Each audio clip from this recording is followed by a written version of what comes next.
Before we drift away, don't forget to like the video and subscribe for more calming sleep stories. Sweet dreams await.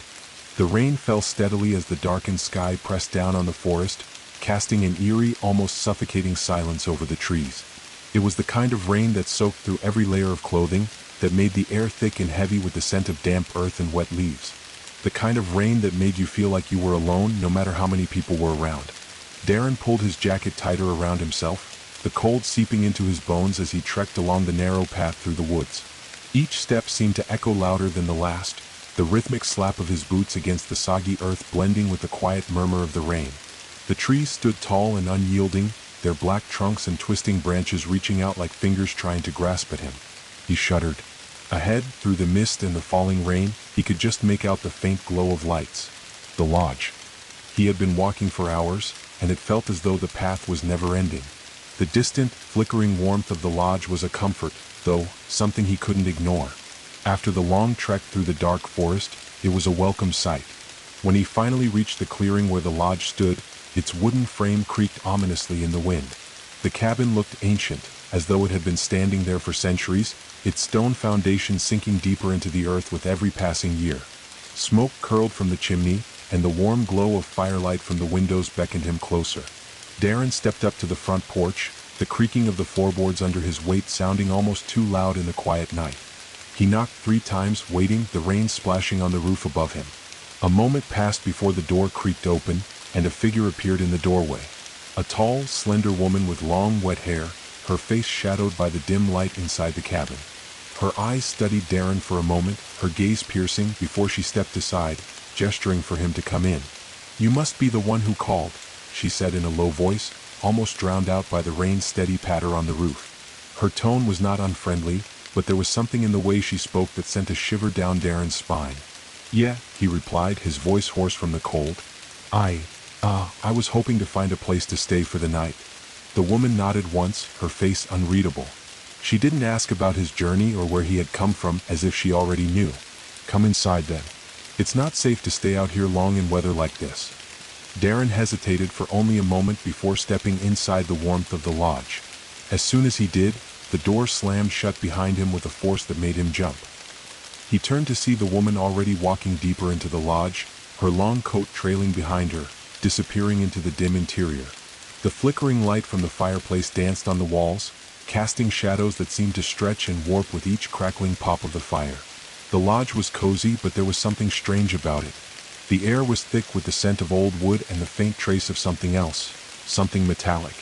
The furnishings were sparse but seemed carefully chosen, and everything had a slightly worn, weathered look, as though it had been here for far longer than Darren had realized. A fire crackled in the hearth, and the warmth from the flames was a welcome relief. Darren took a seat in a chair near the fire, his body shivering as the cold of the forest was slowly replaced by the heat of the lodge. The woman returned with a steaming cup in her hand. She didn't speak as she handed it to him, only watched him intently as he took it from her. Darren raised the cup to his lips, the rich smell of something herbal and bitter filling his senses. He sipped cautiously. "Thank you," he murmured, but the woman didn't respond. Instead, she turned her back to him and walked over to the far side of the room, where a large, worn-out map hung on the wall. She studied it in silence for a moment, then spoke again. "You won't find your way back once you've come this far," she said, her voice low, almost as though she were speaking to herself. "This forest, it's different from the ones you know." Darren frowned, the words sinking into him like a cold stone. "What do you mean?" he asked, setting the cup down beside him. The woman didn't answer right away. Instead, she continued to stare at the map, her finger tracing a path through the dense, dark woods that seemed to stretch endlessly in every direction. "There are places in this forest," she said slowly, "places where time itself doesn't make sense.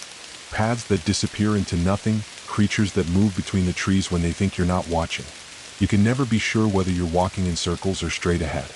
And when you feel like you're lost, it's already too late." Darren's pulse quickened. "What does that mean for me? Is it dangerous to be out there?" The woman finally turned to face him, her eyes deep and unreadable. "It's not the forest you need to worry about. It's the things that watch from the trees." The fire crackled again, the flicker of the flames casting long shadows across the walls. Darren's gaze flickered to the window. Outside, the rain had grown heavier, battering against the panes, a constant drumming sound. The world outside felt even darker now, the storm making the trees look like monstrous shapes, their shadows stretching into the night. In the distance, he could just hear something moving through the underbrush. A faint rustling that didn't seem quite natural. The woman didn't seem to notice, her attention focused entirely on Darren now. She took a slow, deliberate step toward him, the air in the room growing colder as she did. "You came here for a reason, didn't you?" she asked, her voice now softer, but still carrying that same strange weight. "Everyone who comes here has a reason." Darren swallowed hard. He hadn't come for any reason other than to escape the storm. At least that's what he thought. But now, standing in the dimly lit room with this strange woman, surrounded by the dark forest beyond the windows, something inside him began to wonder whether that was the truth. Outside, the wind howled and the rain turned into something more, something with a sinister edge. The lodge, it seemed, had become far more than just a place to wait out the storm. The silence hung in the air, thick and unsettling, as Darren tried to make sense of the woman's words. She stared at him with those dark, knowing eyes, and for the first time since stepping into the lodge, he began to feel the weight of something more than just the storm outside. He cleared his throat, trying to break the tension. "What do you mean, everyone has a reason?" The woman didn't answer immediately. Instead, she walked slowly across the room, her movements unnaturally smooth, like someone who had long since forgotten the rush of hurried steps. She stopped at a narrow shelf near the window, where a collection of old, weathered books sat, their spines cracked with age. She pulled one down, its leather cover worn and faded, and opened it with a careful reverence. "The forest," she began, her voice now soft, almost hypnotic, "has a way of drawing people in. Calls to them. And once it has you, you can't leave, not without giving something in return." Darren felt a chill creeping up his spine as the woman continued to flip through the pages of the book, her finger tracing the faded words. "Some come here to escape. Others come out of curiosity. And then, there are those who hear the whispers on the wind, the ones who know that something is waiting, something beyond the horizon of the ordinary world." Darren shifted uncomfortably in his seat, the warmth of the fire seeming to retreat as the room grew heavier with every word. "I don't understand. What kind of things are waiting in the forest?" The woman didn't look up from the book. Her lips barely parted as she spoke again. "Things that were never meant to be seen. Things that exist just beyond the edges of reality. You can hear them sometimes on quiet nights when the wind is right. They speak in a language that twists and warps, like the sound of something slithering in the dark." The fire crackled loudly, almost as if in protest, and the shadows in the room seemed to stretch further, casting long, gnarled shapes on the walls. "Do you hear it?" she asked suddenly, her voice dropping into a whisper. "Do you hear the sound of the trees?" Darren's heart skipped. He froze, listening. For a moment he thought he had heard something faint like a rustling in the leaves outside, but it didn't sound like the rain. It was rhythmic, almost purposeful, like the beating of a heart, or footsteps, slow and deliberate. He looked toward the window. The rain had stopped, and the silence outside was unnerving. The only sound now was the distant, almost imperceptible rustle from the trees. "Is that what you meant?" he asked, his voice shaky. The woman finally closed the book with a soft thud, turning to face him with a sharpness that made Darren's pulse race. "It's not the trees you need to worry about. It's what's under them." Before Darren could speak, the door of the lodge slammed open with a force that shook the wooden frame. Cold air swept through the room, and for a moment the fire flickered and died, casting the room into total darkness. The only light now was the faint glow of the moon through the window, casting pale, ghostly shadows over the room. Darren jumped to his feet, his heart pounding. His eyes darted to the door, but the woman did not flinch. She stood perfectly still, as though the storm had nothing to do with her. "Who's there?" Darren called out, his voice hoarse. No answer came. Instead, he heard something else, a deep, low growl from outside. The sound sent a shiver down his spine, and for a moment, he was unsure whether it had come from the trees or from something far worse. "Close the door," the woman said quietly, her tone cold and indifferent. "You'll be safer inside." Darren moved instinctively toward the door, pulling it shut and locking it with a creak. The wind howled again, but it was different this time, almost as though the wind itself were trying to warn him, to make him turn back. He turned back to the woman. "What's out there?" he demanded. "What was that noise?" She didn't answer immediately. Instead, she walked to the fire and knelt beside it, using a long iron poker to prod the embers back to life. "You don't need to know what's out there," she said softly. "What matters is what's inside." Darren stared at her, confused and increasingly uneasy. "What do you mean by that?" Before she could respond, there was a loud banging at the window. He spun around, his heart racing. The glass shuddered under the force of the impact, but there was no one out there, just the empty forest, its branches swaying in the wind. The woman didn't flinch. Her gaze remained fixed on the fire, as if everything that had just happened was completely normal. "Don't worry about the window," she said quietly. "The trees like to knock sometimes, but they won't come in." Darren's thoughts raced, his body tense with a mixture of fear and confusion. The fire was growing again, but its warmth now felt more oppressive than comforting. He glanced around the room, the walls seeming to close in on him as if the lodge itself was alive, watching him. "Why do you stay here?" he asked. "Don't you want to leave? You said the forest was dangerous." The woman's eyes flickered to him, and for the first time, something like a smile tugged at the corners of her lips. It was a smile that didn't quite reach her eyes. "I stay because I know the truth," she said. "I stay because there is nowhere else to go." The words hung in the air, heavy with meaning as the fire crackled in the hearth. The shadows in the room twisted and flickered like restless spirits, and Darren couldn't shake the feeling that the lodge was far more than just a refuge from the storm. It was a trap, and it had been waiting for him. The air felt thicker now, as if the room had grown smaller, the walls closing in around Darren with each passing second. The woman's words echoed in his mind. "I stay because I know the truth. I stay because there is nowhere else to go." He wanted to ask more, wanted to demand what she meant, but his mouth felt dry, and his tongue felt heavy, as though the weight of the words had already drained him. The fire flickered in the hearth, but it didn't seem to provide warmth anymore. It was a cruel, dancing light that cast unsettling shadows on the walls. Suddenly, the wind outside picked up again, a low, mournful howl cutting through the night like the scream of some distant creature. Darren jumped, the hairs on the back of his neck rising. He turned quickly, but the woman didn't react. She was still crouched beside the fire, staring into the embers, her face illuminated by the faint glow. "Do you hear it?" she asked, her voice a whisper barely above the crackle of the fire. He wanted to say no, to dismiss it as just the wind, but he couldn't. There was something in that sound, something raw and primal that set his pulse racing. It wasn't the wind. It wasn't anything natural. "I hear it," Darren replied, his voice unsteady. The woman nodded slowly, her lips barely moving. "It's them. They're watching. They're always watching." The word sent a cold shiver through him, and Darren's eyes darted nervously to the window again. The storm had passed, but the night had grown even darker. The shadows in the trees outside were no longer just shadows. They moved just out of the corner of his eye, but still there. He could almost make out figures, shapes darting between the trunks, quick and unnervingly deliberate. "Who's watching?" he whispered, his voice barely audible. The woman finally stood, her movements deliberate but unhurried. She approached the window, her fingers brushing the glass as if she could feel something on the other side. The wind had died down, but the unsettling rustle in the trees hadn't stopped. It was constant now, as if the forest itself was alive, breathing in time with their movements. "They've been here long before us," she said, her voice distant, as though speaking from a memory. "Long before anyone came to this land. Long before the lodge was built. They have no names, no faces. They're watchers." Darren could feel his heart thudding in his chest as he approached the window, standing next to her. His breath fogged up the glass as he peered into the dark forest, trying to make out any shapes through the mist. The trees stood tall and imposing, their gnarled limbs reaching into the night sky like the twisted arms of ancient gods. "There's no way out, is there?" he asked quietly, his voice trembling. The woman didn't answer immediately. Instead, she watched the trees, her eyes narrowed as though waiting for something to appear. The silence stretched on, thick and suffocating, until finally she spoke again, her voice barely above a whisper. "There is no way out once they have you. They will let you wander, let you think you're free. But once you've crossed into the forest's embrace, you become part of it." Darren's throat tightened.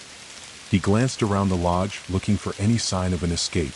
The windows were sealed tight, the door locked, and the fire crackled ominously in the hearth. He suddenly felt claustrophobic, as though the walls themselves were closing in, trapping him here. "What do you mean, become part of it?" he asked, his voice shaky. He wasn't sure if he was more afraid of the forest or the woman's cryptic words. The woman turned slowly, her eyes narrowing, studying him with an intensity that made his stomach churn. "The watchers are not the only things in the forest. There are others, things that were never meant to be seen. They feed on fear, on those who wander too far, who stray from the path. And those who cross the line between the living and the dead, between the forest and the outside world, they become part of it too. A long silence followed her words. The only sound was the soft crackle of the fire and the wind, still stirring in the trees outside. Darren felt as if the weight of the night was pressing down on him from all sides, suffocating him. He turned, looking at the woman, her eyes now gleaming with something dark, something ancient. "Is that what happened to you?" he asked, his voice hoarse. "Is that why you stay here?" The woman's lips curled into a faint, bitter smile. "I stay because I have no choice. I've seen too much. I've walked too far into the forest. And now I am one of them." The words hung in the air like a heavy fog, each one sinking deeper into Darren's chest. He wanted to scream, to run out of the lodge and back into the safety of the road, but something in the air kept him rooted to the spot. He was trapped in the woman's words, trapped in the forest, trapped in a place where the line between the living and the dead seemed to blur. Suddenly, a loud knock echoed through the lodge. Darren jumped, his heart racing. His eyes darted to the door, but the woman didn't flinch. Her expression didn't change. She simply stared at the door, waiting. The knock came again, louder this time, followed by a low, guttural growl that made Darren's stomach flip. He knew that sound. He had heard it before, out there in the woods. "No," he whispered. "It's not real." The woman slowly walked to the door, her face blank and unreadable. She didn't look at him as she turned the handle, her movements fluid, as though she had done this many times before. When the door opened, the air rushed in like a flood. Darren was frozen, unable to move, unable to breathe. And there, standing on the other side of the threshold, was something that made his blood run cold. A figure, tall and thin, with elongated limbs and glowing eyes that seemed to pierce through the darkness. It was cloaked in shadows, its features shifting, melting into the mist. The creature didn't speak, didn't move. It simply stood there watching. The woman stepped aside, as though it was perfectly normal, as though she had been expecting it all along. "Come in," she said softly, her voice almost gentle now. Darren's breath caught in his throat. The creature took a slow, deliberate step forward. He knew then that the forest was never the danger. It was the things that walked with it. The door remained open, the gust of cold air swirling through the room. Darren's heart hammered in his chest, each beat louder than the last as the creature stepped further into the lodge. Its presence seemed to warp the very air around it, distorting the warmth from the fire into something suffocating. He couldn't move. His legs felt heavy as though they were made of stone. His throat constricted, making it hard to breathe, but he couldn't tear his eyes away from the figure that loomed in the doorway. It was impossible to tell if it was human or something else entirely. The figure's skin was slick, almost like it had been carved from the very shadows themselves.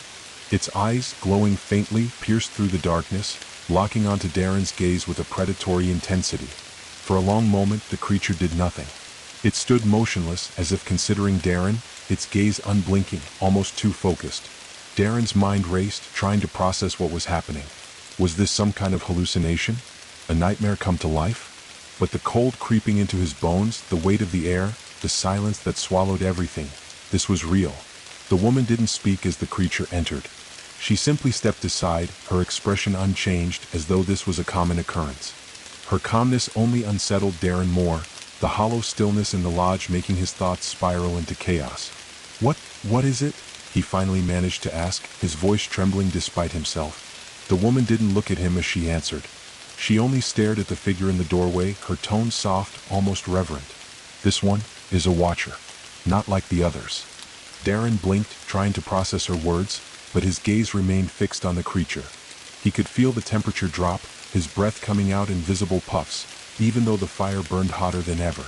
The air tasted wrong, sharp, metallic, like the scent of rain before a thunderstorm. The creature took another step forward, its limbs stretching unnaturally long, like a spider crawling toward its prey. Its body moved in ways that didn't make sense, its joints bending at strange angles. The air seemed to bend around it as it crossed the threshold, each movement accompanied by a low, guttural sound. A rasping breath, perhaps, or the shifting of something inhuman.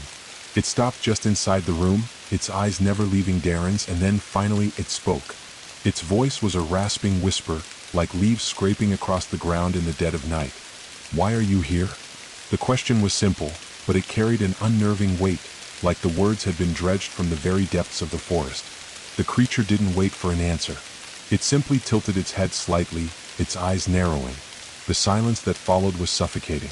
Darren swallowed, unsure of how to respond. He had come here for shelter from the storm, hadn't he? That was all. But the woman's cryptic words, the warnings, the things he'd heard outside, it was becoming clear now that this was no ordinary place. And the creature in front of him was no ordinary visitor. The woman's voice broke the stillness, almost too soft to be heard. It's here because the forest is hungry. It's always hungry. She turned to face Darren now, her expression unreadable. And you too are a part of it now. The words hit him like a physical blow. He stepped back, his mind racing as the reality of the situation began to settle in. A part of it?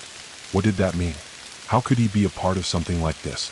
The creature shifted slightly, its head tilting in response to his growing panic. Its eyes flickered, and for a brief moment, Darren could have sworn he saw a flicker of amusement in them, a dark, predatory glimmer. You have wandered too far, the creature rasped again. You came looking for shelter, but you have found much more than that. Darren's pulse quickened. He turned toward the woman, his voice desperate. What do you mean? What's happening here? Why can't I leave? She didn't answer immediately.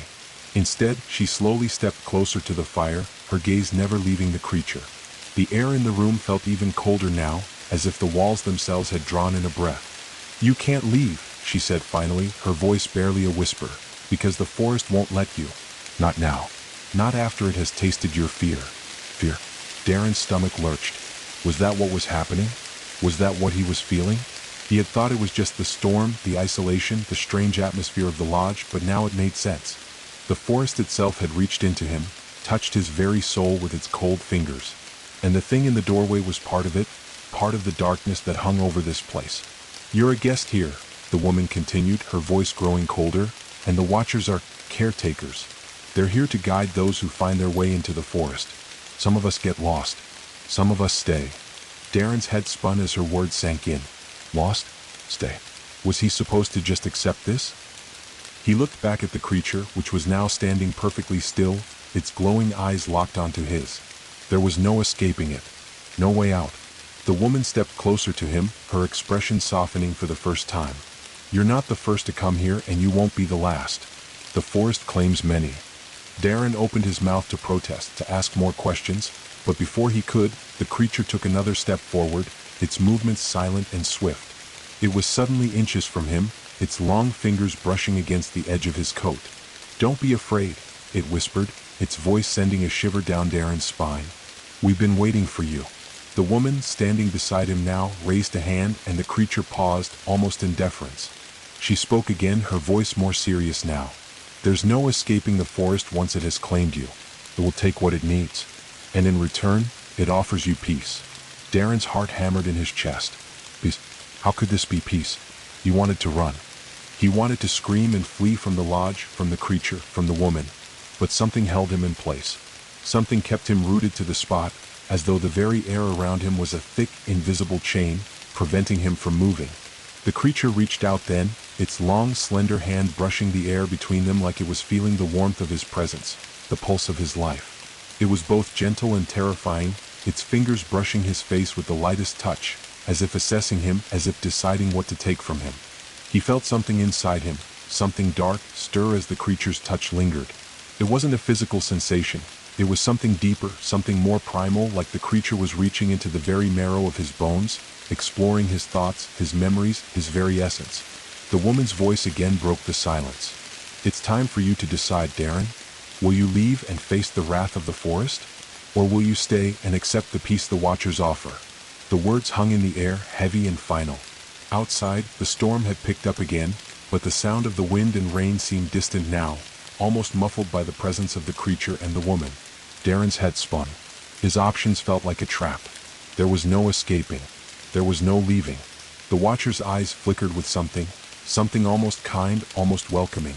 It wasn't a question of whether he was wanted anymore. It was a question of whether he would survive what was to come next. The silence stretched, suffocating and thick, as Darren stood frozen in the face of the creature. His mind scrambled to make sense of the words that the woman and the creature had spoken. The watchers have been waiting for you. The forest claims many. The peace it offers. The notion was so alien, so twisted that Darren couldn't make sense of it. Peace? How could there be peace in this nightmare? What kind of peace could exist where creatures like this lurked, where a woman like her waited in the shadows, where the air itself felt like it was closing in on him? The creature's long, slender fingers hovered near his face, and its gaze never wavered. Those glowing eyes drilled into him as if it was seeing into the very heart of him. The weight of its presence, of the forest, pressed down on his chest like a vice. Darren took a slow step back, and for the first time, the creature's unblinking gaze flickered, just slightly, as if registering his hesitation. It didn't move. It didn't need to. The air around him felt heavier with every second. The shadows that clung to the walls of the lodge seemed to shift, stretching outwards as though they had a life of their own. The woman, still standing beside Darren, shifted her weight slightly, watching the interaction with a quiet intensity. There was no fear in her eyes, no urgency. She had already made her choice long ago. She was part of this, of the forest, of the Watchers. And now, Darren was beginning to understand that he had been brought here for a reason. "This is what you were meant for," she said softly, her voice barely above a whisper. It was an eerie statement, one that settled over him like dust, making his skin crawl. "You are no different from the others who've come before you. You've walked too far into the woods, and the woods have found you." Darren's eyes darted toward the door, his thoughts spinning. Live, run, escape. There must be a way out. But when he turned his head, he saw the figure standing silently in the doorway, the creature's silhouette blocking the exit. The door had already been sealed, the night outside just as dark and foreboding as it had been when he first arrived. He could feel it now. The forest was no longer just a backdrop to his fear. It was inside, suffusing every inch of the lodge, whispering in his ears, pressing in around him. "You think you can leave, don't you?" The woman's voice cut through his thoughts as though reading his mind. "But the forest doesn't work like that. Once you've crossed into its embrace, you cannot leave it behind. It is a part of you now, just as it is a part of me. Just as it is a part of him." She gestured at the creature, which stood silently watching, its glowing eyes still locked onto Darren's. Darren's breath came faster now. The air felt thin, suffocating. It was as if the walls themselves were pressing inward, as though the entire lodge had become an extension of the forest itself. He needed to get out. He needed to get away. "What is it?" he croaked, his voice trembling. "What do you want from me?" The woman finally looked away from the creature, meeting his gaze directly. For a moment, there was a flicker of something in her expression. Regret? Sympathy? It vanished quickly, replaced by a hard, distant stare. She took a slow step closer, her eyes never leaving his face. "You misunderstand," she said softly. "It's not what we want from you. It's what the forest demands." She paused, her voice taking on a darker, colder tone. "The forest claims what it needs. And it needs you." Darren's chest tightened, his heart thudding in his ears. He stumbled back a step, his mind racing. No, this can't be happening. This isn't real. This isn't real. But everything around him, the chilling air, the way the shadows twisted on the walls, the oppressive feeling of something ancient and hungry, made it all too real. The creature tilted its head to the side, its long fingers curling ever so slightly, as though in anticipation. There was a sound, deep and guttural, emanating from its throat, almost like a low purr. It wasn't a sound of contentment, though. It was a sound of something waiting. "You have two choices," the creature finally spoke again, its voice like gravel scraping against metal. Its lips didn't move. The words seemed to come directly from its mind to Darren's. "You can leave this place, but you will never escape. The forest will follow you, clawing at your heels, wrapping itself around your mind, consuming you until you are nothing but another lost soul, another part of the woods." Or, it took a slow, deliberate step closer, the air around it growing colder. "You can stay. You can accept the peace we offer. You can become one with the forest. No more pain. No more fear. Only peace." Darren's head spun. The weight of the decision, the impossible choice, pressed down on him like a mountain. What could he do? Leave and live in fear, or stay and give himself up to whatever this place wanted? He glanced at the woman, whose eyes never left him, her expression unreadable. Then he turned back to the creature, whose glowing eyes seemed to promise something terrible but also inviting. "The forest doesn't just claim your body," the woman said, her voice suddenly soft, almost tender. "It claims your soul. The moment you step into its depths, you leave a part of yourself behind. But it will give you something in return. Power. Peace. And an eternity of watching." Darren's stomach turned. This was madness. There had to be another way. There had to be some way to fight it. But deep down, he knew there was no escape. Not now. Not from the way the creature's eyes seemed to see everything, not from the way the shadows in the room shifted and danced, as though they were alive, listening, waiting. The woman took another step toward him. She was so close now, so close that Darren could feel the coldness emanating from her, as though she were just as much a part of the darkness as the forest itself. "You don't have to be afraid," she whispered, her voice soft as the rustling of leaves. "You've already made your choice, Darren. You just don't realize it yet." The creature's eyes flared brighter, and for a brief moment, Darren thought he saw something behind them, a glimpse of something far more ancient, far more terrible, lurking beneath the surface. His skin crawled. He was caught in their gaze. Trapped. A low, rumbling growl vibrated through the room. Darren's body stiffened, and without thinking, he found himself stepping toward the creature, his limbs moving on their own, as though something deep within him had already given in. The woman's voice floated to him again, this time almost a whisper. "The forest claims all who enter. But the question, Darren, is whether you will become a part of it willingly." Darren felt the cold crawl deeper into his bones as he stepped closer to the creature, his movements slow and deliberate, as if his body had already surrendered before his mind had caught up. The woman's voice, soft yet chilling, echoed in the back of his thoughts, urging him forward. "The forest claims all who enter. Will you become a part of it willingly?" He didn't know what that meant, not entirely.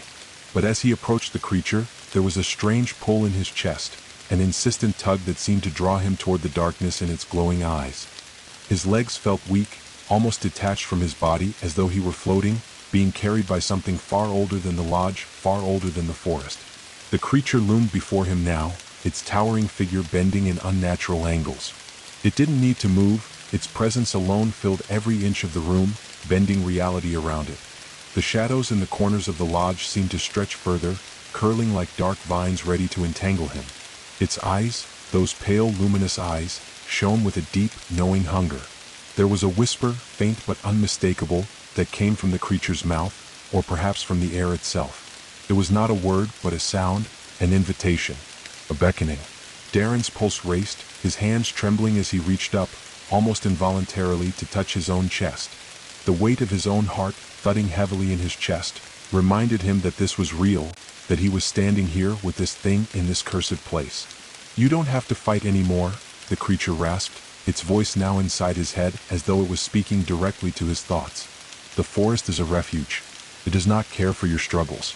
It only offers what is needed. A place of peace, a place of belonging, a place where you can finally be free." The woman beside him made no move, no attempt to stop him. She only watched, her eyes gleaming with something distant, something that was beyond the grasp of human understanding. It was as if she too had made her choice long ago, and now, she was merely waiting for him to make his.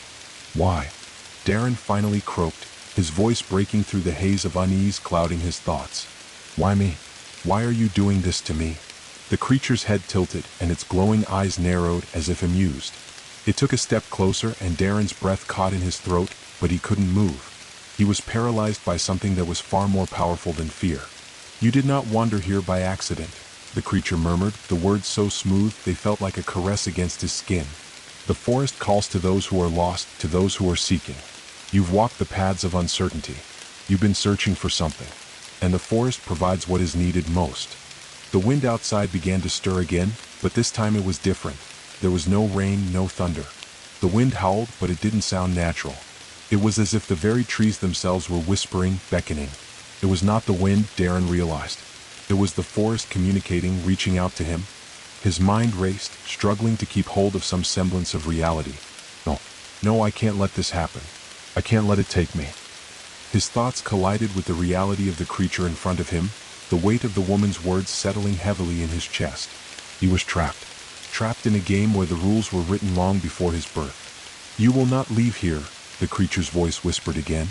"Not now. Not ever."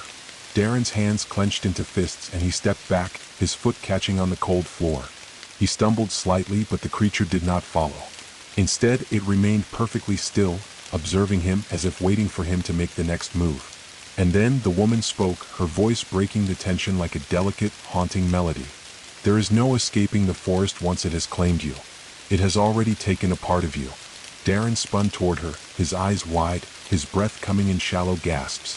"No, I'm still here. I'm still." She shook her head slowly, as though he were a child who still hadn't understood the most basic of truths. "You are here. But something inside of you has already begun to change. Can't you feel it? The way your thoughts feel different? The way the air feels heavy, oppressive." Darren froze, his pulse quickening, his senses flaring. He had thought it was the fear, just the fear of what was happening, but now, standing there in the cold shadows of the lodge, he began to feel it too. It wasn't just the weight of the creature or the forest pressing on him. It was something deeper, something that burrowed inside of him, like a dark seed growing roots in the pit of his stomach. He felt it shift deep inside. A presence, a whisper, a hunger. The forest lives inside of you now, the woman continued. The Watchers have marked you. You cannot leave this place without giving up a piece of yourself to it, to us, to the forest. Darren's knees buckled. He collapsed into one of the chairs by the fire, his head spinning. His thoughts were no longer his own. He could feel the forest's whispers curling through his mind, swirling in the dark corners of his consciousness. The creature was right. He had wandered into this place, into this nightmare, seeking something he couldn't even define. And now there was no way out, no escape. "We can give you peace," the creature offered again, its voice soft but insistent. "All you need to do is accept what the forest offers. You will no longer be lost. You will no longer be afraid. You will simply be." Darren felt the weight of those words sink into him, like an anchor in the pit of his stomach. The word repeated in his mind, growing louder, more insistent. But it wasn't the peace he wanted. It wasn't the kind of peace that came from escaping fear, from finding safety. It was the peace of surrender, the kind of peace that came from giving up everything that made him him. He looked back at the woman, his voice a whisper of desperation. "What do I have to do? What is it asking of me?" The woman stepped closer, her voice barely audible over the crackling fire. "All the forest asks is that you accept your place in it. The Watchers will guide you. They will show you your way." She paused, her eyes narrowing with something like sadness, or maybe regret. "And then you will become like them." Darren shuddered, the idea of becoming something like that creature, something twisted and formless, a part of the forest, a part of the Watchers, sent waves of dread through him. "I don't want this," he whispered, shaking his head violently. "I don't want to be part of it. I just want to leave." The creature let out a low, almost mournful sound, its eyes dimming slightly as if it too felt some weight of the decision that had been placed before Darren. "There is no leaving now," it said, its voice tinged with something older, something far more ancient than the forest. "You are already a part of us." Darren's mind reeled. He couldn't take it anymore. This was it. This was the moment where he either gave in or lost himself completely. And then something snapped. His chest tightened and he gasped for air, his vision blurring at the edges. The whispers of the forest grew louder, pounding in his head like a drum, urging him forward, urging him to give in. The air thickened and a soft, dark laugh echoed from the shadows. Darren's body tensed, his head swimming with a terrifying realization. There was no escape.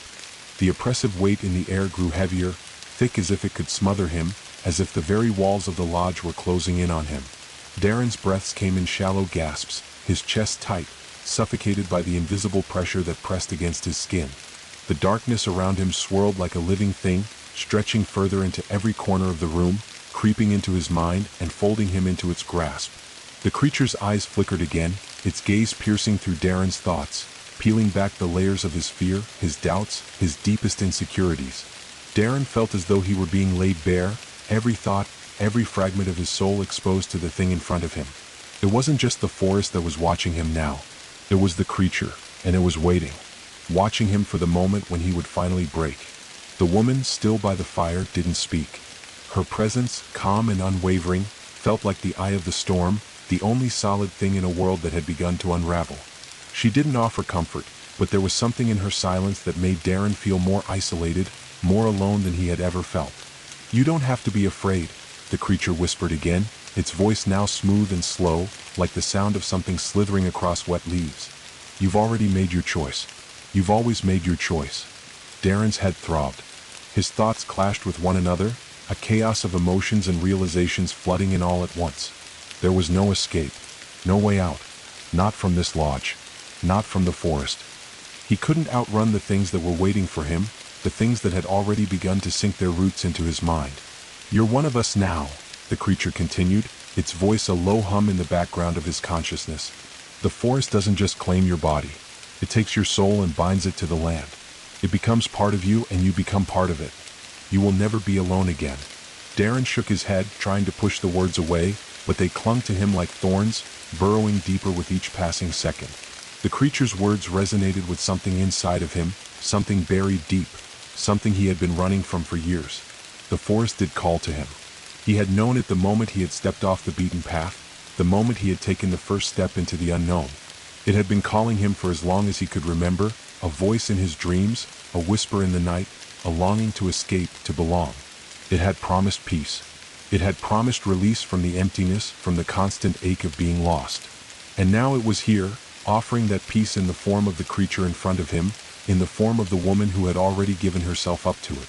Darren stumbled backward, his legs trembling beneath him. He collided with the wall of the lodge, the cold wood pressing against his back.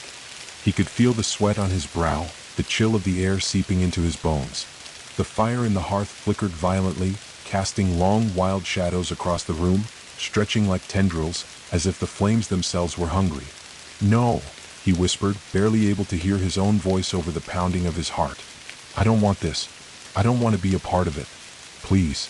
The creature's head tilted again, its glowing eyes narrowing as if studying him. There was no anger in its gaze, only something that could have been pity.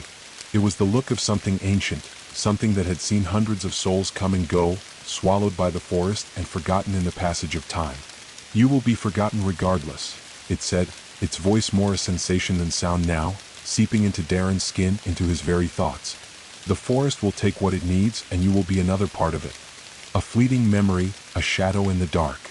The air in the room grew colder still. Darren could feel his body growing numb as the creature's words sunk deeper into his mind, taking root, growing faster than his ability to resist them. The shadows around him seemed to close in on his thoughts, swirling tighter, like they were pulling him down into the earth itself. But there was still a part of him that resisted, a stubborn flicker of defiance that refused to die. He could feel it in the pit of his stomach, a small flame, flickering weakly but still burning. "No." He opened his mouth to speak, but the words caught in his throat, swallowed by the overwhelming darkness. He couldn't give in. He couldn't let it take him. Not like this. Not without a fight. The woman, who had been silent, stepped forward then, her presence filling the space between him and the creature. Her eyes were fixed on him as if waiting for him to make his choice. There was no fear in her eyes, only an unsettling calm, like she was watching the inevitable unfold. "The forest is patient," she said, her voice a low murmur. "It will wait for you to make peace with it. But once it claims you, once it binds you, there is no going back." Darren's chest tightened. Is this what she had done? Had she given herself up willingly long ago? He looked into her eyes, searching for some hint of humanity, some trace of the woman she had once been before the forest had taken her. But there was nothing. She was gone, a part of this place, a part of the watchers, a part of the hunger that pulsed in the trees. The creature stepped forward, its long limbs moving with impossible fluidity. It extended one of its spindly arms toward him, the fingers reaching out as if inviting him to take its hand. "Come," it whispered again, its voice like the rustling of dead leaves. "Become one with us. It is the only way to be free. Free of the pain, free of the fear, free of everything that has ever held you back. You will never be alone again." Darren felt a surge of desperation rise in him, the need to fight, to run, to escape, but it was too late. The shadows were all around him now. They weren't just the shadows of the room. They were the forest itself, reaching in through the walls, through the floorboards, pulling him toward it, claiming him as it had claimed so many before. His mind flashed back to the night when he had first heard the whispers, the night he had felt the forest call to him. Had he always been destined for this? And then, just as he thought he might lose himself completely, there was a moment. A single, fleeting moment where everything stilled. The darkness paused, waiting. It wasn't just the forest, it was something within him, something deep inside, whispering a final warning. There is still a choice. Darren's hand trembled at his side, and without thinking, he stepped back, pulling away from the creature's outstretched fingers. The air seemed to shift. The shadows writhed as if in protest. "I won't be part of this," Darren whispered fiercely, the words breaking free. "I won't become one with the forest. Not like this." The creature's eyes darkened, its mouth opening as if to speak, but the words died before they could escape. The woman, too, seemed to freeze, her expression unreadable, as though she hadn't expected this. Darren's heart raced, his breath shallow, but his mind was clear. He still had the strength to fight. The creature tilted its head, an unsettling sound vibrating in the air, like the creaking of old wood. It was a sound that filled him with dread, but also with something else, a dark sense of inevitability. "You cannot fight forever," it whispered, its voice chilling. "The forest always wins. But Darren wasn't listening anymore. He had made his choice. Darren's heart pounded in his chest like a drumbeat, every thud ringing through him with a ferocity he had never felt before. The words of the creature, those haunting whispers, those promises of peace, echoed in his mind, but now they seemed hollow, distant. The forest, its watchers, the woman, the creature, they all blurred into one overwhelming presence, something ancient and unstoppable. And yet, as he stood there, shaking but resolute, a flicker of defiance still burned deep within him. He wasn't ready to give in. Not now. Not after everything he had been through. Not after feeling the forest's pull and rejecting it. He could still fight. For a moment, the air around him was still. The shadows no longer danced. The fire crackled but offered no warmth, its orange glow fading, its light dimming, as if the very flames understood that this battle had just entered a new, more dangerous phase. The creature's glowing eyes seemed to pierce through him, studying him with unsettling patience, as if it already knew the outcome. Its long, spindly fingers twitched, and it tilted its head once more, letting out a deep, guttural hum. The sound vibrated in the walls of the lodge, vibrating within Darren's very bones. It was a sound of finality, of inevitability. You resist, the creature rasped. But there is no escaping what is coming. You cannot outrun the forest. It is inside you now. Darren's hands clenched into fists at his sides. He could feel the raw power of the forest closing in around him, curling in his lungs, seeping into his mind, filling him with an icy dread. The shadows seemed to stretch longer, deeper, drawing nearer, like an inescapable tide. You cannot escape it because you are already a part of it, the creature continued, its voice smooth as silk, a strange gentleness hidden beneath its malevolence. The forest has no end.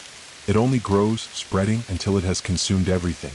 And those who come here, those who have crossed its path, they belong to it now. Darren shook his head, his breath coming faster now. The creature's words gnawed at his mind, scraping at the edges of his resolve. No, he thought, I can't let it take me. Not like this. Not without a fight. It was then that Darren realized that the battle wasn't just external. It wasn't about running from the creature, the woman, or the forest. It was about his own mind, his own willpower. The forest fed on fear. It fed on surrender. If he could resist that, if he could reject the darkness trying to claim him, then maybe, just maybe, he could find a way out. The woman, who had been standing silent beside the fire, finally spoke again.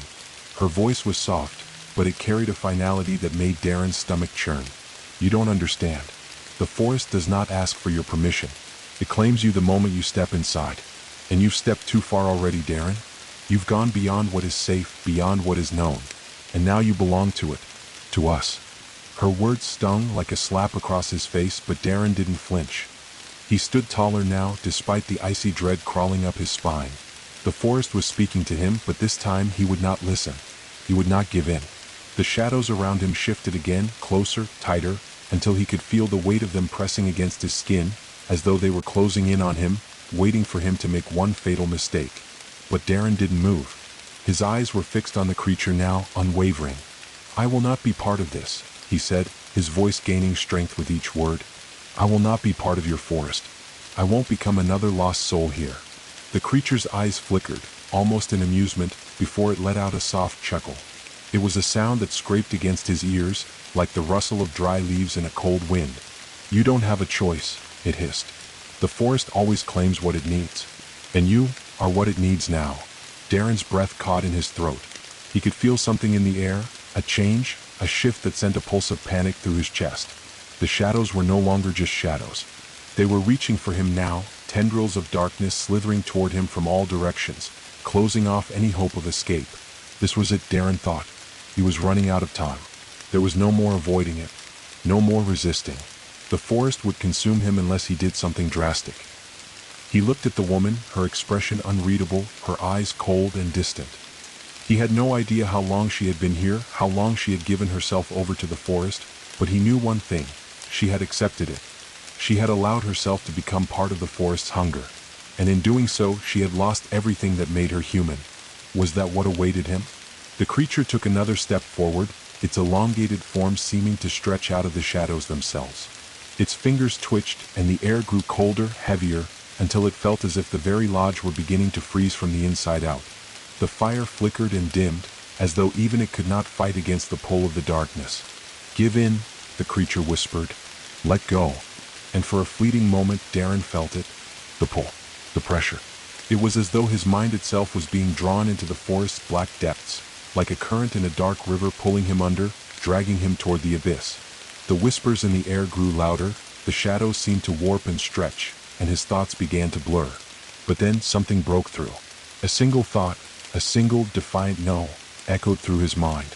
No, I will not let it take me. Not without a fight. Darren didn't know where the strength came from, but it surged within him, bursting from the depths of his soul. He reached for the fire, his hand trembling as he grasped the nearest log. Without thinking, he flung it across the room, sending a burst of embers flying into the darkness. The fire flared, burning brighter for an instant, casting harsh light across the room. The shadows recoiled as if burned, shrieking in a way that was not human, more like the sound of something alive being torn apart. The creature hissed in pain, its form flickering. For the first time it seemed vulnerable. Darren's heart raced, his mind clearer now. The fire was his ally. The light was his weapon. "Get away from me," he shouted, his voice breaking the stillness. "This is mine. I am not yours to claim." The creature paused, its glowing eyes narrowing as the fire crackled between them. There was a brief, tense moment where the shadows in the room seemed to freeze, and Darren felt, for the first time since he entered the forest, that he might have a chance. But the creature's voice, low and cold, slithered through the air like poison. "You cannot fight the forest forever," it warned, its voice no longer smooth but sharp, like glass breaking. "You will always be a part of it, whether you want to be or not." The walls trembled, the room shaking as if the forest itself was responding. But Darren stood his ground. He would not be claimed. Not now. Not ever. The fire crackled and popped, sending a cascade of embers into the air. The light it cast seemed to push the shadows back, but even as the flames danced with fierce defiance, Darren knew it wouldn't last. The forest was vast, ancient, and it had been here long before the fire had ever been lit. And while the fire burned brightly, its warmth was fleeting, its light only a temporary barrier between him and the all-encompassing darkness. The creature before him stood frozen, its form shuddering as if the light from the fire had scorched it. It hissed, an eerie, shrill sound that rattled the bones, and for the first time Darren saw it flinch, something like pain crossing its featureless face. The air grew still, thick with tension, as the creature's glowing eyes flickered, narrowing in on him with a cold intensity. "You are defying the forest," the creature spat, its voice low and venomous, each word coated in contempt. "You cannot run from it. You cannot escape it." Darren's hands trembled, but his resolve was stronger than ever. He could feel the pull of the forest, the weight of its hunger pressing on his chest. The shadows stretched further across the walls, curling and writhing like snakes, creeping toward him, toward the fire, toward the light that was his only hope. But he would not let them consume him. Not without a fight. "I'm not running," he said, his voice steady despite the fear gnawing at his insides. "I'm resisting, and I won't stop." The creature's form flickered, its limbs distorting for a moment as if it was unsure how to respond to his defiance. It loomed over him, a twisted figure of shadow and light, its limbs stretching unnaturally. The darkness that swirled around it seemed to coalesce into something sharper, more violent, as if the forest itself was gathering its strength to strike. Darren's eyes darted to the woman, still standing by the fire, her face unreadable. She was watching, but there was no sympathy in her gaze. No sign that she had once been like him, a person, a human with choices. She had long ago surrendered to the forest's call, becoming something other, something part of the hunger that now sought to claim him. "The forest does not care for your will," the woman spoke softly, her voice like the rustling of dry leaves. "It does not care for your defiance. It is older than any one soul. It is a force that devours, and in doing so, it creates. It is not evil. It simply is. And you, Darren, have come too far to escape its reach." Her words were chilling, like the steady drip of water from a far-off cave. The forest simply is. It didn't want him. It didn't need him to accept it. It took him, that was all. There would be no bargaining, no surrendering. He had walked into its domain, and now it would consume him. Darren's chest tightened as the full weight of her words sunk in. She had given up. She had accepted this fate long ago. And now she was here, watching him, waiting for him to do the same. But Darren wasn't like her. He wasn't ready to be swallowed whole by the forest. Not yet. He wasn't ready to lose everything that made him him. The fire flickered, casting long shadows that danced across the walls, stretching toward him like grasping hands. The air around him crackled with the strange energy of the forest. It was closing in on him, pressing in from all sides, suffocating him with its darkness. He could feel it in the very air, its hunger, its insatiable need to consume. And then it happened. The fire, which had been flickering so fiercely moments before, sputtered. It dimmed. The air grew colder. The shadows reached farther, curling around the edges of the flame as if drawn to it by some ancient magnetism. The wood in the fire cracked, splintering under the pressure, and with a final defiant pop, the flame went out, leaving only the dim orange glow of the embers. The temperature in the room plummeted. The cold pressed against Darren's skin, and he shuddered involuntarily. The light was gone. The fire that had been his only weapon against the forest's darkness had been extinguished. The creature's eyes blazed with an eerie, unnatural light, and it stepped forward, its long limbs stretching impossibly, crawling toward him with the predatory grace of something that had long lost the need for human understanding. "It is time," the creature hissed, its voice vibrating through Darren's very bones. "You cannot resist forever. The forest is in your blood now. You are already part of it." Darren felt the pull again, this time deeper, stronger. It was as if the earth beneath him was shifting, pulling him down, dragging him into the soil. The air was thick with whispers, voices from the shadows, all around him, drowning him in their cold, cruel promises. He could hear the rustling of the trees, the creaking of ancient branches, the cries of the lost souls who had walked this path before him. For the briefest of moments, Darren's knees buckled, and he almost collapsed to the floor, the weight of the darkness around him too heavy to bear. But then he remembered the fire. The strength he had felt when he had pushed against it, when he had flung that log toward the creature and watched it flinch. That strength was still inside him. He wasn't powerless. Not yet. He clenched his fists, summoning every ounce of willpower he had left. He refused to give in. In a sudden burst of movement, Darren pushed himself off the wall, his feet skidding across the floor as he ran toward the door. His heart raced, and every step felt like he was pushing against the very fabric of the forest itself. But the door was still open. The path to the outside world was still there. The storm still raged outside, and there was still a chance. He reached for the door handle, his fingers trembling with cold and fear, but just as he was about to pull it open, something stopped him. The shadows that had been creeping across the room reached out, tendrils of darkness snaking around his ankles, his legs pulling him back. The force was too strong. It felt like the forest itself had sunk its claws into him, refusing to let go. "You can't run," the creature hissed from behind him. "You can't leave. The forest is in you now. You are one with it, and we will always find you." Darren screamed, his body struggling against the pull, but it was no use. The shadows wrapped around him tighter, dragging him toward the center of the room, toward the waiting presence of the creature. His breath quickened, his vision blurred, and in that moment he realized something. He was losing. The forest was winning. But in the depths of his soul, the flicker of defiance remained. He couldn't let it end like this.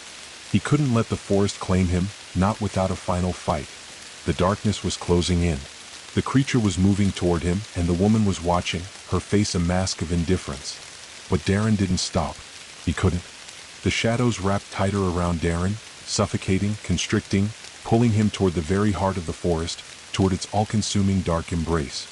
His body was heavy, his legs unresponsive, as though the very air was thickening, turning solid. The force of the darkness seemed to be dragging him deeper into its web, closer to the thing he had feared most, the final surrender. "No, I won't give in," his mind screamed. But his body could no longer answer.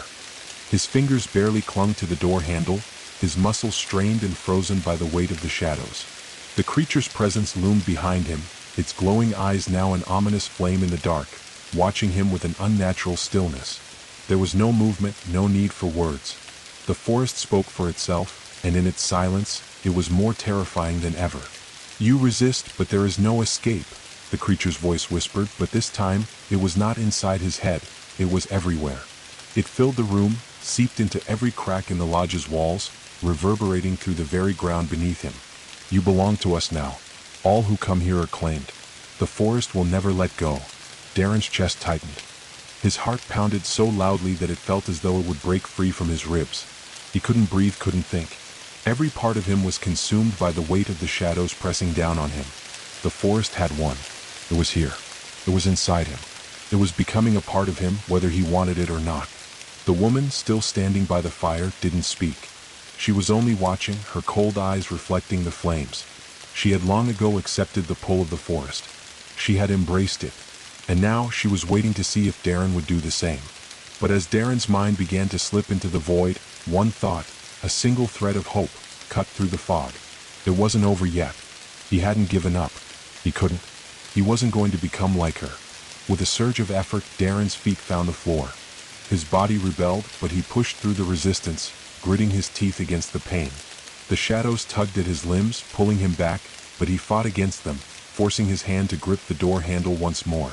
He wasn't going to let the forest win. Not like this. He wasn't going to die here, a forgotten soul consumed by the hunger of something ancient and uncaring. His pulse raced as he twisted the handle, his fingers slick with sweat.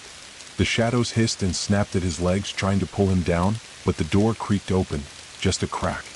With a desperate breath, Darren shoved against the door with every ounce of strength he could muster. He was met with resistance at first, but then, like a miracle, the door creaked open wider. The night air spilled into the room, carrying with it the scent of rain and earth, of life and the cold, fresh wind from beyond the forest. Freedom. But just as the door was about to open fully, something struck him. The force of it was like a physical blow, sharp, cold, and painful. He was thrown backward, his body slamming into the floor with a sickening thud. His vision blurred, and for a moment, everything around him was a haze of shadow and pain. The shadows twisted and writhed as if they had a life of their own, like the forest itself had sent its tendrils to pull him back. Darren gasped for air, but the weight of the darkened air around him made each breath a battle. The creature's voice echoed in his mind, cold and relentless. "You cannot escape," it whispered, this time inside his skull, its voice like the rush of wind through empty branches. "You are already ours. There is nowhere to run." Darren's pulse thundered in his ears as he looked up. The door had closed again, the path to freedom sealed shut by the forest itself. The shadows had crawled over the threshold, sealing him inside. The fire in the hearth sputtered and dimmed, its flickering light now barely a memory. And then he saw it, something in the dark. Something moving in the corners of the room, slithering and shifting. The shadows were taking form, writhing like 1,000 souls bound to the forest's will. Darren's body tensed, his muscles locking as fear surged through him once more. But this time it wasn't just the forest that terrified him. It was the realization that something had been awakened inside of him. Something was stirring. As the darkness shifted, Darren felt a strange pulse deep in his chest. A thrum that matched the rhythm of his heartbeat, but stronger, deeper, something alien. It was as if the forest was speaking through him now, using him as its vessel. The whispers in the shadows became clearer, not just echoes of the past, but pieces of his own thoughts. Pieces of himself that were slipping away. His breath caught in his throat, a violent wave of panic crashing over him. The realization hit him like a punch to the gut. The forest wasn't just inside the walls of the lodge. It was inside him too. "It is you now," the woman's voice broke through his thoughts, calm and patient, as though she had been expecting it all along. "You've always been a part of it. The forest claims all who enter. And you, Darren, have already been claimed." She stepped forward, her movements slow, deliberate. There was no fear in her eyes, only resignation. She had long ago accepted her fate, just as the forest had accepted her. And now she was here waiting for him to accept his. The shadows in the room seemed to come alive, swirling and twisting around him, reaching into the very fabric of his soul, pulling at the threads of his humanity. Darren's eyes widened as he tried to push himself up, but the weight of it all was too much. The creature's presence was growing stronger, its form shifting and melting like a nightmare taking shape before him. The coldness in the room deepened, and the walls seemed to close in, narrowing around him. But through the suffocating darkness, a thought flashed through his mind. It was so faint, so fragile, he almost missed it. But there it was. The smallest flicker of resistance. The smallest spark of will. "I can still fight." Darren closed his eyes, his fingers clutching the cold floor beneath him as he felt the power of the forest wrap tighter around him, like a tightening noose. But deep within him, something was fighting back. He was not lost yet. The shadows were pulling him, the forest was calling him. But Darren refused to listen. Not now. Not when there was still a part of him that could resist. The pulse within him grew stronger. There was still a chance. Darren's body felt as though it were being torn in two, each part of him pulled in opposite directions by the dark and the light. The shadows, once mere figures in the corners of his vision, had become living things, writhing, twisting tendrils of darkness wrapping around his arms, his legs, pulling him closer to the center of the room. It felt as if the very lodge was bowing under the pressure, the walls groaning with an ancient, unseen force. but inside of him something stirred. It was faint at first, like a whisper in the wind, almost imperceptible beneath the weight of the forest's relentless call. But it grew louder, more distinct, as if an ember of resistance had been lit within the core of his being. It was his will, the last flicker of defiance that the forest had not yet claimed. The darkness around him pulsed, responding to the flicker of defiance, as though the forest itself had recognized his refusal. The shadows twisted with even greater ferocity, tightening around him like a vice, but Darren didn't relent. He felt the pressure in his chest, the suffocating weight of the dark presence, but he pushed back against it with everything he had left. He would not be taken. For a moment he thought he might drown in the shadows. His breath came in desperate gasps, his lungs burning as if filled with smoke. The creature's voice filled his mind, a constant, low hum, a maddening presence that tugged at his thoughts. "You resist with the strength of a dying flame," the creature whispered. "But the forest is eternal. It does not die, and neither will you. You are part of it now." Darren's chest tightened, the pull of the forest nearly overwhelming. The shadows clawed at his mind, at his memories, trying to take him, strip him of everything that made him human. He could feel it. The forest's hunger was not just for his body, but for his soul. It wanted to consume him entirely, to make him just another forgotten piece of the endless, living dark that stretched beyond the lodge, beyond the trees, beyond the very fabric of time itself. But even as the darkness pressed in, there was something else. A flicker. A small, distant light that refused to be smothered. Darren clenched his teeth, forcing himself to focus on it. His mind screamed against the pull of the forest, against the weight of its will, but that small light burned brighter, pushing against the shadows. "No," Darren gasped, his voice hoarse, almost inaudible. "I won't be part of this." The woman standing across the room didn't move. Her eyes were fixed on him, cold and unblinking, her face expressionless. She had long ago lost the fight. She had given herself to the forest, accepted its embrace, and now she was just a spectator, watching as Darren faced his own battle. "It is too late," she said, her voice like the rustle of leaves in a dying breeze. "The forest has already begun its work within you. You can resist all you want, but you cannot fight what is inevitable." But Darren didn't listen to her. The pain in his chest, the pressure in his head, all of it, the dark presence around him, it could not overpower the one thing he still had left: his will to fight. With a painful effort, Darren lifted his hands, his fingers curling into fists, the muscles in his arms straining with the weight of the darkness. The shadows twisted tighter, screeching as if enraged by his defiance. It felt like the forest itself was fighting him now, but Darren's resolve was as hard as the stone beneath his feet. "I won't let you have me," he muttered, his voice low but firm. "I won't be another lost soul." The creature's form began to flicker, its shape distorting in the dim light. Its glowing eyes were full of something that might have been anger, or perhaps it was just hunger, the insatiable, ancient hunger of the forest. It let out a low, guttural growl, its voice a harsh scraping sound like branches snapping in a storm. "You will never leave," the creature hissed. "You cannot escape what you are now. The forest has taken root within you. You are part of it." Darren's vision blurred, the edges of his sight darkening as the weight of the creature's words settled in. He could feel it, the pulse of the forest deep within him, like a heartbeat that was not his own. The darkness was pulling at his soul, tearing at the fabric of his being, threatening to swallow him whole. But despite the overwhelming fear, despite the agony, a single thought burned through his mind. "I'm not just a part of this." With a ferocity he didn't know he had left, Darren slammed his fists together, the sound like thunder in the silent room.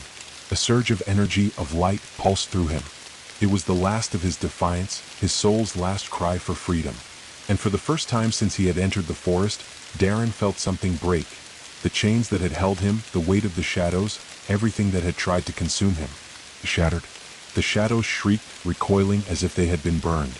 The creature's form wavered, flickering as though the darkness was pulling away from him, unsure, retreating from something it could not understand. Darren gasped for air, his chest rising and falling in sharp, ragged breaths. His hands were trembling, his body covered in cold sweat.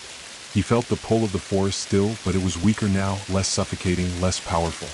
The darkness still pressed against his skin, but the light inside him, the will to fight, was pushing it back. The woman took a step forward, her eyes narrowed in an unreadable expression. There was no pity in her gaze, only a knowing, a quiet resignation. "It is not enough," she said softly. "The forest is patient. It waits. You will always belong to it, Darren." It is in your blood now. Her words hung in the air, heavy with finality. But Darren, breathing deeply, didn't let them drown him. He had fought back. He had resisted. And though he could feel the forest still circling him like a predator, he knew one thing now. He wasn't lost. Not yet. Darren stood taller, his fists clenched, his legs steady beneath him. The shadows had not won. The creature had not claimed him. He could still feel the hunger in the dark, but it was weaker now, less certain. He wasn't part of it. Not yet. Not unless he let it. And Darren wouldn't. Not now. Not ever. The forest outside howled, its ancient voice rattling the windows of the lodge, a tempest that seemed to echo the turmoil inside Darren's mind. The shadows writhed around him like serpents, as if the forest were testing his resolve, probing for the weakest part of him to tear apart. But Darren stood firm, his chest heaving as he breathed in the cold, oppressive air, his hands still clenched into fists, his heart beating with a rhythm that belonged to him, not to the forest. The creature in the room had grown still, its form now an indistinct blur of shifting darkness, its glowing eyes flickering with frustration. It no longer spoke, no longer whispered its promises. Instead, it seemed to be waiting for him to make a mistake. Its silent presence loomed, a shadowy monolith of hunger and patience. The woman, once a human, now a mere echo of the forest's will, watched him closely, her face unreadable, her posture rigid. She had once been like him, full of defiance, perhaps even full of hope. But now she was a part of this place, her soul bound to the darkness, her humanity lost in the bowels of the forest's hunger. He could see it in her eyes now, that quiet acceptance, the resignation of someone who had long ago stopped fighting. But Darren refused to follow her path. Not now. Not ever. The shadows that had once pressed against him seemed to grow heavier, their pull stronger, but they no longer overwhelmed him. Every movement he made, every breath he took, fought back the tide of darkness. His mind was clearer now than it had been since he stepped into the forest. He could feel the tendrils of the forest still reaching for him, but he had become something different. He had become a spark in the heart of the storm, a thread of light amidst the encroaching darkness. His body ached with the strain of resisting, but his mind burned with a clarity he had not known since the very first moment he had stepped into this cursed place. The forest might have thought it could claim him, but it had underestimated him. He had walked into its domain willingly, but it would be his choice to leave it. "You are stronger than you think," the voice of the woman broke through the tension. It was softer now, more like a whisper than a command. "But the forest is patient. It will wait for you to tire. It will wait for you to break." Her words, though calm, sent a chill down Darren's spine. The weight of them lingered in the room, heavy and suffocating, a reminder of how the forest had consumed her, how it had consumed so many before her. But not him. Not today. "I'm not going to break," Darren said, his voice stronger now. It came from a place deep within him, his core of defiance. "I'm not going to become like you." She didn't respond to his words, but he saw the brief flicker of something in her eyes, a shadow of recognition. Maybe it was regret. Maybe it was a spark of something she had lost long ago. The shadows began to tighten again, this time more aggressively, more forcefully. Darren could feel them at his back, curling at his feet, snaking up his arms like the grasping fingers of some unseen monster. The creature's eyes glowed brighter, its form becoming more defined as it drew closer. It was like a predator circling its prey, waiting for the perfect moment to strike. "You cannot win," the creature rasped, its voice growing louder, more insistent. "You are already ours. You've walked too far into this place. You've breathed in its breath. You've tasted its soil. You are part of the forest now, and the forest always takes what it claims." But Darren's resolve did not waver. The voice of the forest, its whispers and threats, no longer felt like the truth. They were just words, empty threats. It could not take him unless he allowed it to. The fire, which had sputtered out earlier, now flared once again, its embers lighting up the room, casting jagged shadows across the walls. The air crackled with energy as the fire's flickering light fought against the encroaching darkness. For a moment, Darren felt the warmth of it on his skin, the light that had long been absent in the cold, oppressive silence of the lodge. Darren took a step forward, then another, his legs steady despite the pull of the darkness, despite the weight of the shadows that threatened to swallow him whole. With each step, he felt a surge of power, a strength that was his own, not the forest's. He wasn't just fighting for his body. He was fighting for his mind, for his very soul. The creature's eyes flickered, its form distorting again as it let out a low, mournful hiss. Its patience was wearing thin. could feel the shift in the atmosphere, the change in the room. The fire, the light, these were not the forest's tools. They were Darren's. "You cannot resist forever," the creature warned, its voice a low growl now, as if trying to drown out the flicker of hope in Darren's chest. "The forest will find you no matter where you go. You will always be a part of it." But Darren shook his head, his voice steady. "I don't care. I won't be yours. Not now. Not ever." The forest had already begun its work inside him. He could feel it, the pulse of its darkness, the way it seeped into his thoughts, into his blood. But it had not consumed him. Not yet. Darren stopped in front of the fire, its warmth still a sharp contrast to the freezing cold of the lodge. The flames danced, their orange light flickering violently, casting long, jagged shadows across the room. Darren stood between them, the last light and the gathering dark. He reached out a hand, and for the first time, he didn't feel the forest's pull at his fingertips. Instead, he felt the fire. The light filled him, fueling his defiance. It reminded him of who he was, of the life he had left behind in the world outside. The forest might have taken his body, but it could never take his will. It could never take the light inside him. With a sudden motion, Darren turned, raising his arm and throwing the firebrand toward the center of the room, where the creature stood.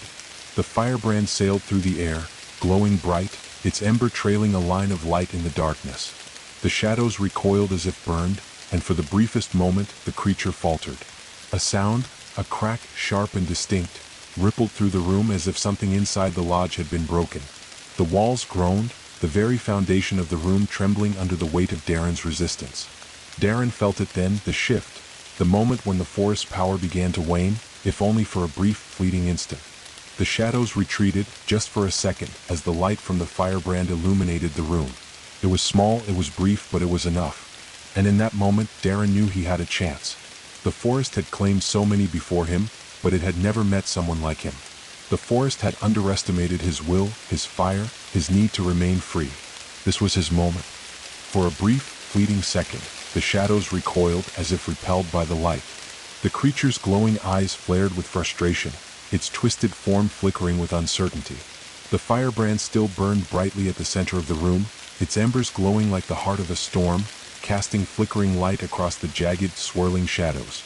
Darren's breath came in sharp, ragged bursts, but his mind was clearer than it had ever been since he entered this cursed place. For the first time since the forest had begun to close in on him, Darren felt in control. He could feel the weight of the darkness pressing against him, but it no longer felt insurmountable. It was a living thing, breathing and pulsing, but it was not invincible. He wasn't powerless. He wasn't lost. Not yet. He stepped forward, his footfalls quiet against the cold, cracked wood of the floor, but every step he took felt as though it was pushing against the very foundation of the lodge. The creature hissed, its form rippling in the darkness, its tendrils curling like smoke in the air, but it didn't move. Not yet. The woman, still silent, watched him with an inscrutable expression. She had seen this before, perhaps even felt this same spark of resistance in her own time. But now she was a mere spectator. She had given up her fight long ago. She had allowed herself to become part of the forest's insatiable hunger. And yet, in the faintest flicker of her eyes, Darren saw something. Regret? Maybe. Or perhaps it was the shadow of the person she used to be. But there was no time for that. Darren wasn't here for pity or sympathy. He was here to escape. The firebrand still burned, casting the only light in the room, but the shadows were closing in again, circling like wolves, hungry and relentless. They were gathering strength, pulling at his limbs, trying to drag him back into their embrace. He could feel the weight of it, like cold hands gripping his arms, his legs.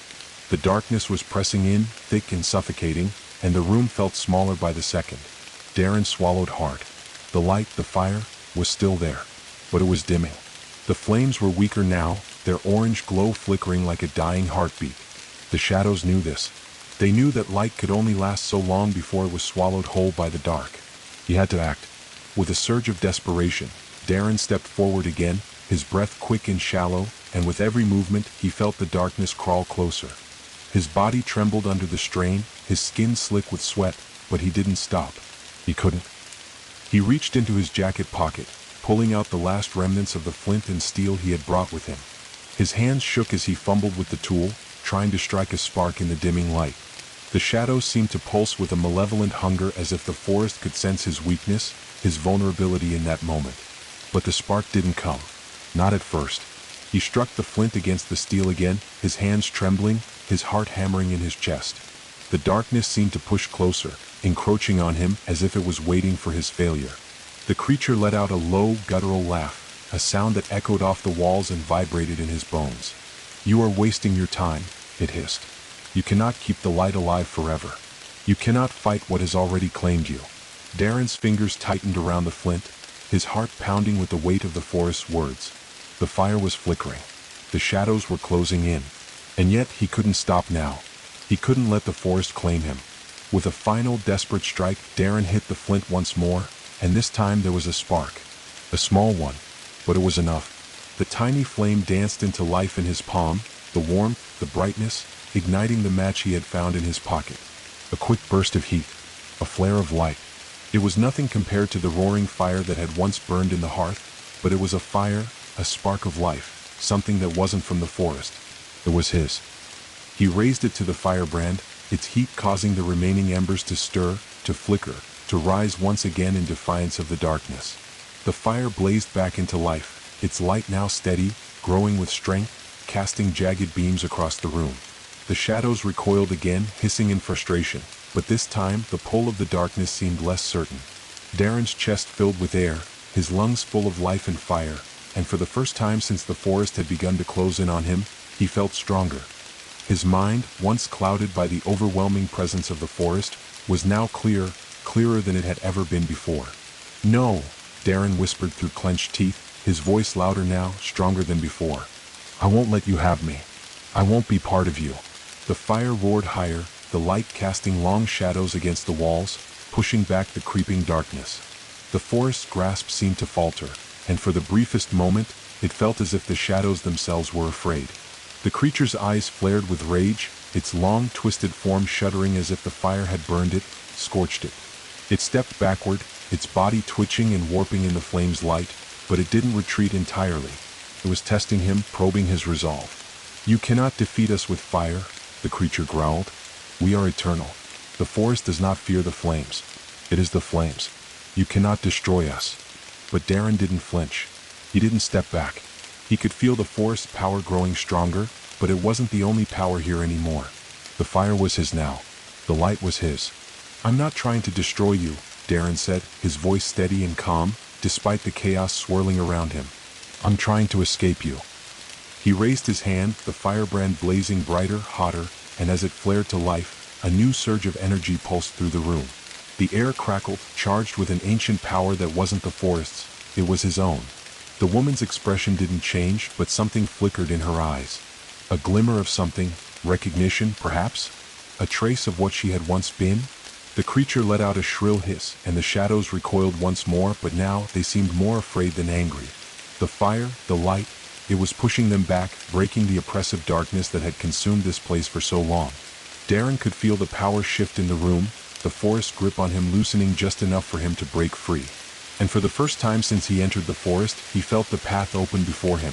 The path to freedom, to escape. It was not an easy path. It would not be simple. But it was a path nonetheless.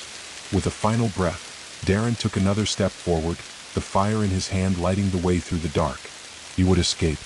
The fire burned bright, its embers crackling and hissing as it pushed back the encroaching darkness, holding the shadows at bay. But Darren knew the fight was far from over. The forest was vast, ancient, and its hunger insatiable. He could feel it deep in his bones, the weight of its presence pressing down on him, relentless, unforgiving. Yet now, for the first time, the shadows seemed to fear the light. They recoiled at its touch, their movements less certain, more hesitant. The creature's form trembled, flickering and distorting in the light, as though it was no longer entirely sure of its own power. Its glowing eyes, once filled with hunger, with malice, now seemed filled with something else, something darker and more primal, fear. "You cannot banish us with mere light," the creature growled, its voice laced with venom. "The forest has existed long before you, and it will continue long after you. We are the heart of this place. You cannot escape us. You cannot defeat us." Darren's grip tightened around the firebrand, his fingers raw but unyielding. His breath came in ragged gasps, but the fire in his chest burned brighter than ever. "I don't need to banish you," he said, his voice low but resolute. "I just need to get out." The fire flared, the warmth of it pushing back against the cold, against the grip of the shadows. The tendrils of darkness recoiled, twisting and snapping, but Darren didn't let up. He took a step forward, then another, the firebrand held high in his hand, a beacon against the suffocating dark. The woman remained still, watching him with a blank, distant expression. She had long ago surrendered to the forest's will, her will broken, her spirit bound. But Darren was different. He wasn't like her. He hadn't given up, and he wasn't going to. The shadows surged forward again, this time more fiercely, more frantically.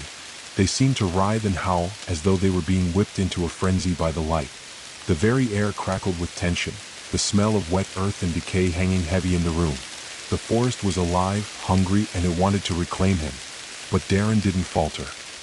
He moved faster now, his feet steady despite the weight of the darkness that pressed against him.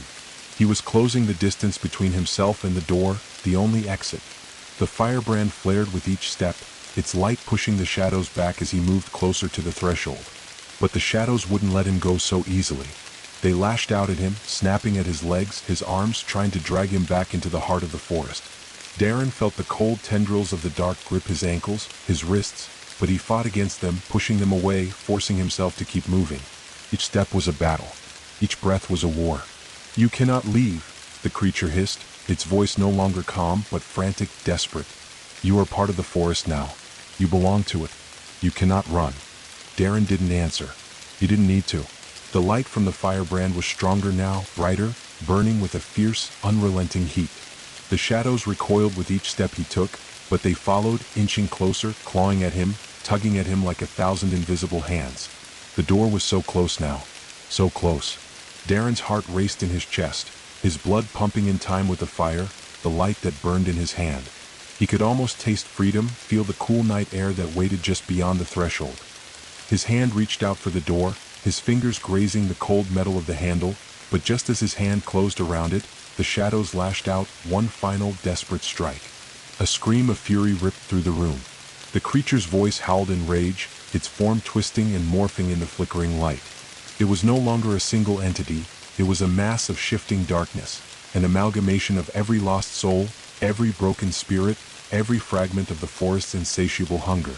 The shadows wrapped around Darren's arm, pulling him away from the door, yanking him back into the center of the room. His breath caught in his throat, the force of the darkness nearly too much to bear. He struggled, his muscles burning, his body straining against the pull of the forest. "You cannot leave," the creature shrieked, its voice a guttural wail, the sound like the breaking of ancient trees. "You belong to us. You are ours." Darren's vision blurred, the darkness closing in around him, but he refused to give in.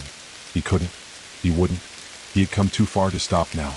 With a final, desperate cry, Darren swung the firebrand down toward the shadows, the flame exploding in a burst of light.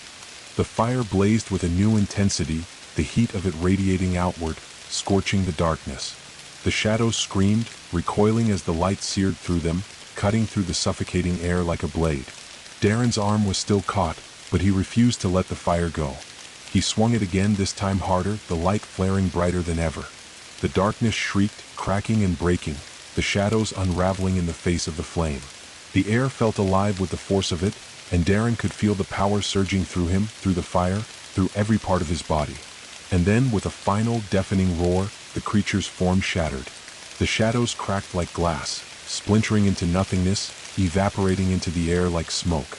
The force that had held Darren in its grasp released him, the shadows slipping away as the fire burned brighter, its light flooding the room, cleansing the darkness. For a moment there was silence.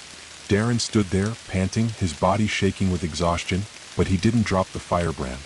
The flames still burned, fierce and bright, but the air around him had shifted. The shadows had retreated. The forest had faltered. The door, the exit, was wide open now, the cool night air rushing in, carrying with it the scent of rain and earth, the promise of freedom. Darren didn't hesitate. He ran. His feet moved faster than he thought possible, the light of the firebrand guiding him through the darkness, cutting through the trees, the undergrowth, the endless expanse of the forest. The shadows still clung to the edges of his vision, but they were distant now, like fading memories, unable to touch him as he moved deeper into the open night. The woman's voice echoed in his mind one last time, a faint whisper in the wind.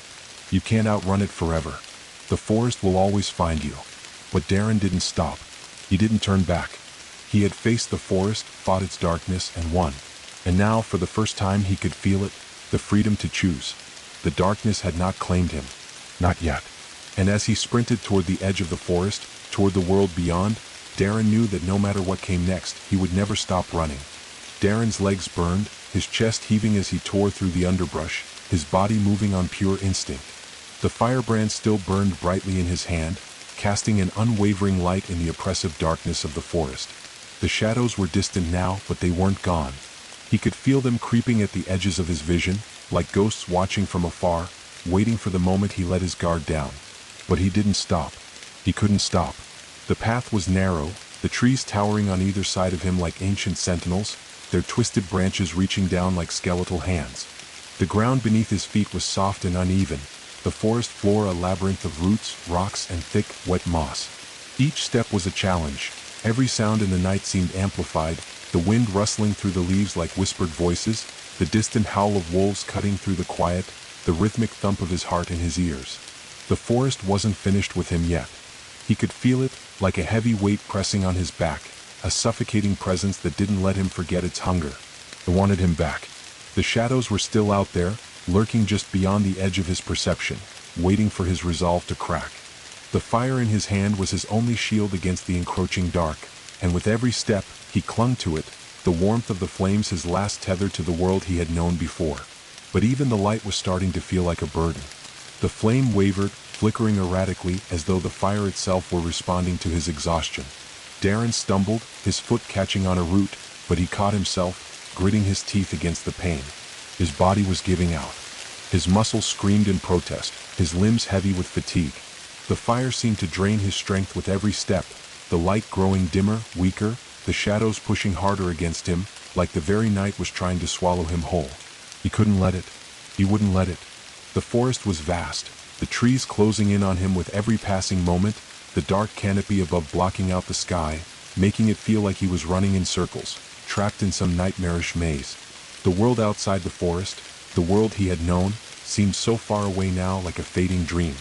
And then, just as he thought he could run no further, the trees parted. The forest opened up before him, revealing a clearing bathed in pale moonlight. The night air was still and cold, the sound of crickets and the distant rustle of leaves the only noise. The clearing was quiet, too quiet, as if it held its breath. Darren stopped at the edge, his heart pounding, his eyes scanning the space in front of him. The trees behind him seemed to grow darker, their branches swaying in the wind as though beckoning him to turn back. But Darren stood still, the firebrand trembling in his grip. He could feel the change. The air in the clearing was different, cleaner somehow, as if the oppressive weight of the forest had finally lifted. The shadows had receded, but they were still there, lurking just beyond the reach of the fire's light.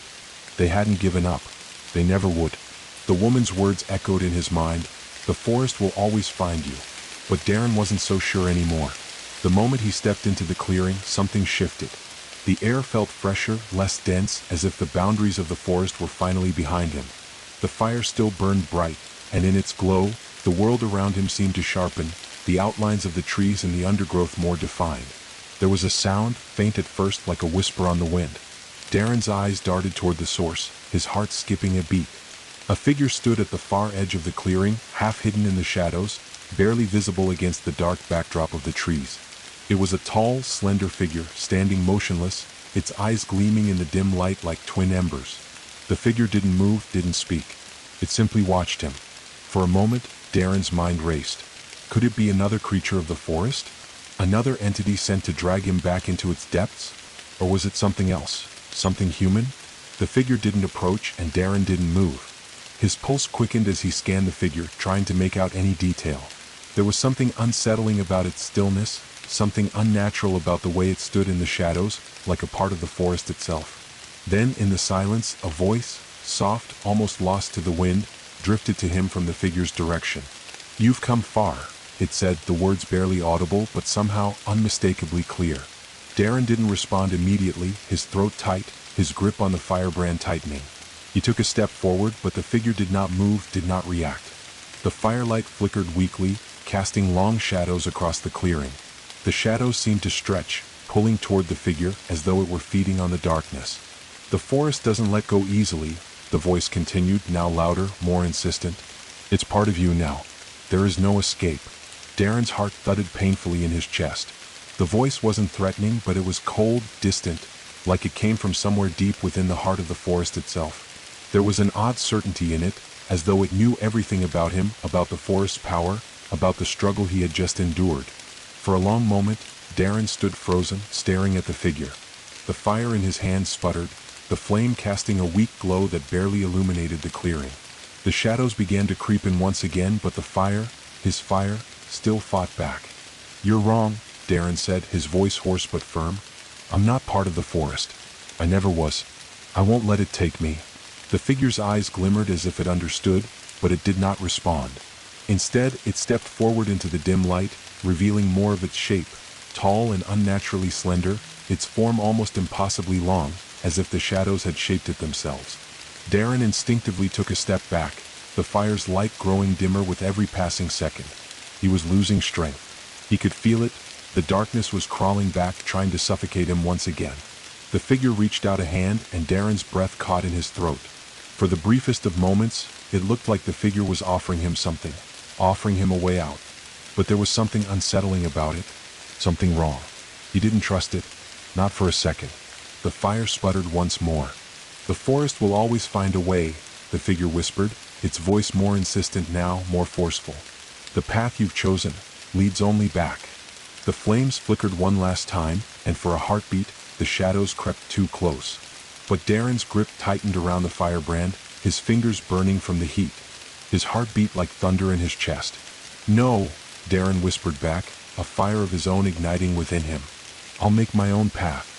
And with that, he turned on his heel and ran into the night. Darren's breath came in short, jagged bursts as his legs moved on pure instinct, propelling him forward through the clearing and into the night beyond. The firebrand still burned in his hand, though its flame was dimming, flickering in the wind. He couldn't afford to slow down, not now. The darkness was still there, waiting for him, clawing at his back, its hunger relentless. The figure in the clearing stood motionless, watching, but Darren didn't dare look back. The shadows were already stretching out, creeping in from the edges of his vision, their tendrils snaking through the trees, clawing at the night, urging him to stop, to turn, to yield. But he couldn't. He wouldn't. With each step, the world around him blurred, the trees becoming indistinct shapes, the forest pressing in tighter, as if it were trying to swallow him whole. The air was thick and heavy with the scent of damp earth and decaying leaves, but there was no time to stop and breathe. The ground beneath his feet was uneven, the path obscured by twisted roots and sharp rocks that threatened to trip him, but Darren moved with a purpose, his body fueled by the adrenaline coursing through his veins. He wasn't sure where he was going, but that didn't matter. He just needed to keep moving. The darkness behind him felt alive now, pulsing with a hungry, predatory rhythm, chasing him, always just a step behind. He could hear the rustle of the leaves, the wind whispering through the trees, but there were other sounds too, faint, distorted, like something was following, something far worse than the shadows. The forest was not just a place, it was a thing, a living, breathing force that had existed long before him, and it would keep existing long after.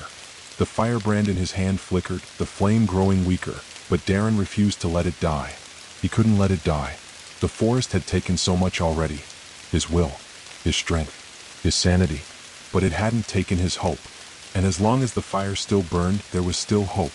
Ahead, the forest seemed to open up for a moment, the trees thinning, the path more visible. The moonlight spilled through the canopy, casting long shadows on the ground, and Darren took the chance to push forward, running faster. He could feel the air growing colder, the chill of the night creeping into his bones, but it didn't matter. His focus was unwavering. He had one goal, escape. But the forest had other plans. Out of nowhere, the ground beneath him shifted, and Darren's foot caught on something. He stumbled, his chest slamming into the earth, his breath knocked from his lungs. The firebrand flew from his hand, tumbling through the air, the flames sputtering and dying as it hit the cold ground. He tried to get up, to push himself to his feet, but the weight of the forest came down on him in that instant. The shadows that had been lingering at the edge of his vision were now upon him, wrapping around his arms, his legs, their cold, damp touch like iron chains. He could feel them pulling at him, dragging him backward, pulling him toward the center of the forest, toward the heart of it all. Darren gritted his teeth, his body screaming in pain as he fought against the shadows. He reached out with his hands, grasping at the air, his fingers digging into the soil, but it was like trying to break free from the very earth itself. The forest wasn't just trying to hold him down, It was trying to consume him. And that's when he saw it. In the distance, through the trees, a faint light flickered, a soft, golden glow, like the light of a distant lantern. It was barely visible, a speck of warmth in the overwhelming darkness, but it was there. It was real. It had to be. Darren's heart leapt in his chest. The light was real, and it was his only chance. With a grunt, he pushed against the earth, his muscles screaming, his hands scraped raw as he dug his fingers into the ground, forcing himself to move. The shadows tried to stop him, to pull him back into their embrace, but this time he didn't let them. He fought against them with every ounce of strength he had left. The light grew brighter as he crawled toward it, the warmth of it reaching him, pulling him forward. He could feel the shadows weaken, their grip on him slipping, as if they were afraid of the light, as if the warmth was burning them away. The air around him grew less oppressive, the weight of the forest lifting just enough for him to move. He didn't care what it was. He didn't care who, or what, was holding that lantern. All he cared about was getting to it. His hands finally found something solid, the cool metal of the lantern's frame, and Darren pulled himself up, his legs wobbling beneath him as he stood. He reached for the lantern, lifting it higher, and the light flared, brighter than ever, flooding the surrounding forest with warmth and clarity. And then, as if responding to his defiance, the shadows screamed. They writhed and recoiled, pulling back from the light, their grip on him finally breaking. Darren could feel their presence still, lingering, hungry, but the light was pushing them away, like a barrier between him and the forest's insatiable hunger. The lantern's glow was bright, almost blinding, but it was a beacon, a symbol of something more than the forest's darkness. It was his chance, his one chance to escape. The figure, the one who had been watching him from the clearing, was gone now, its presence nothing more than a fading memory. But Darren didn't waste time looking for it. The forest had thrown everything it had at him, but the light of the lantern was his salvation. He could feel the forest trying to reach out, trying to claim him once again, but he wasn't going to let it. Not now. Not when he had this chance. He turned, and the lantern's light cut through the forest like a sword, cutting through the trees, pushing the darkness away, leading him forward. The wind howled again, but it wasn't as oppressive now. The air was colder, but it didn't feel suffocating. And then, through the thinning trees, Darren saw it. A break in the canopy, a gap in the walls of the forest that he hadn't noticed before. Beyond it, a stretch of open land. The edge of the forest. His heart pounded, hope swelling within him as he moved faster, his feet stumbling over roots, but he didn't care. He didn't stop. The lantern's light burned brighter with every step, and the forest that had once seemed endless, finally started to recede. Just a few more steps. Just a few more. And then, with one final push, Darren stepped beyond the last line of trees, the forest finally falling away behind him. The land before him stretched out, wide, open, and free. The sky above was clear, the stars shining brightly through the night. The forest was no longer chasing him. The darkness was gone. But even as he stood there in the quiet, open space, he couldn't shake the feeling that the forest had merely taken a step back. It would never let go. It would always wait. The shadows would always be there, lurking, waiting for the moment he was weakest, the moment he faltered. And yet, as Darren stood in the silence, the lantern's light still burning brightly in his hands, he realized something. He had made it this far. The forest had tried to claim him. It had tried to drag him into its endless depths. But he had resisted. He had fought. And for the first time, Darren felt that maybe, just maybe, he had won. The air felt different beyond the trees, cleaner, fresher, as if the very earth outside the forest carried the weight of 1,000 silent breaths. Darren stood at the edge of the forest, his legs trembling from the exertion, his chest heaving as he breathed in the cool night air. The lantern's light flickered in his hand, casting long, wavering shadows at his feet, but it no longer seemed to burn with the intensity it once had. It had become a mere guide now, a faint beacon in the vastness of the open space before him. But the fire inside him still blazed. He took a deep breath and exhaled slowly, the weight of the last few days crashing down on him. He had run so far, so fast, but he wasn't sure he could keep running forever. His body was spent, his mind weary, but his resolve, the strength that had kept him moving even when the shadows had almost claimed him, remained intact. Darren's gaze drifted back to the forest, the silhouette of its towering trees standing tall and dark against the backdrop of the night sky. It seemed so still now, almost lifeless, but he knew better. He could feel its pulse, the rhythm of the forest that beat just beneath the surface, waiting for any sign of weakness, any sign of surrender. The forest hadn't given up. It was simply waiting. The shadows were still there, lingering at the edges of his mind, like a low hum in his skull. The forest had always been part of him now. He couldn't deny that. It had touched him in ways he still didn't fully understand, had tried to consume him in ways no one could fathom. But he had fought. And as he stood here, beyond its grasp, beyond its reach, Darren realized something. The forest didn't own him. Not anymore. He turned away from the trees, his gaze falling on the open land ahead of him. The world outside the forest was vast, full of possibilities, full of freedom. He could feel the promise of that freedom, the weight of it lifting his chest, the promise of a future that hadn't been clouded by the shadows. And yet, despite the clear night sky above him, despite the sense of victory that surged through him, Darren couldn't shake the nagging feeling in the back of his mind. Something was off. Something wasn't quite right. He glanced down at the lantern in his hand, the small flickering light casting long shadows across the open land, and for the first time since it had started, he felt the true weight of what had happened. The light, the warmth, had come from the forest. It had been a part of the forest's power, its essence, and now that he was beyond the trees, he realized that the forest had let him go. For now. It hadn't finished with him. The shadows in the distance seemed to stretch just a little further, as though the forest was still watching him, still lingering just beyond the horizon. The feeling of being chased hadn't left him. It was like a ripple in the fabric of reality itself, a sensation that he couldn't quite explain. The forest wasn't gone. It wasn't over. Darren felt the weight of the lantern in his hand again, its faint warmth not quite enough to push back the chill that had settled deep inside his bones. It was as if the very light had taken something from him, something vital. Maybe it was the connection to the forest. Or maybe it was something deeper, something elemental, something he couldn't see but he could feel. He took another step forward, but the ground beneath him seemed to shift, the very earth itself a reminder of how far he had come and how fragile his escape was. The wind stirred the grass around his feet, but it wasn't the wind from the forest. It felt different now, gentler but colder, almost unnatural. Darren's mind raced. What had he truly escaped? Was this freedom? Or was it just another part of the forest game? He had stepped beyond its boundaries, sure, but had he left it behind? Or had it simply followed him, waiting for the right moment to close in again? The lantern flickered once more, the flame struggling to stay alive, and in that moment, Darren realized something. The fire wasn't just the forest's light. It was his now. It had burned within him, had driven him to fight, to survive. But if the forest's power had been taken from him, if the darkness still lingered within, then what was left? What part of him had been consumed? He couldn't ignore it anymore. The forest was a part of him, and no matter how far he ran, no matter how many steps he took away from the trees, it would always be there. It would always whisper in the corners of his mind, lurking just beneath the surface of his thoughts. The lantern's glow may have been his guiding light, but it was also a reminder of everything he had survived, everything he had fought. Darren sat down in the grass, his body aching, the weight of exhaustion pulling him toward the ground.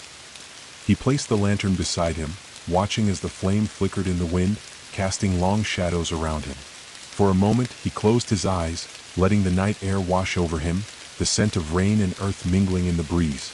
The quiet was almost suffocating, but it was different from the silence in the forest. There was peace here, a peace that felt earned, that felt hard-won. The kind of peace that could only be found after a battle, after surviving something that tried to tear you apart. But peace didn't last forever. The wind shifted again, a sudden chill sweeping across the open land, and Darren felt it, felt the pull of something, a presence in the distance, something familiar. The sensation that had been gnawing at him since he left the forest flared in his chest. The shadows. They were there, just beyond the edge of his vision. He could feel them watching. The forest was still with him, still waiting for him to falter, to give in. The feeling of being watched was back again, the weight of it pressing on him like a phantom, lingering, suffocating. But Darren didn't look back. He couldn't. He wouldn't. Instead, he stood up, the lantern's light still flickering weakly in his hand. He had escaped the forest once. He could do it again. It was time to leave the past behind, to stop running from the shadows and face them head-on. The forest had wanted him, but now it would have to follow. The wind howled across the open land, but it was no longer the comforting breeze of the night. It was sharp, biting, a reminder that the forest's reach had not fully relinquished him. Darren's gaze shifted to the distant trees, standing like sentinels against the horizon. The lantern flickered weakly in his hand, its glow barely enough to cut through the dark expanse before him. Despite the cold air nipping at his skin, he felt an unsettling warmth deep in his chest. a glow that wasn't from the lantern. It was something darker, something embedded within him. The forest wasn't finished. Not yet. Darren had thought that stepping beyond the tree line would free him, but now, standing in the open, with the wind tugging at his hair and the land stretching wide before him, he felt an odd sense of déjà vu. The feeling that he was still caught in the forest's grip, like the very land he stood on was a continuation of the forest itself, its boundaries too fluid to define. The shadows were still there, just out of sight, but Darren could feel them. He could feel them pressing against him, tugging at his thoughts. The forest's whispers were in his head again, that low, guttural hum that made him question his very existence. It wasn't a voice, not in the traditional sense. It was a presence, an overwhelming sense of being known, a deep and ancient connection that linked him to the land. It wasn't something he could escape. It was part of him now, woven into his very being. The lantern's flame flickered again, casting long, distorted shadows at his feet, stretching out like the limbs of some unseen creature. The world around him seemed to warp, the stars above becoming distant and cold, the earth beneath his feet uneven, as if it were trying to shift, trying to reassert its control. For a moment, Darren closed his eyes, letting the cold wind tear at his face, the chill sinking into his bones. His breath came in short, heavy gasps. The sound of his pulse filled his ears, like a drumbeat echoing through the silence. The sensation of being watched, of being followed, had only grown stronger. He had thought that by stepping away from the forest, he was free, but the truth was far more complex. The forest had seeped into him, into his soul. He could still feel it, feel the very pulse of the land beneath his feet, beneath his skin. I'm not free, he thought, the realization settling like a stone in his gut. Not yet. But that didn't mean he was going to give in. Not now. Not after everything he had endured. Darren straightened his back, his resolve hardening with every breath. He had to keep moving forward. He had to keep going, no matter how much the forest tugged at him, no matter how much the shadows clawed at the edges of his mind. The firebrand, the lantern, was still in his hand. It wasn't much, but it was enough. It was a symbol, a beacon of what he had survived, of what he still had left to fight for. The light was his, no matter what the forest claimed. And if the forest wanted him, it would have to fight for him. He began walking, slowly at first, his feet sinking into the soft earth, his mind still tangled in the threads of his thoughts. The wind picked up again, tearing through the grass as though the land itself was trying to push him back. But Darren didn't stop. With each step, the darkness pressed in closer, the weight of it bearing down on him like a storm gathering strength. The shadows shifted with him, following his every move, crawling over the land, inching closer, whispering in the wind. The lantern's light wavered, casting strange, elongated shadows that danced around him. He tightened his grip on the lantern, the heat of the flame warm against his palm, but even the light seemed to grow tired, as if the journey was beginning to take its toll. The glow was faint, fragile. It didn't matter. Darren refused to let it go. The forest was still there, but so was he. It had claimed so much from him already, twisted him, shaped him, but Darren was still here. The land wanted to pull him back into its depths, to suffocate him with its endless hunger, but he refused to let it. He wouldn't let it claim him again. His steps grew steadier, more purposeful, as he moved farther from the forest.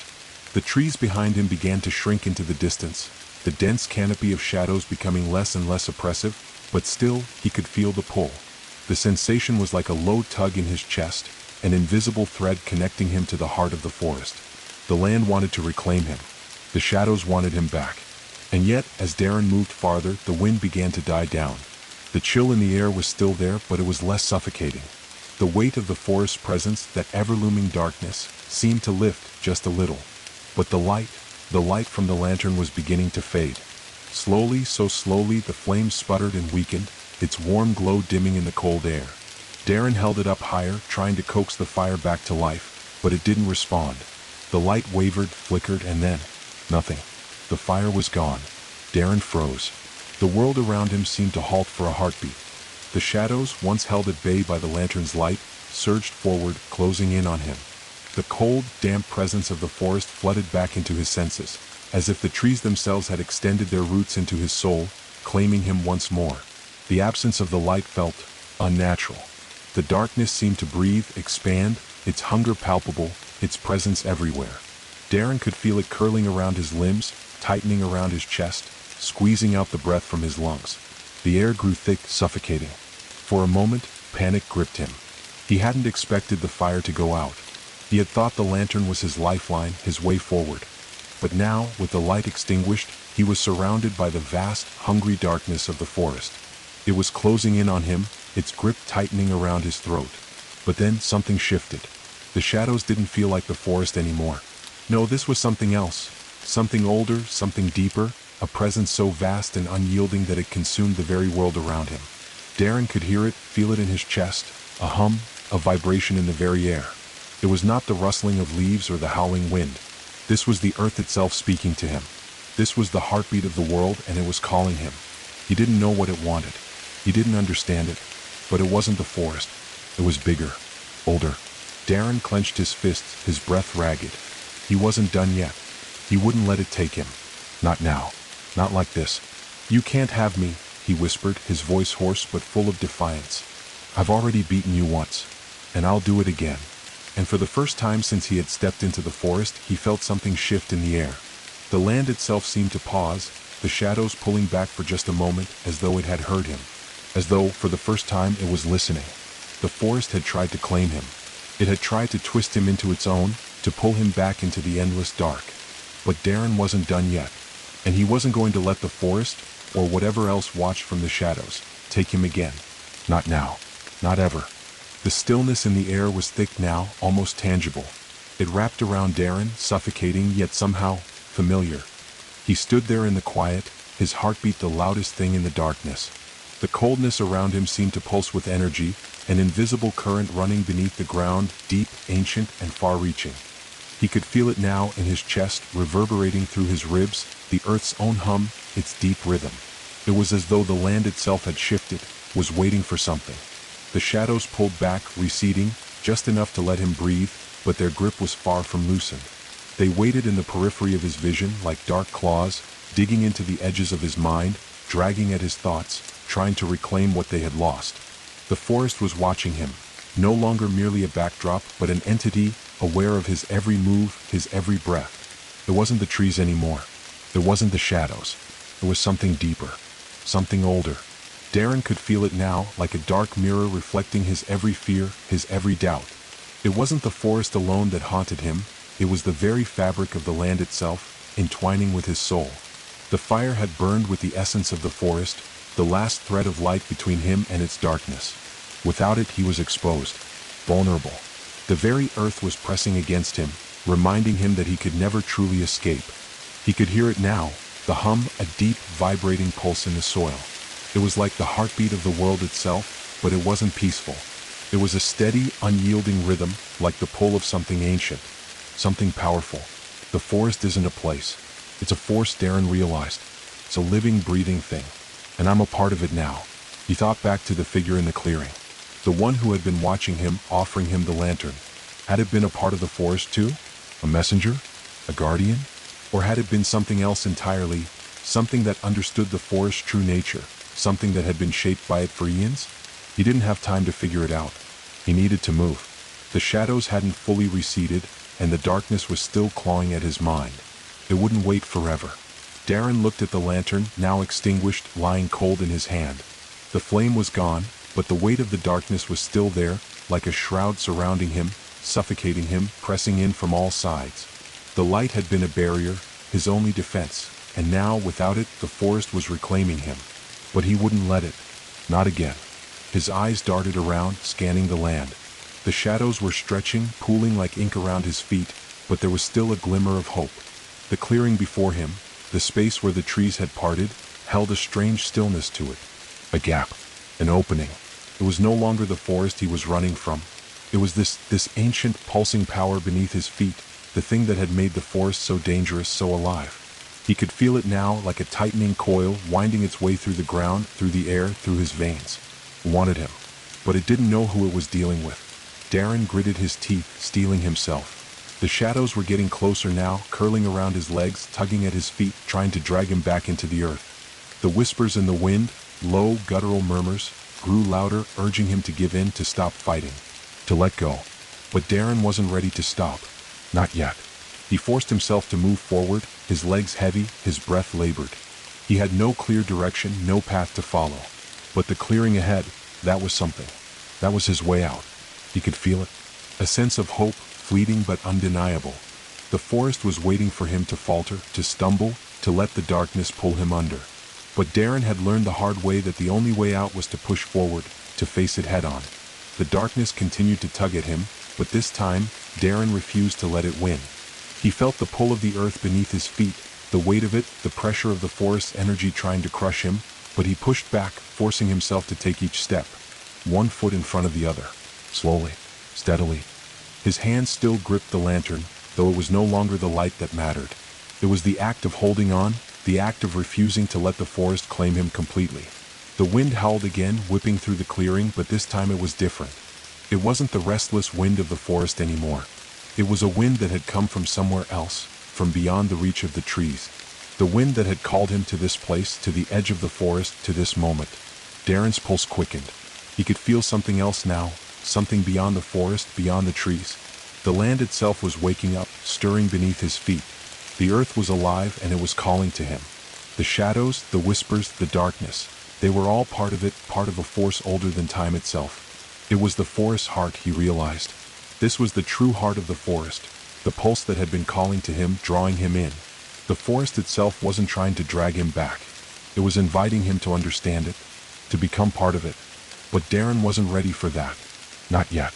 The ground beneath his feet shifted, the earth trembling slightly, and for the briefest of moments, Darren felt a surge of energy, raw, untamed, ancient. It was like the land itself was reaching for him, offering him its power. The forest was still alive, still waiting, but it wasn't hungry anymore. It was waiting for him to make the choice, to become one with it. Darren paused, his heart racing. He was standing at the threshold of something far bigger than he had ever realized. The forest had been calling to him, yes, but it hadn't been to consume him. It had been to invite him in. And now, standing there, with the wind howling through the clearing and the earth pulsing beneath him, Darren realized the truth. He could go back to the forest. He could embrace its power, its ancient energy. He could become the forest. But that wasn't what he wanted. Not yet. The whispers were louder now, the hum of the earth more insistent, as if the forest was urging him to join it, to stop running, to let go. Darren clenched his fists, his breath steadying. He wouldn't give in. Not now. Not when he had come this far. The forest had claimed him once and it would try again. But Darren was done being a part of it. He was done being a piece in its endless game.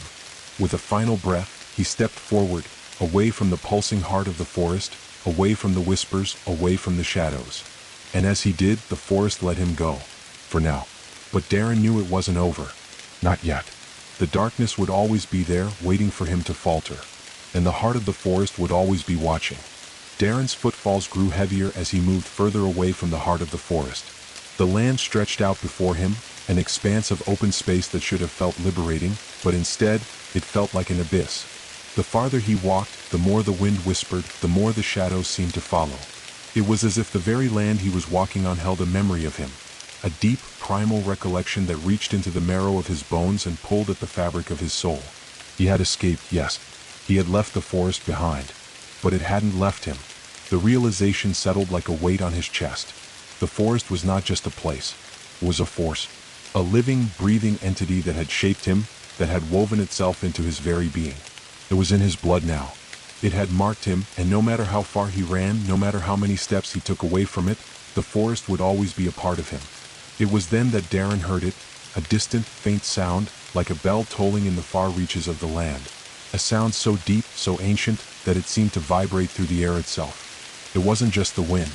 It wasn't just the rustling of trees. It was something else. A resonance. A vibration in the earth. His footsteps slowed.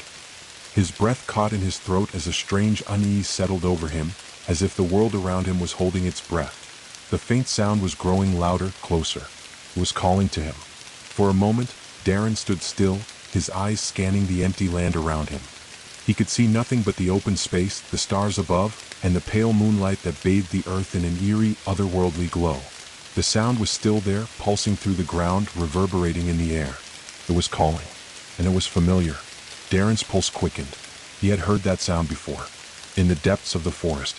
In the heart of the trees. It was the sound of the earth itself. A deep, resonant hum that signified the awakening of something ancient. Something that had always been there, waiting. Without thinking, his feet began to move once more, his steps guided not by logic, but by the pull of that sound, by the deep, inexplicable force that called to him from the distance. His body seemed to move of its own accord, as though it was being guided by the very land he walked on. The wind picked up again, and with it came a strange whisper, a wordless murmur like a language Darren could almost understand. It was a call, but not to his ears. It was a call to something deeper, to something within. His legs carried him forward, his thoughts clouded, as though the earth beneath him was reaching into his very soul, pulling him, urging him, pushing him toward the sound.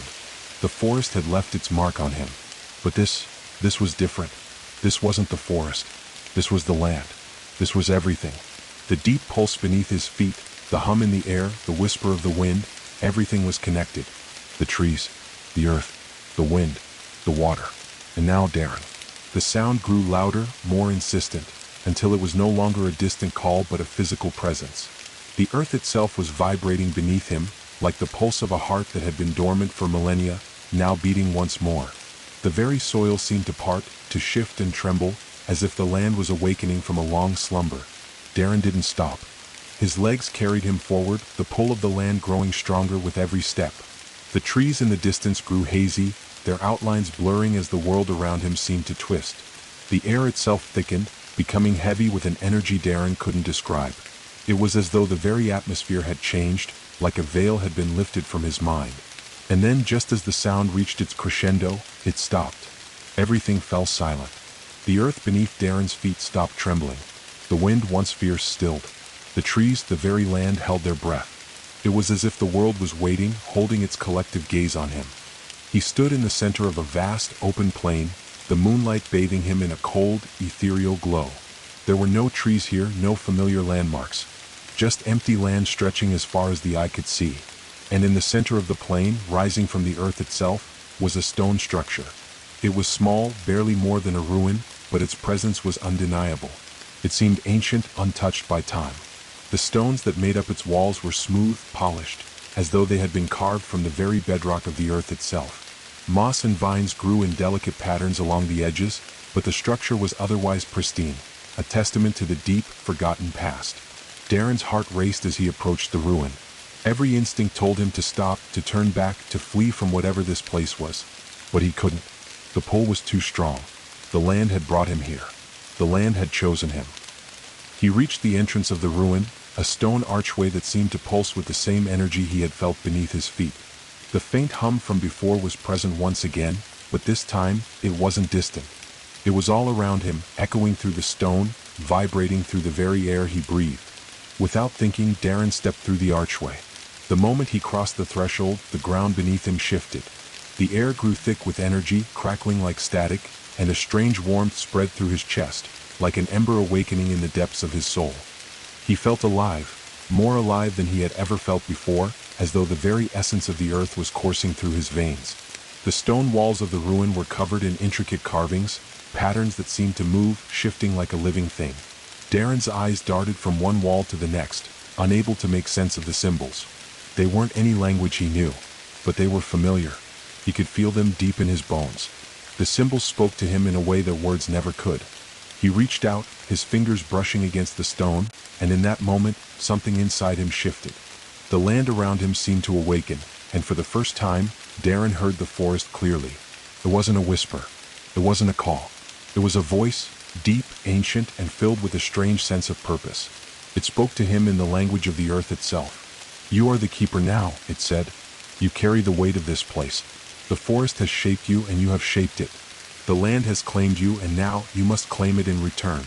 The words reverberated through his entire being, like a deep echo in the hollow of his chest. The voice was not threatening. It was not a command. It was an invitation, a responsibility, an understanding that this land, this force, was not just around him. It was within him.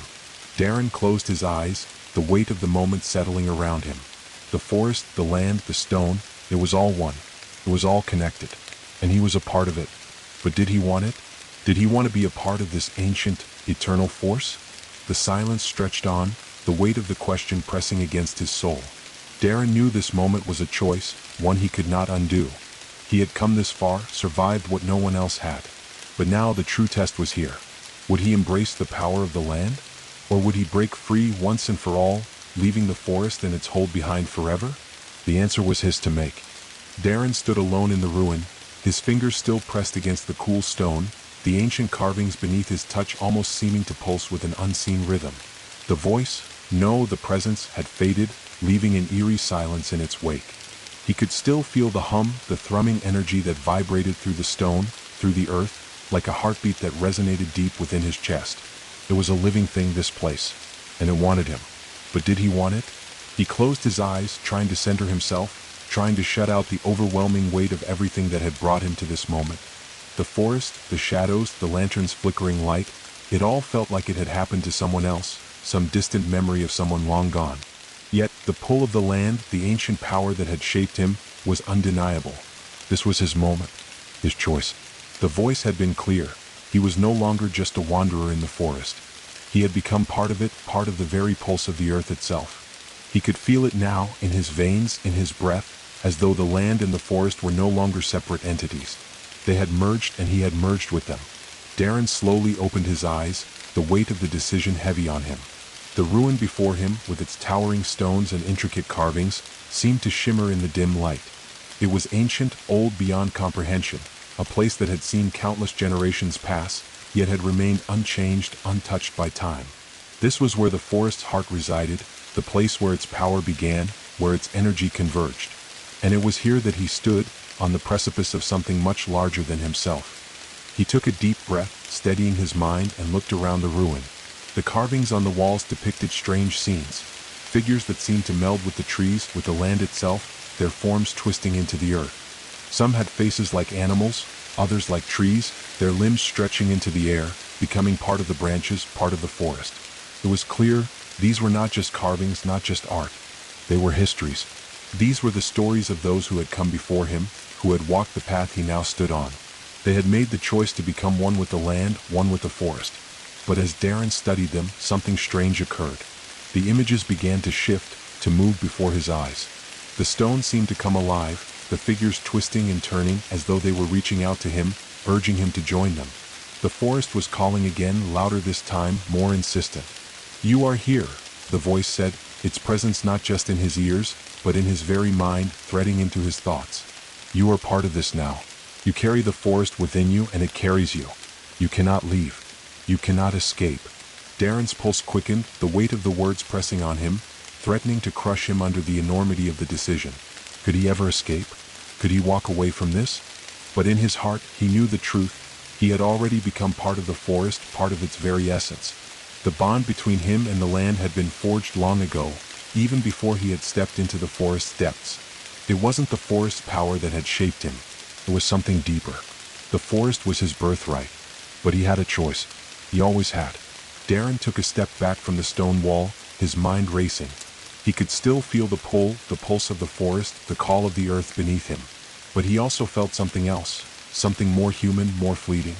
It was fear. Fear of being consumed, of losing himself entirely to something that was beyond his comprehension. The ancient power that had shaped him was not just the forest, it was the world itself, the land, the sky, the air. It was the energy that flowed through the veins of the earth, through the trees and the rocks, the roots and the rivers. It was the pulse of life and death, of creation and destruction, a force that transcended time and space. And it was waiting for him to embrace it. But Darren wasn't ready. He wasn't ready to give himself over completely, to be swallowed by the weight of something so immense, so all-consuming. He had fought to survive, fought to keep his humanity intact. And he wasn't going to let go of it now. For the first time, Darren stepped away from the ruin, his mind clear. The choice was not about whether to embrace the forest's power, it was about who he was in relation to it. He wasn't a puppet of the land. He wasn't a servant to the forest's will. He was his own man with his own will, with his own heart beating in his chest. He had come this far, hadn't he? He had survived the forest's darkest moments, the shadows that had tried to drag him under, the ancient hunger that had called to him.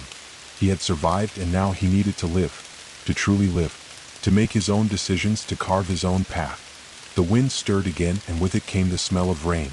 The ground beneath his feet shifted, as if the earth was shifting its weight, waiting for him to make his decision. For a moment, Darren closed his eyes and took a deep breath, filling his lungs with the cool, fresh air. The forest had done its worst to him. It had twisted him, tested him, but it had never broken him. And he wasn't about to let it win now. "I am not yours," Darren whispered into the silence of the night. "I belong to myself." And with that, something in the air shifted. The vibrations that had been humming so loudly, the pull of the earth that had been drawing him in, seemed to quiet. The stones around him no longer felt alive, no longer pulsed with energy. The forest call faded into the background, retreating just a little. Darren opened his eyes. For the first time in what felt like an eternity, he was truly alone. The land around him seemed to release its grip, the shadows pulling back, the earth beneath his feet no longer trembling with anticipation. The silence was palpable now. It was the silence of choice, of freedom. He turned, walking slowly, each step feeling heavier than the last, as though the weight of his decision was now pressing down on him, but it was a weight he could carry. The night was still. The air was cool, the wind gentle. The sounds of the forest had faded, leaving only the soft murmur of his own thoughts. Darren had made his choice, and now he would live with it. But the land was still there, still watching. The forest would always be with him. He couldn't escape that. But he didn't need to, because now, for the first time, he understood something profound. He didn't need to become the forest. He was the forest, and always would be. Darren's footsteps were steady now, each one carrying him farther from the ruin and into the vast emptiness of the land that stretched before him. The moon hung low in the sky, its pale light casting long shadows across the grass. The world felt different. The air was thick with the remnants of the ancient power that had once called him, but it was no longer oppressive. It wasn't the weight of a force trying to consume him, it was the gentle pulse of something that had been there all along, something that ran through him, in his blood and in his bones. He hadn't expected it to feel like this, peaceful. In the quiet of the night, with the soft rustling of leaves in the distance and the occasional snap of a twig beneath the shifting wind, Darren felt alive. Not just alive in the way a man breathes or walks or eats, but alive in the truest sense. A connection to the earth beneath his feet, to the stars above, to the very essence of the land. He was not separate from it anymore. He had never been. The forest had shaped him. It had tried to pull him in, twist him into its shape, but it had also shown him who he was, what he was capable of, what he was made of. But as the last remnants of the hum from the ruin faded into the night, Darren realized that he had changed. He hadn't just survived the forest. He had become something more, something that belonged here. The trees loomed on the horizon now, their towering forms no longer a source of dread, but a reminder of what he had overcome. They were still the same trees, the same forest, but he was no longer afraid of them. Darren had fought the forest's dark whispers, the shadows that had tried to suffocate him. He had fought them with every ounce of his will, with every step he had taken. And now, the very land that had sought to claim him was waiting, watching, patient. He paused and looked back. For a moment, the forest felt closer than it ever had, but this time, it wasn't closing in. It wasn't a trap. It was a reminder, a memory of the journey he had taken.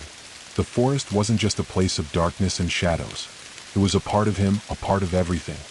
He remembered the figures he had seen in the carvings within the ruin, those ancient beings who had once walked this land, becoming one with the forest. They were not victims. They were not servants. They were part of something greater. They had merged with the forest, and in doing so, they had gained understanding, power, freedom. Darren understood now. The forest wasn't a thing to fear. It wasn't a prison or a force that sought to consume. It was a force of life, of transformation. The forest was the keeper of balance, the ancient steward of all things that grew, died, and were reborn. It was the heart of the world, and Darren was part of that heart. He took a step forward, and then another, the grass beneath his boots soft, cool, and welcoming. The wind shifted again, but this time, it didn't feel like a command or a beckoning. It felt like a greeting, like a familiar touch on the cheek, the land acknowledging his place in it. Darren felt it deep within him, the pulse, the thrum of life that had been there all along. It wasn't the forest calling him to return. It wasn't the earth pulling him back to its center. It was simply the world around him, alive and breathing as he was. He stopped again, staring up at the night sky. The stars had never felt so close, so intimate. He could feel their light, not just in the air but in the earth beneath him, in his chest. The universe had never felt so vast, so interconnected. He was a part of it. He was a part of everything. The wind shifted once more, and with it came the faintest sound, a murmur like a whisper on the edge of his mind. He closed his eyes, letting it wash over him. The voice wasn't from the forest, nor was it from the ruin. It wasn't even his own. It was something deeper, something older. A message carried on the wind, like a memory from the dawn of time. You are the keeper, the voice murmured. "The earth calls to you and you have answered." The words echoed in his mind, but this time they weren't a call to action. They weren't a command. They were an acknowledgement. The land had accepted him. The forest had accepted him. He wasn't a stranger here anymore. He wasn't an intruder. He was a part of the cycle of life, of growth, death, and rebirth. But as much as he had embraced his connection to the earth, Darren knew that his journey was not over. The forest had shaped him, yes, but now the land had chosen him to be its steward. The responsibility was his. And with that responsibility came a new understanding of what it meant to live. He wasn't just a man who had walked through the forest.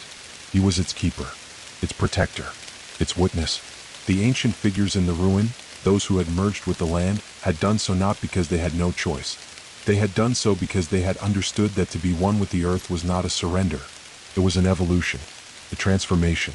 Darren looked back at the towering trees once more, the shadows stretching out before him, but they no longer felt ominous. They were welcoming him into their embrace. They were his allies now. They had always been. The first drops of rain began to fall, light at first, then heavier, pattering on the earth like a soft song. Darren closed his eyes, letting the rain fall on his face, on his skin, his hair. He could feel the earth beneath his feet shifting, waking, responding to the rain. It was alive, pulsing with energy, the roots of the trees stirring beneath the ground, drinking in the life-giving water. And then, for the first time, Darren truly understood. He was not just a man in the world. He was part of it. He was one with the forest, one with the rain, one with the earth. He had become the forest, and in doing so, he had found his place within the world. He had found his purpose. The rain began to fall harder now, and the trees whispered, the wind stirring the leaves into a soft, mournful song. Darren stood still, letting the world envelop him. He was no longer afraid, no longer alone. The forest was no longer something to fight against. It was his to protect, to nurture, to live alongside. The future stretched before him, long and uncertain, but Darren was ready. Ready to face whatever came next, knowing that whatever the forest had in store for him, he was prepared. The darkness was not a threat. It was simply part of the cycle. And Darren was the keeper of that cycle now. The earth's pulse, the forest's heart, was his to carry. Darren stood at the heart of the forest, the rain now falling in steady sheets, soaking him through. Felt like a baptism, a cleansing. The storm, the wind, the earth, all of it felt alive, breathing, as though the entire world had gathered in this moment to witness the choice he had made. The decision to accept the land, to accept his place within the cycle, was not just a personal victory. It was a transformation, one that rippled through the forest, through the earth itself. The trees, ancient and unyielding, seemed to bend slightly in the wind, their branches swaying in unison with the rain, as if they were acknowledging him. The shadows that had once seemed so oppressive were now merely a part of the natural rhythm of the world. There was no longer fear in the dark spaces between the trunks. There was only mystery and promise. The forest was not his enemy. It was his ally, his sanctuary, his responsibility. Darren let out a slow, steady breath, his body relaxing into the rhythm of the world around him. The pulse of the earth was so much louder now, so much clearer. It was like the beating of a heart, strong, steady, never faltering. And it was his heart too. The forest's pulse was his own pulse. He felt the energy coursing through him, flowing from the roots beneath his feet, through the veins of the trees into the very soil. This was the connection he had been searching for. It wasn't just about survival anymore. It was about living, truly living in harmony with the land, understanding its rhythms, its ebb and flow. He wasn't just a visitor in this place anymore. He was a part of it. And the forest, the earth, had accepted him into its fold. The rain began to ease, the storm receding into the distance, leaving behind a world washed clean. The air smelled fresh, like the earth had been reborn, ready for whatever came next. And so was Darren. He was ready. Ready to face whatever responsibilities lay ahead. The forest had 1,000 stories to tell, and now he was its keeper, its witness. He had a role to play in this vast, ever-changing world. As the rain softened, the wind carried a different sound, one that Darren hadn't heard before. A distant whisper carried on the breeze, sharp and familiar. He turned instinctively, knowing it was a call. Not from the forest, but from something else. Something beyond the trees. He felt it deep in his chest, the pull of the wind, the murmur of the earth beneath his feet. He wasn't alone. Darren's gaze swept across the trees, his eyes searching the shadows, the spaces between the trunks.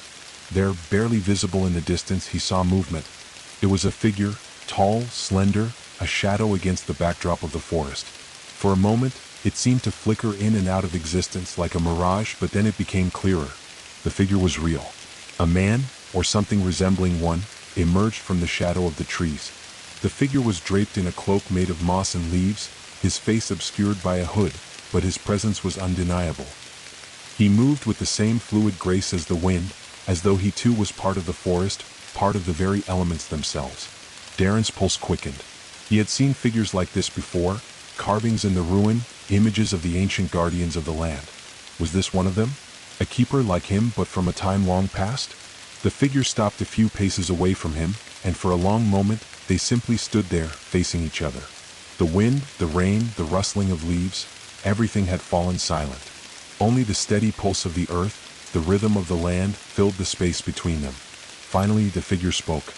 His voice was deep, rich, and ancient, like a whisper carried on the wind, a voice Darren knew from the depths of his soul. "You have come far, Keeper." Darren felt a chill run through him, but it wasn't fear. It was recognition. This was no stranger. This was someone, something, that had been waiting for him. Waiting for the moment when he would accept his place in the cycle. "I've come far," Darren replied, his voice steady, though his heart raced in his chest. "But I am only beginning to understand what I have become." The figure nodded slowly as if he had expected this answer. Then he stepped forward, the cloak of moss and leaves swaying gently with his movement. He raised a hand, gesturing for Darren to follow. "Come," he said, his voice soft yet commanding. "There is much to show you." Without thinking, Darren followed, his feet moving of their own accord, drawn to the figure like the pull of the earth itself.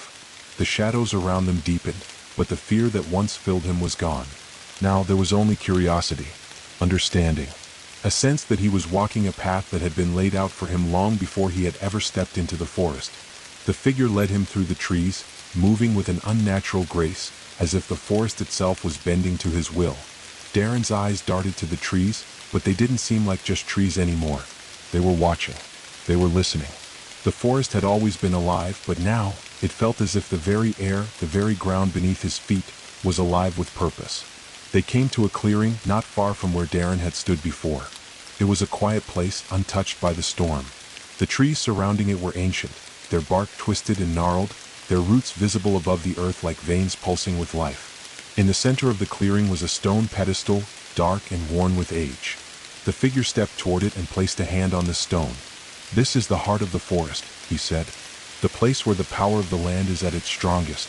The place where you will learn to harness the power that flows through you, through the forest, through the earth itself." Darren stepped closer, his heart beating faster. The pedestal seemed to hum with energy, the very stone vibrating with an ancient force. He could feel it deep within him, the same pulse he had felt before, the same thrum of life that ran through the land. It was here, in this place, that he would learn what it truly meant to be the keeper.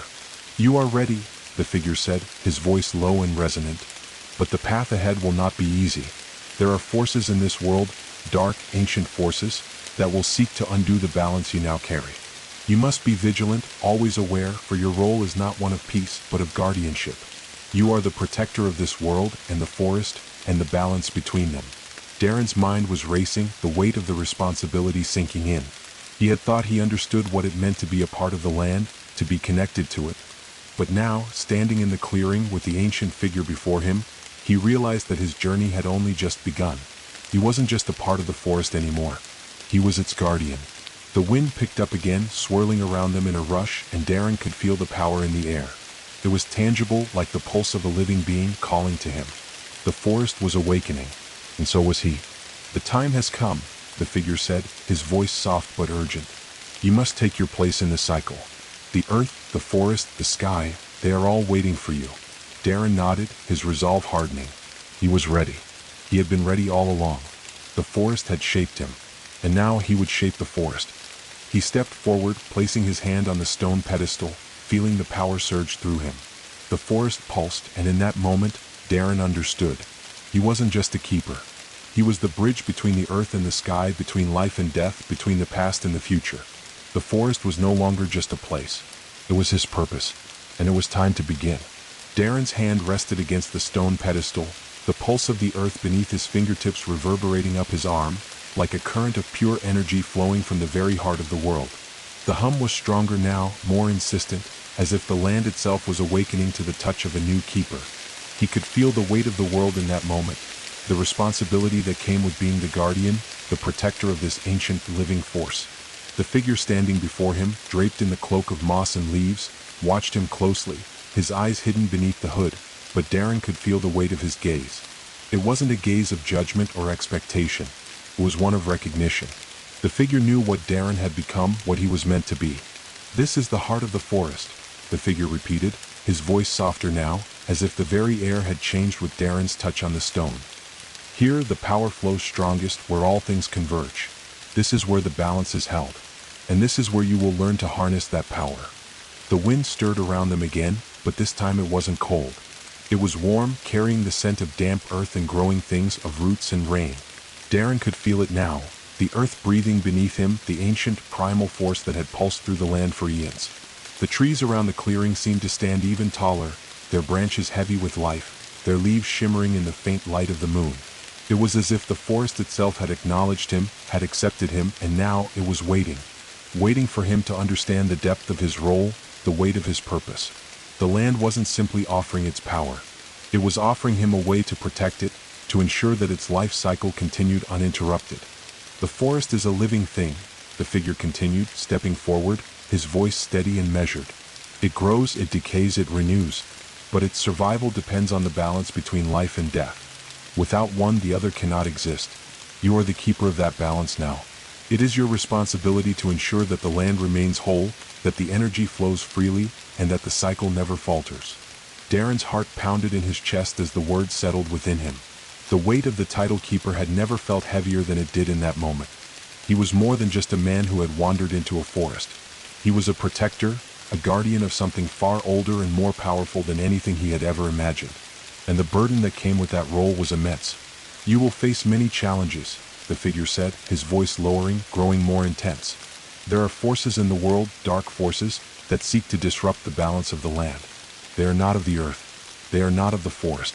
But they feed on the chaos of imbalance. They will seek you out and they will test you."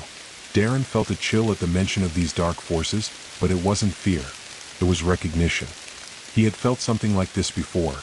The shadows that had haunted him in the depths of the forest, the whispers that had tugged at his mind, urging him to let go, to surrender to the darkness.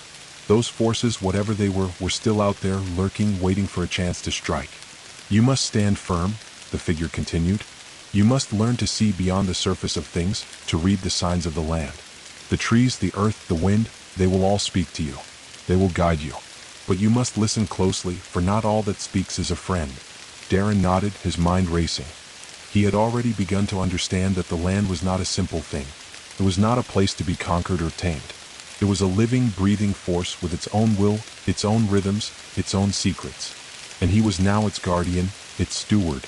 The weight of that responsibility pressed down on him like the rain, relentless, but not without purpose. The figure raised a hand and gestured to the pedestal before them. "Place your other hand on the stone," he instructed. "Feel the pulse of the land. Let it speak to you. Let it guide you." Darren took a deep breath, steeling himself, and placed his other hand on the stone. As soon as his palm made contact, the world around him seemed to shift. The ground beneath his feet seemed to tremble, not in fear, but in recognition, as if the earth was responding to the new bond that had been forged. For a long moment, there was nothing but the sound of his heartbeat in his ears, steady and strong, and the rhythm of the earth beneath him, pulsing like a heartbeat of its own. And then it came, a flood of images, emotions and sensations crashing into his mind all at once. He saw the forest not as it was now, but as it had been long before. He saw towering trees, their roots stretching deep into the earth, reaching for the heart of the world. He saw the cycle of life and death, the ebb and flow of seasons, the delicate balance that held everything together. He saw the forces of darkness, creatures that thrived on chaos, on imbalance. They were not natural. They were like parasites, feeding on the discord between life and death. And he saw them, always lurking in the shadows, always watching. He felt the pulse of the land, felt it in his chest, like the beating of his own heart. The earth was alive, and it was asking for his help. It was asking for him to be the bridge between life and death, between light and dark. He was not just a keeper. He was the balance, the guardian who stood between the forces of life and the forces of chaos. The images faded, but the weight of what he had seen stayed with him. He had glimpsed the true scope of his role. He was more than just the forest's protector. He was its defender. The figure was watching him closely, his eyes hidden beneath the hood, but Darren could feel his gaze. The figure nodded as if satisfied with what he had seen. "You are ready," he said softly. "You have felt the pulse of the land. You understand now. Your journey will not be easy, but you are no longer a stranger to this place. You are the keeper of the forest, and you will walk the path of the guardian."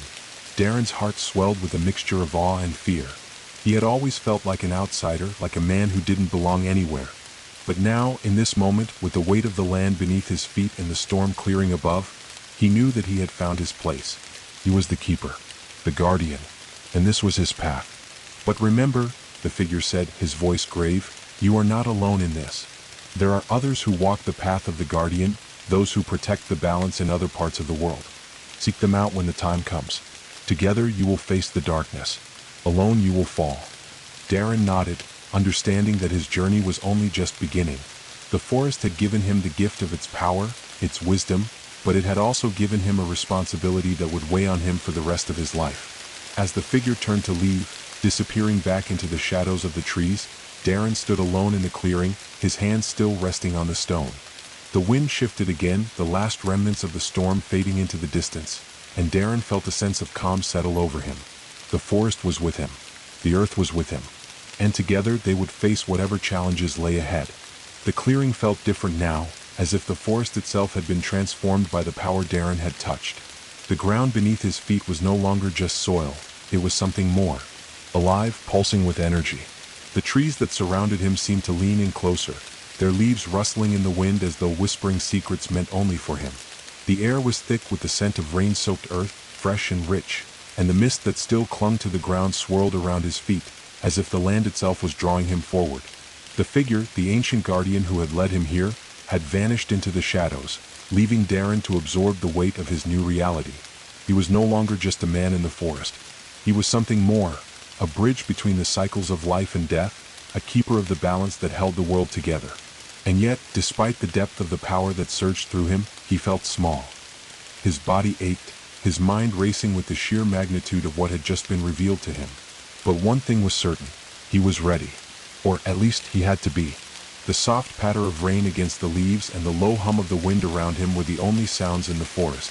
The storm had passed, but something else remained, a tension in the air, an unspoken call that echoed through the trees. It was faint at first, almost like a distant murmur, but it grew louder, clearer, until Darren could no longer ignore it. The land was calling him, urging him to follow, to move forward.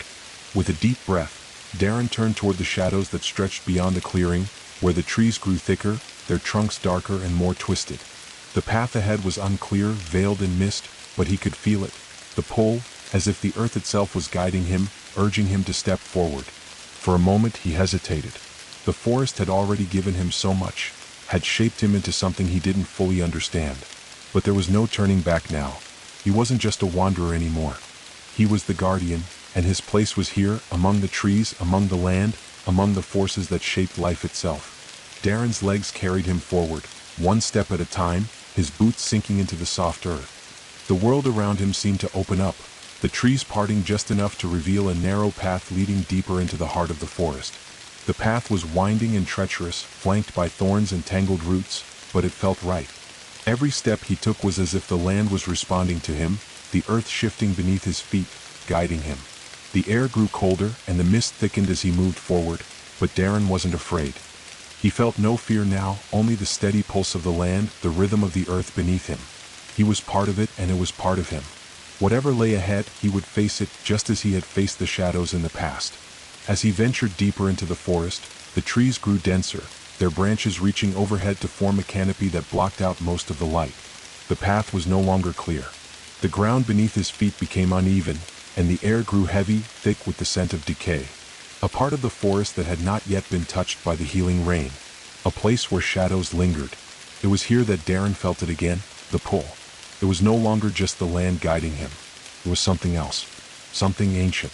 He could feel it tugging at his very soul, urging him to press on.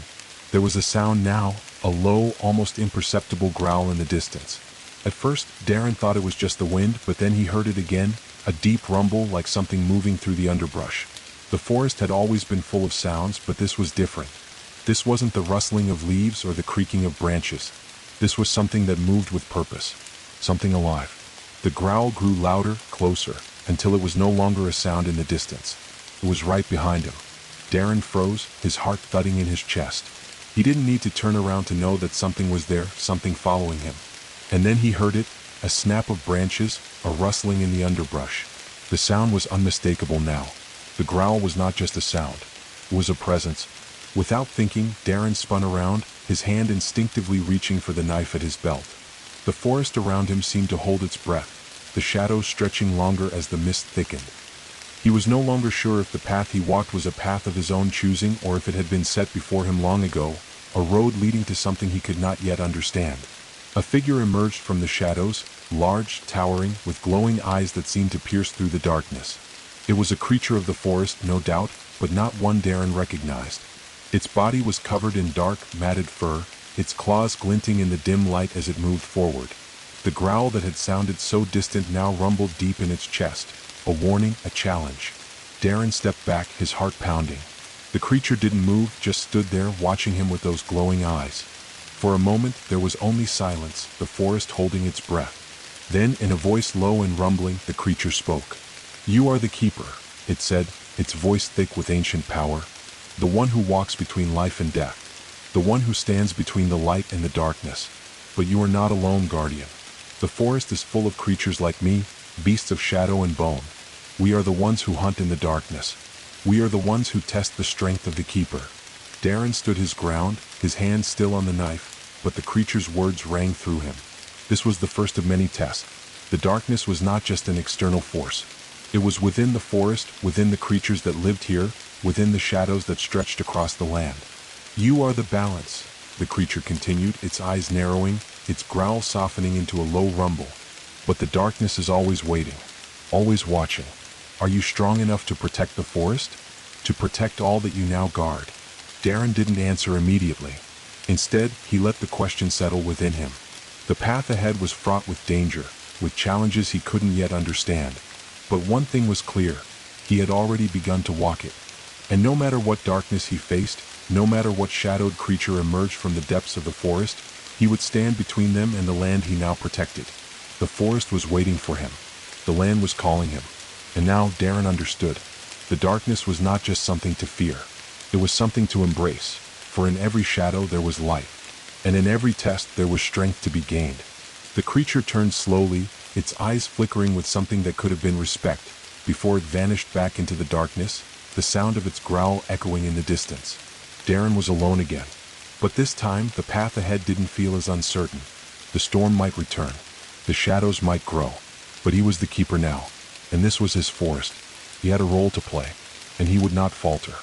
Darren stood still, his breath slow and steady as the last of the growls faded into the distance.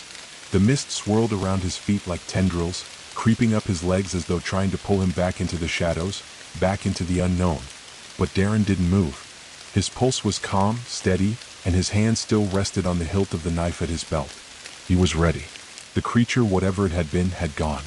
The forest, still alive with its energy, had resumed its haunting symphony of whispers and rustles, the sounds of creatures hidden in the darkness.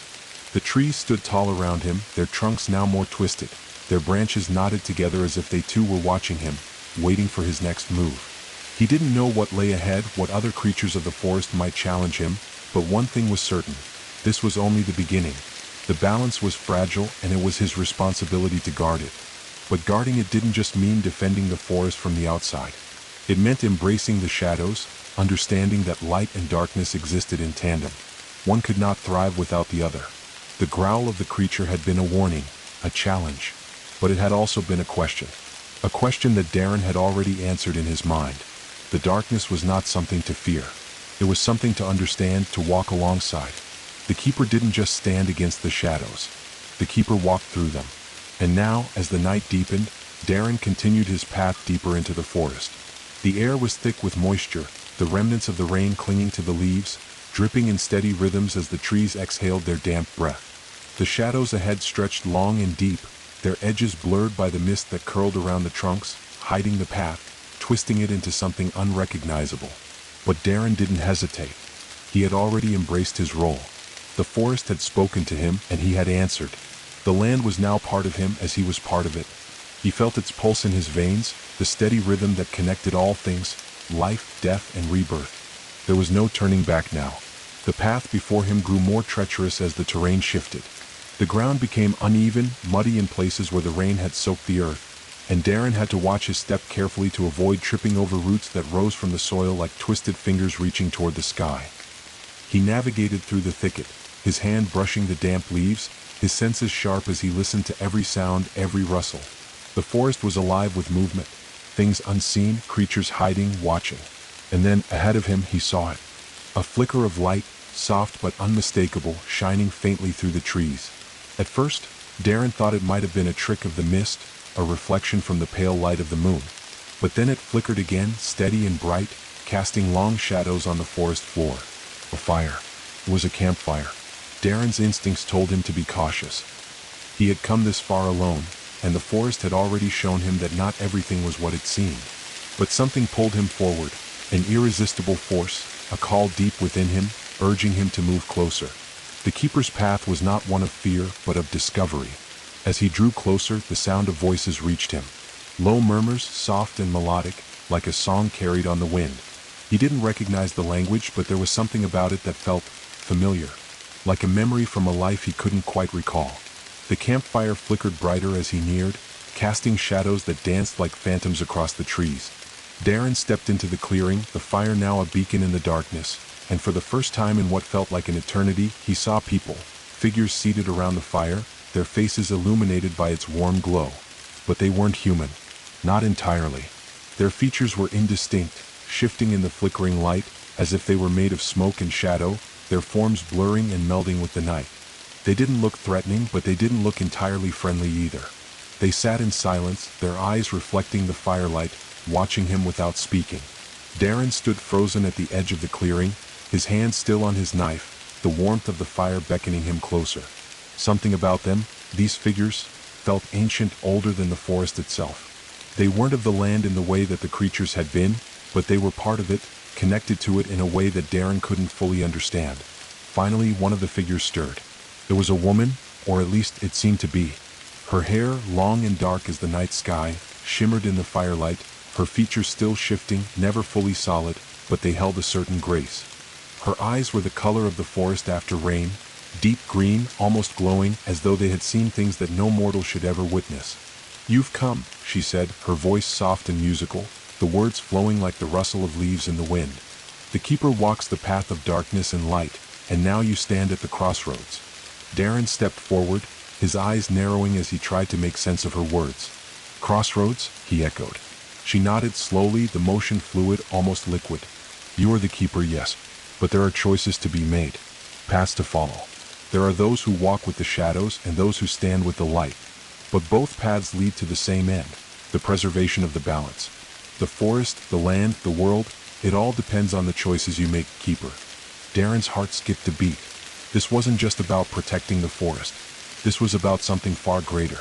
The land, the very earth beneath him, was part of a much larger system, a delicate balance between forces that Darren had yet to fully comprehend. And now, standing before these figures, these ancient beings, he realized that his path was no longer just his own.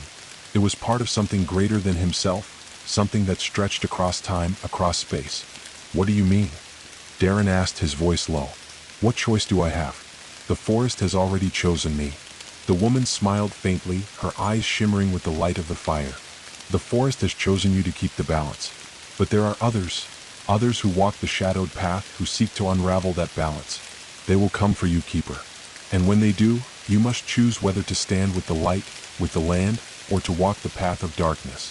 Darren took a step back, the weight of her words sinking deep into his mind.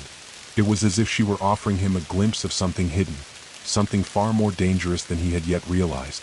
"I don't want to choose between light and dark," he said, his voice tight. "I want to protect the forest. I want to protect the balance." The woman's form flickered, like the firelight was playing tricks on him. She leaned forward, her eyes locked onto his with an intensity that sent a shiver down his spine. "You will have to choose, keeper. In the end, it is the choices we make that determine the fate of all things." With that, the figures around the fire grew still, their forms dissipating into the smoke and shadows, leaving only the woman standing in the flickering glow of the fire. She nodded once, as if she had given him everything he needed to understand.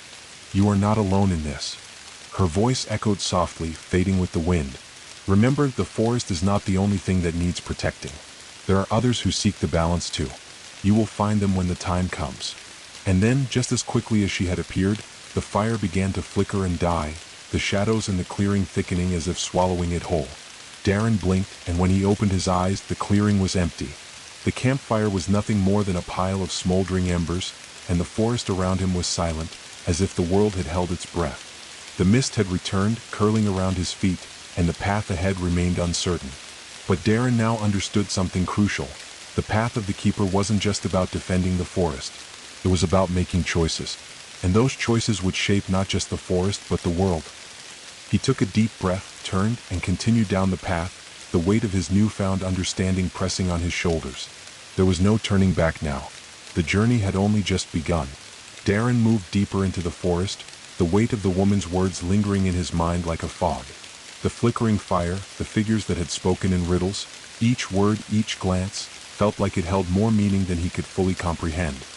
He had been chosen to be the keeper of the forest, the guardian of balance, but now he knew there was more to this responsibility than simple protection. The land was calling him, pulling him into a web of choices that would shape not just the future of the forest, but the very fate of the world. The path ahead was no longer clear. The trees, once familiar in their dark beauty, now seemed to close in around him, their gnarled branches twisting like arms trying to ensnare him. The mist had returned, thick and heavy, swirling at his feet, hiding the ground beneath him. The wind carried strange whispers, faint, haunting voices, barely audible but unmistakable. They seemed to beckon him forward, urging him to step into the unknown. As Darren pressed onward, his mind raced. The keeper was meant to walk between light and dark, but how could he stand between two forces when the very nature of those forces was so blurred? The figures by the fire had spoken of balance, of forces seeking to unravel it, but what did that really mean? And more importantly, what would it mean for him, for the forest, and for all the things that depended on it? The woman's cryptic words echoed in his ears. There are others who seek the balance too. He didn't know what she meant by that, but it stirred something deep within him. Was there another keeper? Someone else who shared this responsibility? Or was it something more sinister, something darker? Forces that sought to tip the scales in their favor? His thoughts were interrupted by the sound of a branch snapping sharply behind him. Darren spun around, his hand instinctively reaching for his knife, but there was nothing there, only the dense, tangled woods and the soft rustling of leaves. His pulse quickened. Was it just the forest playing tricks on him? Or was something watching, waiting, lurking in the shadows? He strained his ears, listening closely, but the sounds of the forest had quieted. The wind had died, and the only noise now was the soft crunch of leaves beneath his boots. Darren exhaled slowly, releasing the tension in his chest. The shadows of the trees seemed to stretch farther, pulling the night deeper, but for the moment, the forest was still. As he continued down the path, he began to notice something strange. The trees, once towering and imposing, now seemed to shift with each step he took. Their trunks appeared to warp and bend, their leaves shimmering with an almost unnatural glow. It was as if the forest itself was responding to him, reacting to his presence. But not just in a welcoming way. It felt uncertain, as though the land was unsure of him, unsure of what he had become. The realization hit Darren like a wave. He was no longer just a man wandering through the woods. He was a force now, a force that was part of the forest itself. But that connection wasn't without its own dangers. The balance wasn't just between light and dark. It was also between man and nature, between what was known and what was yet to be understood. He wasn't the only one who walked the path of balance. There were others, hidden forces, creatures, ancient beings, that had walked this land long before him, and they might not welcome him as their keeper. Perhaps they too had their own claim to the forest's power. Perhaps they had been waiting for someone like him to arrive, someone who could tip the balance in favor of one side or the other. His thoughts were interrupted by a strange noise, a soft, rhythmic thumping, as though something was moving through the underbrush. Darren's hand immediately went to his knife again, his eyes scanning the shadows. The thumping grew louder, closer. It wasn't the wind or the rain this time. It was something alive. Darren stepped forward cautiously, the mist thickening around his ankles as he moved through the undergrowth. He could hear the thumping clearly now, along with a faint rustling like something, or someone, was moving just ahead of him. Suddenly, a figure emerged from the mist, almost invisible at first, but as it stepped into the dim light filtering through the trees, Darren's breath caught in his throat. It was a man, or at least something that resembled a man. His features were obscured by a hooded cloak of woven leaves, his skin pale, almost translucent in the pale moonlight. The figure was tall, thin, with long arms that seemed to stretch unnaturally. In his hand, he carried a staff, a dark, twisted branch crowned with a cluster of sharp thorns, the tips glinting like teeth. Darren's heart raced, but he didn't move. This was no creature of the forest. This was something, of purpose. The figure stepped closer, his footsteps soft and deliberate on the wet ground. His eyes, when they met Darren's, were glowing faintly, a deep, unnatural shade of amber. They seemed to pierce through the mist, as though he could see directly into Darren's soul. "The keeper has come," the figure said, his voice low and rasping, like the sound of dry leaves blowing in the wind. "You walk the path between light and dark, but you are not the first." Darren didn't speak, his gaze fixed on the figure. There was something familiar about him. The way he spoke, so calm, so certain, felt like a memory, like a whisper from his past. But that couldn't be. He had never seen this man before. "You are the guardian," the figure continued, his eyes narrowing. "But there are others who guard the forest in their own way. Those who came before you, have walked this path for centuries. We are the keepers of the darkness." Darren's mind reeled at the figure's words. The darkness? What was this man talking about? He had always thought of the balance as a duality between life and death, light and dark, but now, standing before this mysterious figure, he realized there was more to it than he had understood. There were sides to this balance, forces that did not simply coexist but compete for control of the land. "You speak of balance," Darren said, his voice steady despite the weight of the revelation. "But there is no true balance without understanding both sides. Light and dark, life and death, they are two halves of the same whole. How could one exist without the other?" The figure's lips curled into a twisted smile, his eyes flashing with an unreadable emotion. "You speak of balance, but you do not understand it. The darkness is not something to be embraced, Keeper. It is a force that corrupts, that feeds. There are those who have walked this path and twisted it, using the power of darkness to bend the world to their will. We do not seek to protect the balance. We seek to control it." Darren's heart sank. He had feared something like this, but hearing it spoken aloud made it all the more real. This man, this creature, was not a keeper of the forest. He was something else, something darker, something that wanted to tip the balance in its own favor. "You are not alone in your fight, Keeper," the figure said, his voice taking on a mocking tone. "There are others like me, others who seek to bend the balance to their desires. When the time comes, you will have to choose. But do not think that the path you walk is one of pure light. The darkness is always there, always waiting, and it will test you." The mist swirled around Darren's feet, the air growing colder with each passing second. The figure stepped back into the shadows, his form vanishing into the mist like a wraith. Darren stood alone in the clearing, his mind racing. The balance was not just something to protect, it was something to fight for. And if this man was right, there were forces in the forest, ancient forces, who would stop at nothing to control that power, to twist it for their own ends. But Darren wasn't just a man walking through the woods anymore. He was the keeper, the protector of balance, and he would not let the darkness win. The night was still. The forest was silent, the shadows deep.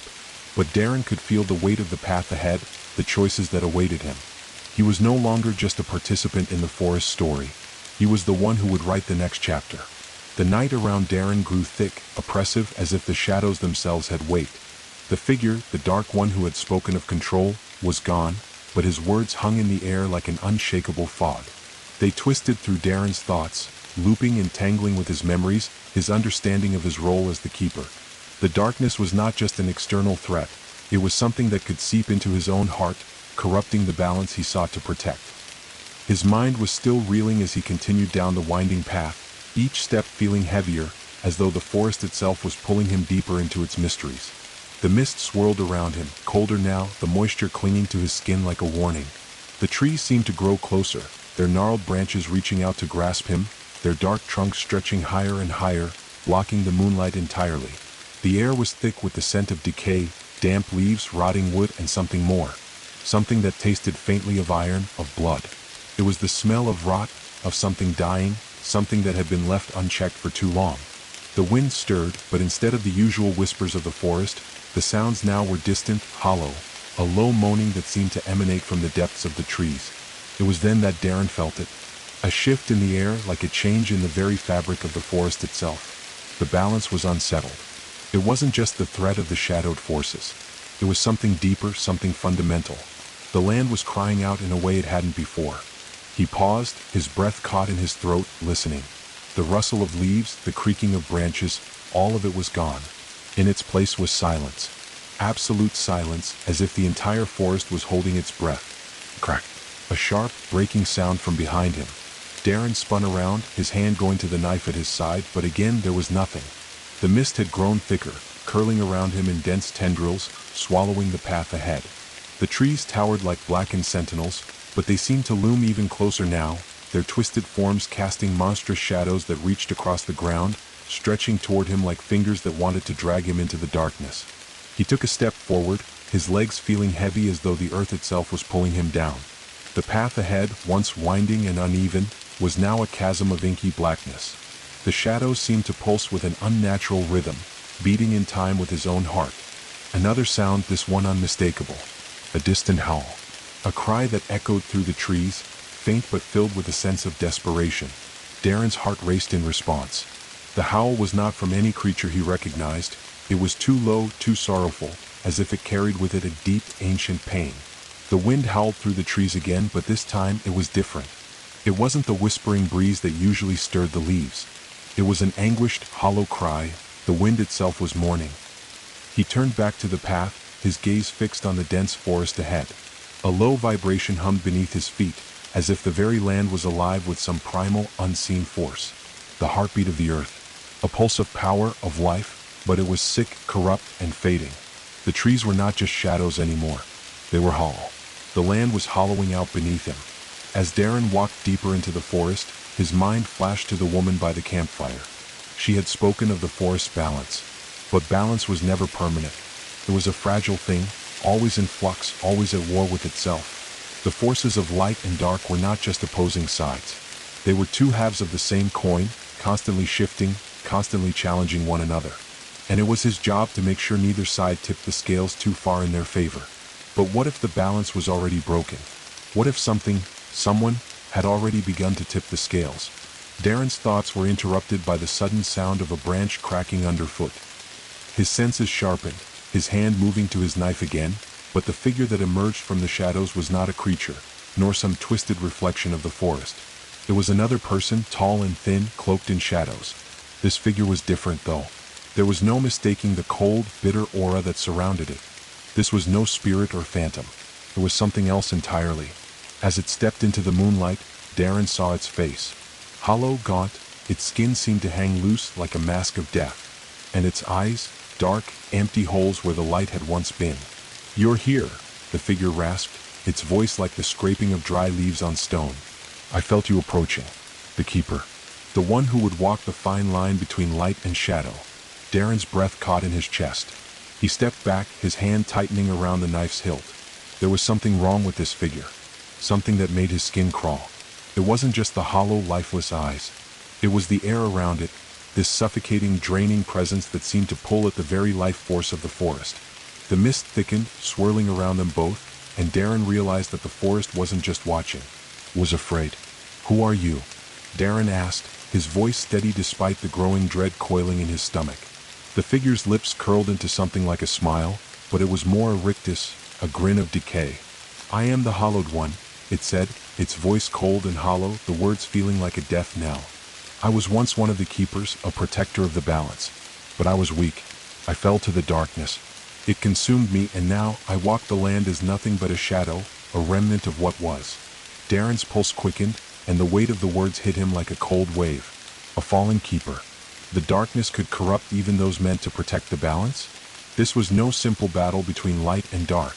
It was a war for the soul of the forest itself. The Hollowed One took a step closer, its eyes never leaving Darren's. "You will face the same choice, Keeper. The darkness calls to you. It whispers in your ear, promising power, freedom. You will hear it soon enough, but when you do, do not listen.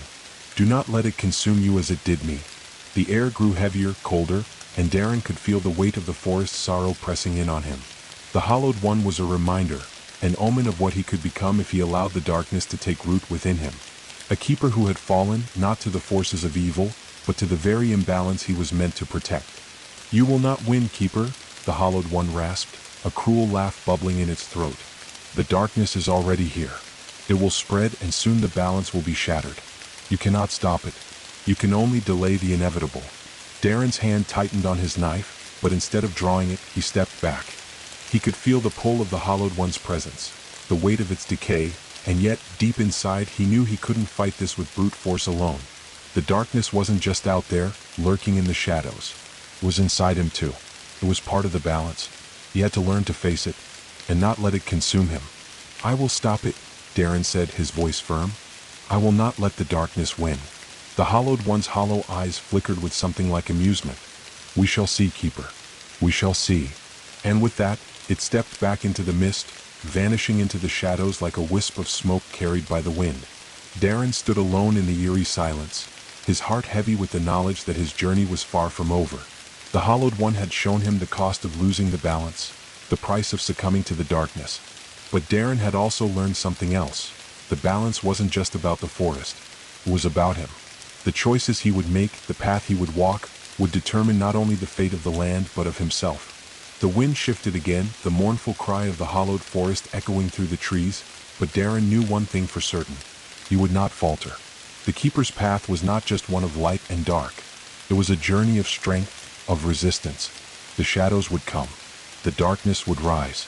But Darren would stand. And when the time came, he would choose. Darren stood motionless, the air around him thick with the weight of the Hollowed One's words. The forest was quiet, but the silence was unnerving, too deep, too complete. Even the wind had stopped, as though the very land itself had been drawn into the same heavy stillness that clung to him. The mist curled in the darkness, whispering against his legs as if urging him to step forward, to move on, to confront what he had yet to fully face. He hadn't expected to encounter the Hollowed One, not so soon, not in this forsaken part of the forest. But it was clear now, the balance was not just a duty, not just a noble path of guardianship. It was a battleground. The forest itself was caught in a war between forces older than any of the creatures that roamed its depths, forces that sought to either protect or devour the land. The Hollowed One was proof of that. A keeper who had lost the struggle, a warning of what could happen to anyone who wasn't vigilant enough to walk the fine line. Darren had always thought of himself as an outsider, a wanderer seeking answers in the depths of the forest.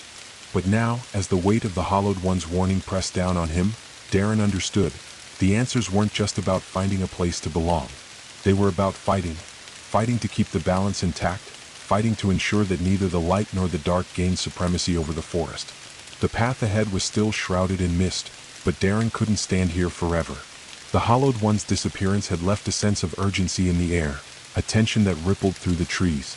Whatever forces were at play, they wouldn't wait for him to find the perfect moment to act. The forest was changing, and it would change with or without him. With a steadying breath, Darren pushed forward, the ground beneath him soft and wet, the air still heavy with that strange metallic scent of decay. Each step felt heavier, each breath a struggle as though the very earth was pulling him down. The trees seemed to shift around him, their twisted branches now hanging like skeletal hands, blocking out the last remnants of moonlight. The clearing he had passed through moments ago seemed a distant memory, swallowed by the mist that now thickened around him. And yet, through it all, he could sense the pull. Not the Hollowed One this time, but something else. The heart of the forest itself. It was an invisible thread, a force that tugged at him, guiding him deeper into the unknown. The path was no longer a simple trail. It had become a maze of shadows and whispers. The air was colder now, more damp, the scent of wet leaves and earth thick in his nostrils. As Darren walked, the sounds of the forest began to change. What had been soft whispers and gentle rustling had turned into something far more ominous. There was a growl now, low and rumbling, distant but undeniably there. It came from the trees, from the darkness, from something that moved unseen. Then came the unmistakable sound of footsteps, light, almost imperceptible, but there. Someone, or something, was following him. Darren's grip tightened around the knife at his belt, his eyes scanning the shadows, waiting for a flash of movement, a sign of whatever was trailing him. The growl came again, closer this time, deeper in pitch, as though whatever was out there was growing impatient. Then, from the thickening mist, emerged a figure, No, more like a silhouette, tall and hunched, with long arms that seemed to scrape the ground. Its eyes were glinting faintly in the darkness, yellow and predatory. The creature had the form of a man, but it was far from human. Its skin was pale, sickly, stretched tight over its bones. Its limbs were too long, its hands ending in claws that scraped the earth like talons. Darren froze, his heartbeat quickening. This wasn't like the creatures he had encountered before. It wasn't just a wild animal or a wandering beast. This was something old, something twisted, a thing born from the forest's darkest corners, perhaps a remnant of the same ancient forces the Hollowed One had warned him about. The creature snarled, its lips pulling back to reveal jagged teeth that gleamed in the faint light. It took a step forward, its movements jerky and unnatural, as if it didn't quite belong in this world. Its gaze locked onto Darren with a hunger that made his skin crawl. The creature wasn't just watching him, it was hunting him. Darren's instincts flared. He reached for the knife at his belt, drawing it quickly as the creature lunged, moving with a speed that belied its hunched form. The blade flashed through the air, cutting through the mist, but the creature was too fast. It sidestepped with a strange, unnatural grace, its claws flashing in the moonlight as it swiped at Darren. He barely managed to dodge, the creature's claws grazing his arm, sending a sharp sting of pain through his flesh. The wound wasn't deep, but it was enough to remind him of the stakes. This wasn't just a test of strength, it was a fight for survival. Darren backed up, putting distance between himself and the creature, his heart pounding in his chest. The forest around him seemed to shift and close in, the shadows growing thicker, more suffocating. He had to think, to strategize. The creature was fast, but its movements were erratic, almost as if it didn't fully understand its own power. It wasn't as controlled as the Hollowed One, as deliberate. Taking a deep breath, Darren steadied his stance, watching the creature's every move. He had no choice but to face it head-on. The forest wasn't going to offer him any easy way out. The balance had already been disrupted, and now he had to fight not just for the forest, but for himself. For the Keeper's path. The creature lunged again, but this time Darren was ready. He ducked, narrowly avoiding the swipe of its claws, and spun to the side. With a swift movement, he drove the knife forward, aiming for the creature's exposed side. The blade met its target, sinking deep into the twisted flesh. The creature howled in pain, its yellow eyes flashing with rage. But instead of retreating, it let out a strange, guttural laugh. The wound didn't seem to slow it down. If anything, it only made the creature more furious. It twisted and turned, its limbs extending unnaturally, and with a flick of its claw, it knocked Darren back, sending him crashing to the ground. The impact knocked the breath from his lungs, but Darren's mind was sharp, the adrenaline kicking in. He couldn't afford to falter. The forest was watching. The land was waiting. The battle between light and dark was unfolding, and the Keeper had to choose whether to fall to the darkness or rise above it. With a surge of strength, Darren pushed himself up, the world spinning around him. His gaze locked on the creature, who was now circling him like a predator toying with its prey. Then something strange happened. The mist around them began to pulse, vibrating in sync with the creature's movements.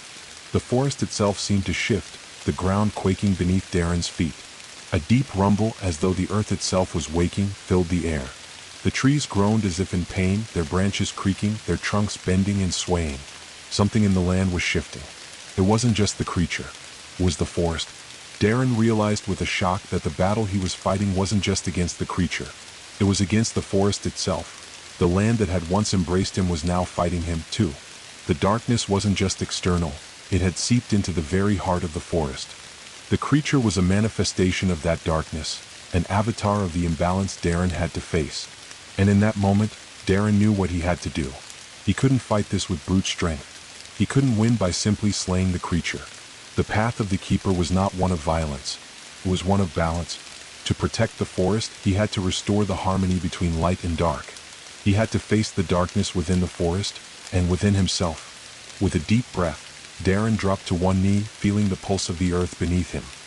He closed his eyes, reaching deep within himself, seeking the strength he had yet to fully understand.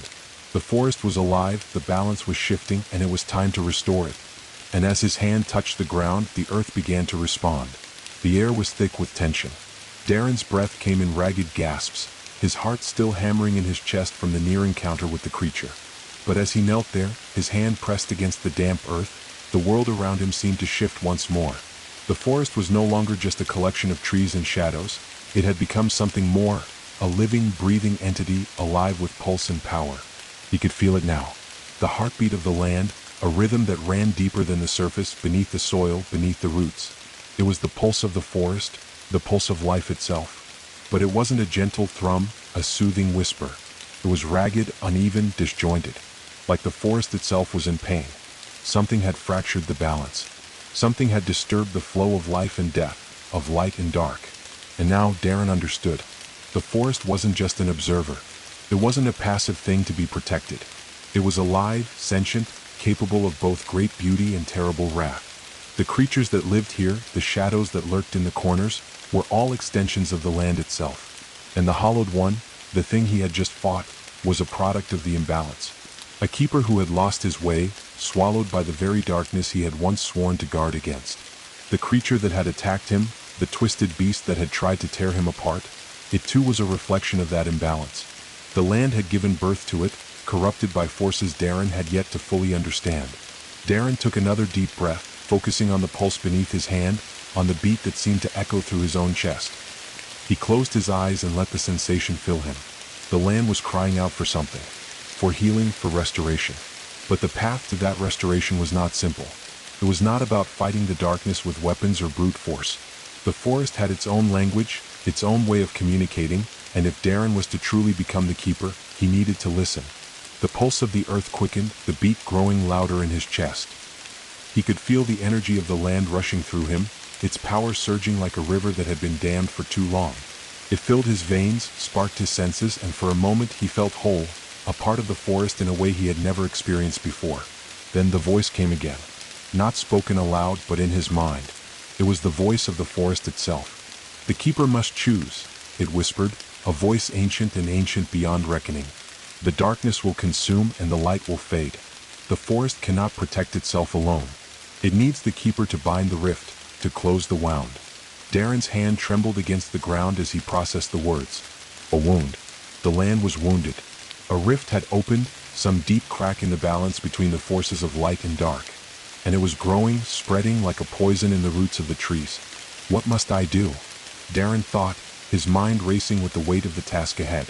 How do I heal this? The voice responded, its tone both sad and solemn. The path is not simple. To heal the rift, the keeper must walk through both the light and the dark. They are two sides of the same coin. One cannot exist without the other. To restore the balance, the keeper must embrace both. Darren's mind swirled with confusion. Embrace both? What did that mean? How could he, a simple man thrust into this role, possibly understand the intricacies of the forces at play here? The darkness and the light, the land and the shadows, they were not just concepts.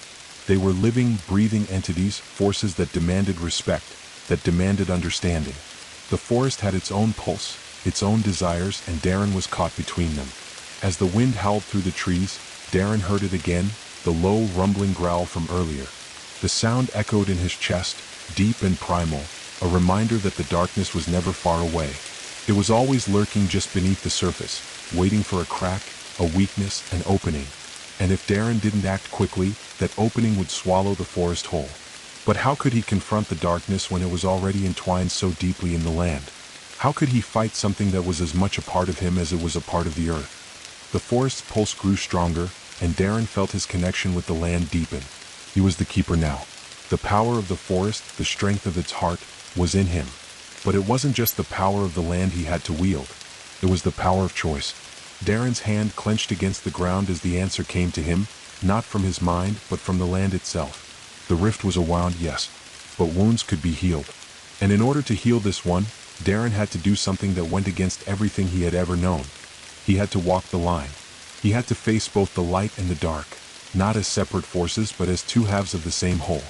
You must face the darkness, the voice whispered, and in doing so you will restore the light.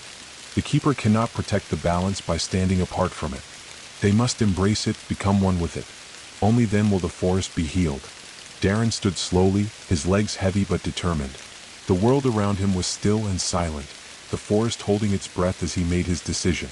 He would not fight the darkness with force. He would not try to destroy it. The true path of the keeper was to understand it.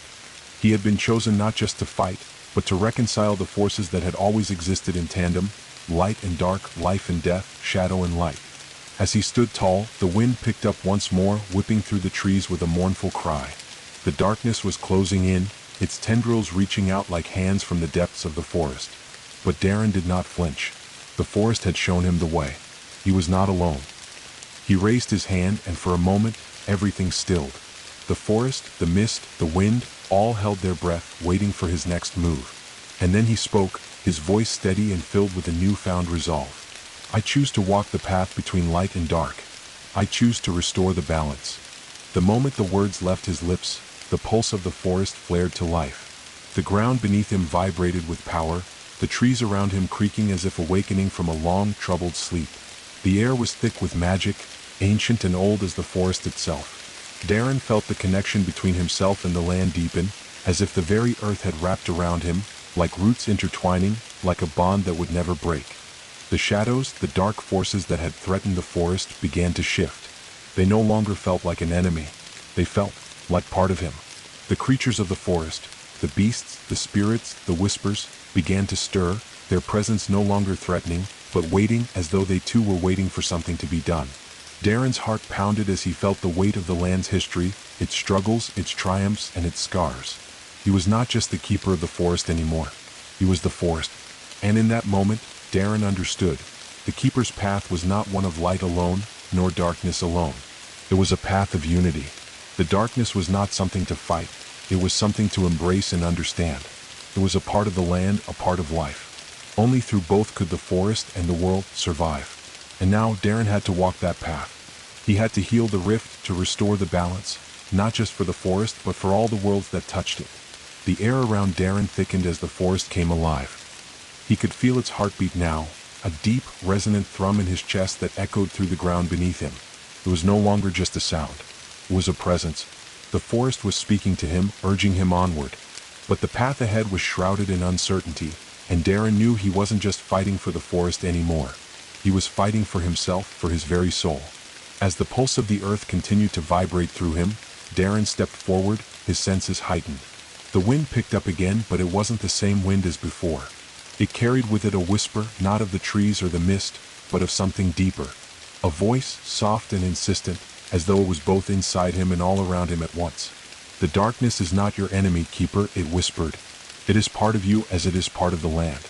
You must understand it or it will consume you. Darren gritted his teeth and kept moving.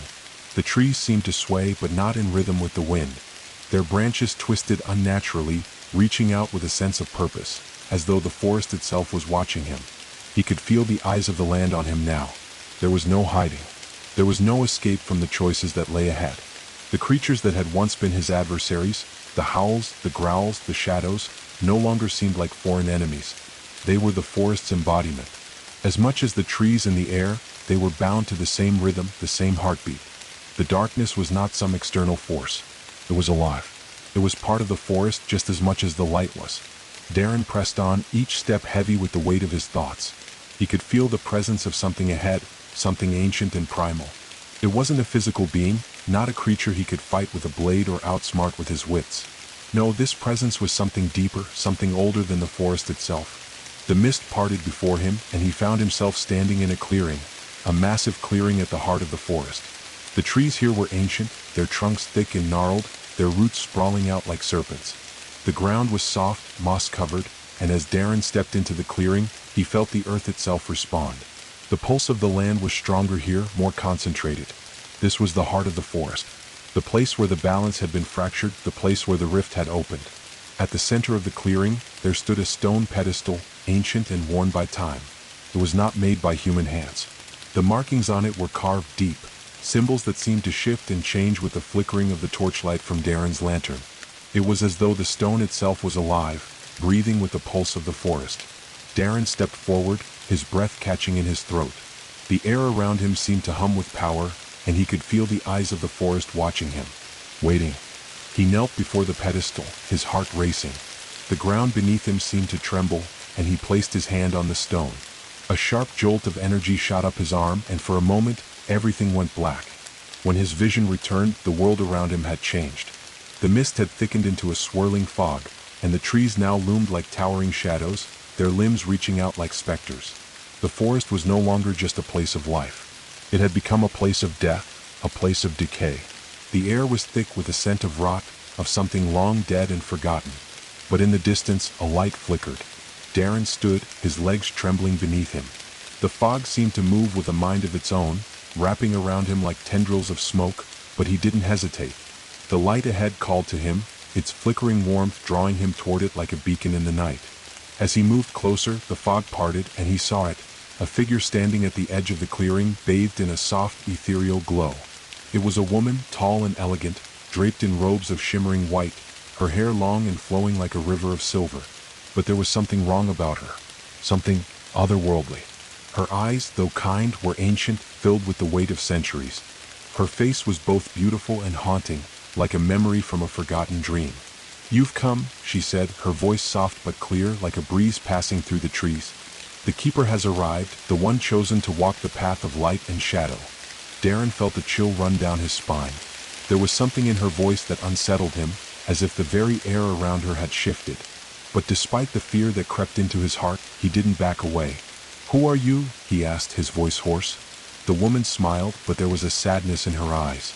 "I am the guardian of the light," she said, stepping forward.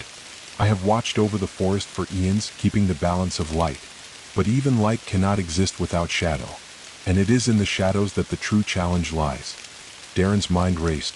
The forest was alive with both light and dark, with forces that had existed long before he had come to this place. But what did this woman mean by the true challenge? "The darkness is not your enemy, Keeper," she continued, her gaze fixed on him. "It is a part of the balance. Just as light cannot exist without shadow, so too does shadow exist because of light. To heal the rift, you must accept this duality. You must understand the darkness, not as something to be destroyed, but as something to be embraced." Darren's heart pounded. The woman's words echoed in his mind, repeating like a mantra. He had always thought of the darkness as something to fight, something to keep at bay. But what if she was right? What if the darkness wasn't the enemy, but a necessary part of the forest's very nature? The woman's gaze softened as she stepped closer, her presence comforting and unsettling at the same time. "The rift that you seek to heal was not caused by the darkness alone. It was caused by the imbalance, the belief that one must dominate the other. The light must embrace the darkness, just as the darkness must yield to the light. This is the path you must walk, Keeper. This is the true test of your strength." The ground beneath Darren's feet seemed to vibrate with the energy of the woman's words. The air shimmered with a strange, palpable power, and he could feel the forest shifting around him.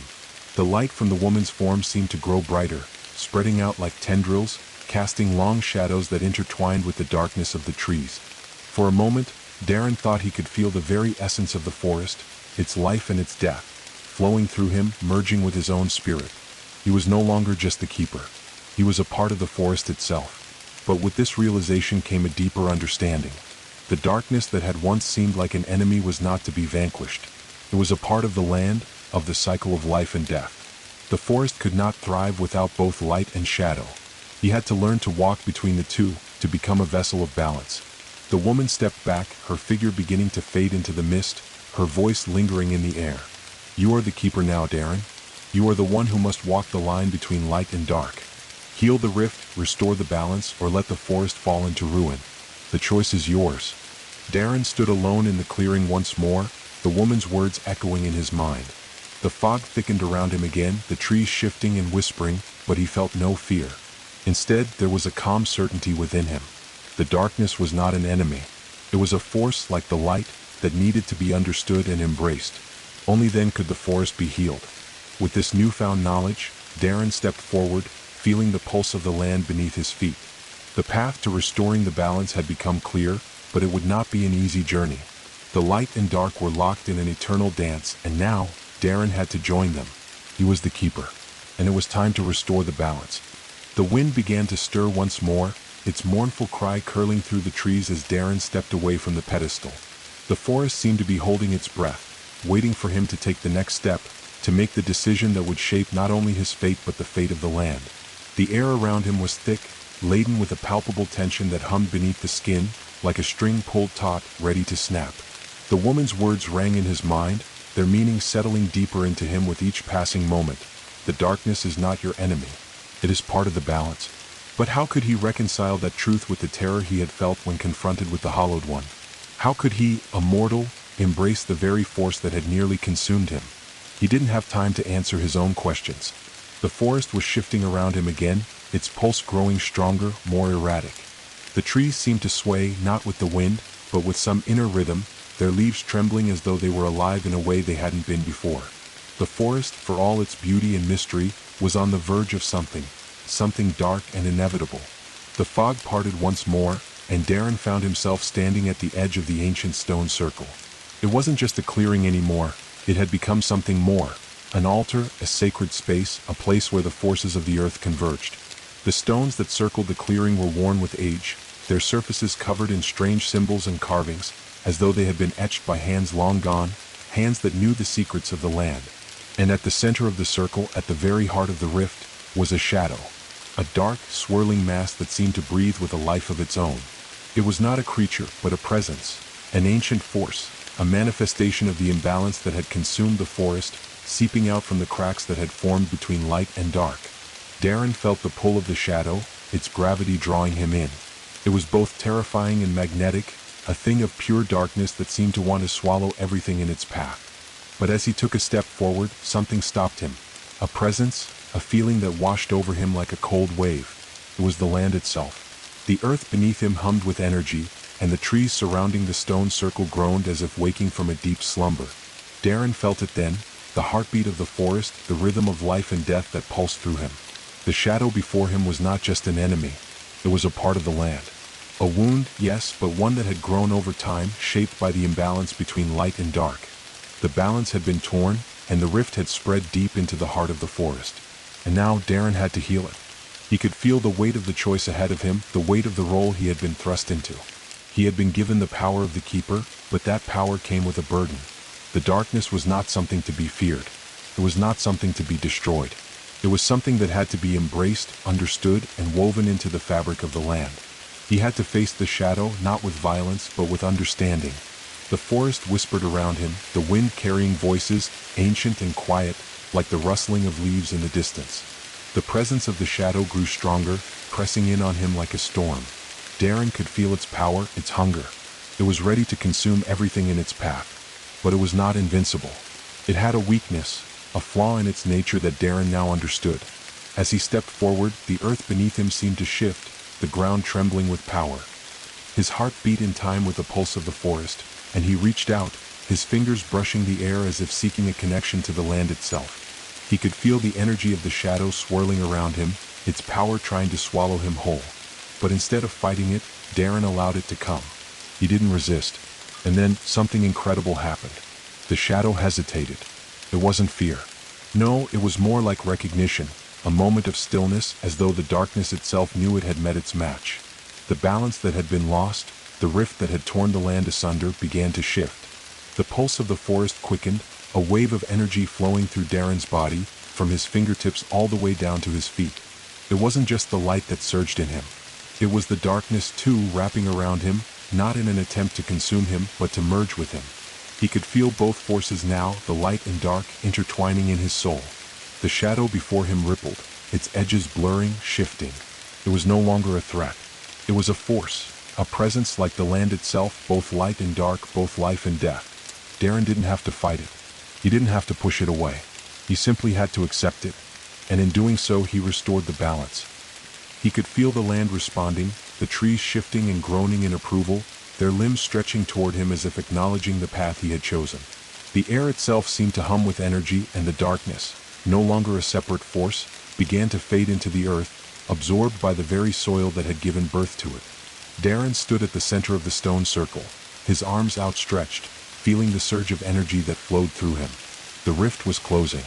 The forest was healing. The fog around him began to dissipate, the darkness retreating into the trees. The shadow had not been destroyed, nor had it been banished. It had been woven back into the fabric of the land, into the pulse of life and death that powered the forest. The balance had been restored. But Darren knew this peace would not last forever. The forces of light and dark were eternal, and the balance was always in flux. He could never fully conquer the darkness, nor could he ever let it reign unchecked. His job as the keeper was to maintain the balance, to walk the line between the two, to guide the forest and all its inhabitants through the constant ebb and flow of light and shadow. He looked around, his heart swelling with a sense of accomplishment and sorrow. The forest was alive again. But it was not a simple victory. It was a continual fight, a struggle to maintain the equilibrium that kept everything from tipping into chaos. And that was his purpose. To walk the line between the two worlds, to understand the darkness and the light, to heal the rift and keep the forest alive. Darren stood tall, the weight of the forest on his shoulders, but for the first time he felt ready. The keeper's path was not an easy one. It was not a path of comfort or certainty. It was a path of constant balance, of constant change. But it was the path he had chosen. And it was the path he would continue to walk. The forest had healed, for now, but the darkness would always be waiting. The night stretched on as Darren stood alone in the heart of the forest, the echoes of the mysterious figure's words lingering in the air like the fading hum of a distant storm. The weight of his newfound responsibility pressed heavily on him, more tangible than the earth beneath his feet, more present than the air he breathed. The balance of the forest was delicate, and while Darren had restored it, for the time being, he knew that peace was a fleeting thing. The shadow would return as it always did. But even as the weight of the future pressed upon him, Darren couldn't help but feel the stirrings of something else within the forest. It was a feeling he couldn't quite name, an undercurrent of something old, something forgotten, whispering from deep within the trees. The forest, as much as it pulsed with life, also carried the weight of the past, of stories untold, of secrets buried beneath the roots, of wounds that had never fully healed. He walked slowly, his feet crunching softly on the moss-covered ground. The moonlight filtered through the canopy above, casting silvery beams that danced across the forest floor, illuminating the way forward. The trees seemed to lean in closer, their branches forming arches above him, as if guiding him toward something. Darren had learned that the forest was alive with more than just the creatures that inhabited it. It was alive with memory, with history. And now, it seemed, the forest was calling him to uncover something that had been hidden for centuries. The pulse of the earth under his feet quickened, and the wind shifted, carrying with it the scent of something ancient. He could feel the presence of something, or someone, nearby, something that had been waiting for him, just as the forest had waited for his return. The clearing ahead seemed to beckon him, a soft, inviting light shining through the trees. As he drew closer, Darren saw something that stopped him in his tracks. A figure standing at the edge of the clearing, draped in a cloak made of shadow. The figure was tall, its form indistinct, as though it were both part of the forest and separate from it. It was as if the very darkness of the woods had taken shape. Darren's heart skipped a beat. The figure didn't move, didn't make a sound, but Darren could feel its presence in every bone of his body. It wasn't a threat, not yet anyway, but it was something ancient, something tied to the forest's deep, forgotten past. "You've come," the figure said, its voice a low murmur that seemed to vibrate through the air itself. "The keeper has arrived." Darren took a cautious step forward, his hand instinctively reaching for the dagger at his belt. His connection to the forest had grown stronger, but the darkness still unsettled him. He had embraced the balance, but he had not yet learned how to navigate the full depths of what that meant. "Who are you?" Darren asked, his voice steady but laced with a hint of caution. The figure didn't respond at first, instead raising a hand and sweeping it through the air. The trees around them seemed to part, revealing an ancient stone structure that had been hidden in the shadows, the remnants of a forgotten temple, overgrown with vines and moss, as though it had not seen the light of day in centuries. It was a place that had been abandoned long ago, its purpose lost to time. "I am the echo," the figure finally spoke, its voice like the rustle of leaves in the wind. "I am the voice of the past, the keeper of what was. The forest has not always been as it is now. It has seen many lives, many changes. And you, keeper, are the next in a long line of those who have walked this path." Darren's mind raced. The voice of the past? He had known that the forest was ancient, but he hadn't realized just how deep its history ran. Was this figure a spirit, a remnant of the forest's former protectors? Or was it something older, something tied to the very roots of the land? "What do you want from me?" Darren asked, his grip tightening around the dagger hilt. "Why have you appeared now?" The echo tilted its head slightly, its dark, shrouded face unreadable. "I do not want anything from you, keeper," it said, its voice carrying a strange, almost mournful quality. "I am here to offer you a choice to understand. The balance you seek to protect is not simply a matter of light and dark. It is a matter of remembering." Darren stepped forward again, his brow furrowing in confusion. Remembering what? The forest is not just a place of life. It is a place of memory. Every tree, every stone, Every stream holds the memories of those who have come before you. And some of those memories are not meant to be forgotten. Some are tied to the very soul of the land itself. Darren's chest tightened as the weight of the figure's words sank in. The forest was alive with more than just the living. It carried the spirits of those who had once walked its paths, the echoes of the past intertwined with the present. But what did the echo mean by remembering? Was there something specific he was supposed to uncover? There are old wounds in this forest, Keeper, the echo continued, its voice becoming more insistent. Wounds that have never healed, shadows that have not yet been laid to rest. To protect the balance, you must understand the history of the land. You must learn the stories that the trees whisper, the secrets that have been buried beneath the soil. Only then will you understand the true nature of the darkness you face. Darren stood in silence, trying to process everything the figure had said. The forest wasn't just a place of trees and creatures. It was a living record of the past, a vast, interconnected web of memories and history. And if he was to protect it, to maintain the balance, he would need to understand everything that had come before him. What do I need to do? Darren asked, his voice barely above a whisper. How can I understand these secrets? The echo's presence seemed to shift, becoming more solid, more defined, as though the very air around it had thickened. You must journey into the depths of the forest, it said, its tone solemn. Beyond the places you know, beyond the paths you have walked. There are places in the forest where the memories are strongest, where the past is not just a whisper but a tangible thing. You must seek them out and uncover the truths that lie buried there. Darren's heart quickened. The idea of journeying deeper into the forest, into the unknown, filled him with a mixture of anticipation and fear. He had already faced so much in the past days, and yet he knew this was something different. This wasn't just about protecting the balance. This was about uncovering the truth, about delving into the very heart of the forest's mysteries. How will I know where to go? Darren asked, his voice filled with uncertainty. The echo's gaze seemed to soften, as though it understood his trepidation. The forest will guide you, it said. The trees know. The land remembers. Trust the pulse of the earth beneath your feet. Trust the rhythm of the forest. It will lead you where you need to go. With that, the figure began to fade, its form dissolving into the shadows like a wisp of smoke, leaving Darren standing alone in the clearing. The air felt colder now, heavier, as though the forest had taken a collective breath, holding it in anticipation. The path ahead was clear in some ways, but shrouded in uncertainty in others. Darren knew that to understand the true nature of the darkness that threatened the forest, he would need to venture deeper into its heart, to uncover the hidden memories that lay beneath its surface. The forest was calling him, guiding him toward something ancient, something buried in the soil. It was a path he had to walk, whether he was ready for it or not. And so, with the weight of his purpose heavy on his shoulders, Darren stepped forward into the unknown. The wind had picked up again, carrying with it the scent of earth and pine, but also something else. Something ancient, something that had been waiting for Darren to uncover it. The forest felt different now. It no longer seemed like a place of simple trees and creatures. It was a realm, alive with the memory of everything that had come before. Every leaf rustled with the ghosts of ages past. Every stone carried the weight of forgotten stories. And somewhere, deep within its heart, lay a truth Darren had yet to discover. The echo's cryptic words still reverberated in Darren's mind. You must journey into the depths of the forest, beyond the places you know, beyond the paths you have walked. There are places where the memories are strongest. The weight of those words pressed down on him, heavier than anything he had carried before.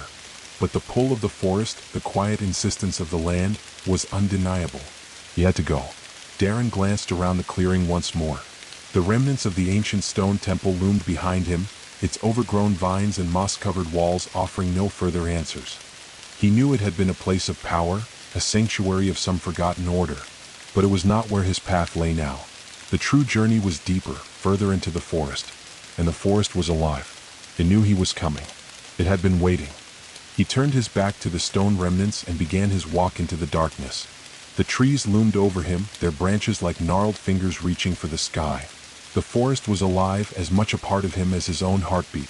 Each step Darren took felt like a choice that would lead him deeper into the heart of the land, into the very marrow of its ancient bones. The path ahead was not marked. No signposts or arrows guided him forward. The trees had closed in, and the trail seemed to have vanished into the undergrowth. But Darren didn't need signs. The forest was already guiding him. He could feel it in his bones, in the very air he breathed. The wind had quieted, and in its place, a soft, steady hum filled the air. It wasn't a sound he could hear with his ears, but something he felt deep inside. A rhythm, an undercurrent of energy that resonated with the earth. Darren had learned that this was the heartbeat of the forest. It was subtle, but it was there, pulsing with life, with death, with history. As he walked deeper into the woods, the shadows grew darker, longer, stretching out like fingers of night, but the path still remained ahead of him, winding through the trees. The fog had begun to return, curling in on itself like a blanket. The air was thick with moisture, the scent of the earth mingling with something sweet, something foreign. Darren didn't know how long he had been walking. It could have been minutes or it could have been hours. Time seemed to bend in the forest. The trees around him began to change, their trunks thicker, their bark darker. He could feel the presence of something ancient in the air, like the whisper of an old, forgotten story. And then he saw it. At first, it appeared to be just another tree, but as Darren drew closer, the shape of it began to take form. It wasn't a single tree at all. It was a grove. A circle of towering, ancient oaks, their trunks twisted and knotted with age. The roots of the trees seemed to spill out of the earth, winding together, forming a network of natural architecture. In the center of the grove was a stone, large, flat, and covered in symbols that looked as though they had been etched by hand, but with a kind of timeless precision. Darren stepped forward, his heart beating faster as he approached the stone.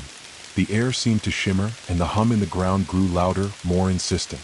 It was as if the earth itself was calling to him. He knelt before the stone, running his fingers over the carvings, feeling the texture of the ancient markings. The symbols seemed familiar in some way, but he couldn't quite place them. They were neither language nor art, but something more, an ancient form of communication, perhaps, or a seal, a warning, or an invitation. As Darren touched the stone, the ground beneath him rumbled slightly, a deep vibration that ran up his arms, through his chest, and into his heart. He could feel the energy of the forest, know the land, surging through him as though it were trying to speak to him directly. He closed his eyes and breathed deeply, focusing on the hum, allowing the pulse of the earth to guide his thoughts. And then, suddenly, everything went still. The wind stopped. The hum faded. And in the silence, Darren heard it, a voice. Not spoken aloud, but in his mind, like a memory, like a thought that wasn't his own. You have come to the place of the past, to the heart of the forest. This is where the first keeper fell. This is where the balance began to shift. Darren's eyes snapped open, his pulse quickening. He looked around the grove, but there was no one there. Just the trees, the stone, and the pulsing rhythm of the land. But he knew with a deep certainty that the voice had come from the land itself, from the forest's soul. It was speaking to him, urging him to listen, to understand.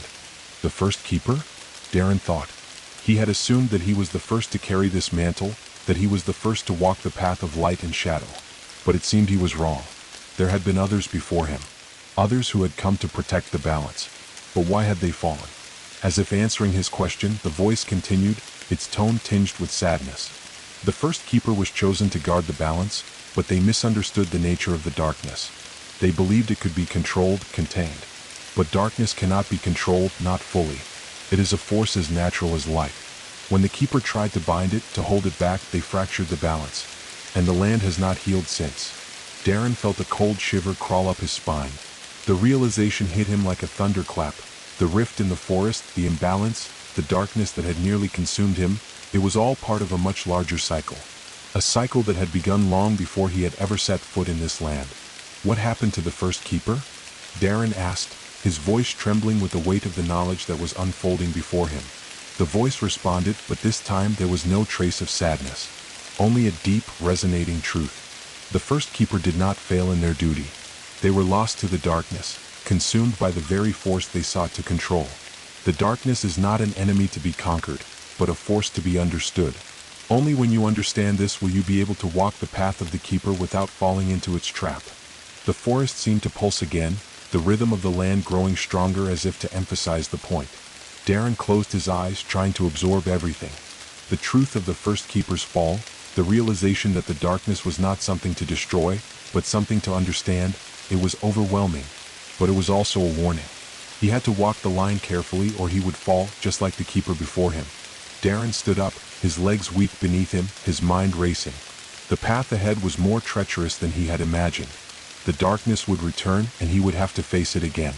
But this time he would do so with the knowledge that it could not be eradicated, only embraced. He turned away from the stone, his eyes scanning the grove. The trees were silent now, as if waiting for him to make his next move. The echoes of the past had been uncovered, but the story was far from finished. There was more to learn, more to uncover. The forest had secrets, and Darren was only beginning to understand them. The wind picked up again, this time carrying a familiar scent of rain. The storm was coming, and with it, more trials awaited. Darren took a deep breath, feeling the weight of the moment settle heavily upon him. The echoes of the past still lingered in his mind like the distant rumble of thunder. The forest had spoken to him, its voice ancient and full of sorrow, and he could feel the burden of its history pressing on his soul. The darkness that had nearly consumed the land before him was not just an enemy to be fought, it was a part of the balance itself. It had always been there, lingering in the shadows, waiting for its time to return. But Darren had made a choice. He would not be like the first keeper, lost to the darkness because of ignorance or fear. He would learn from the mistakes of the past, and he would walk the path with the knowledge that light and dark were not opposites, but two halves of a whole, each dependent on the other for existence. The storm clouds had begun to gather in the distance, their dark shapes swirling on the horizon. A faint rumble of thunder rolled through the sky, but the wind in the forest was still. The air was thick with the scent of rain and the faintest trace of something old, something forgotten. The trees around Darren stood like sentinels, their gnarled branches stretching toward the sky as if reaching for the storm. He could feel it then, the call of the storm, not as a force of nature but as something more. It was a reminder, a warning. The forest was alive, yes, but so too were the forces that governed it. The storm was not just a weather pattern, it was part of the cycle, part of the rhythm that Darren had come to understand. It was a manifestation of the world's balance, a force that could not be controlled but only respected.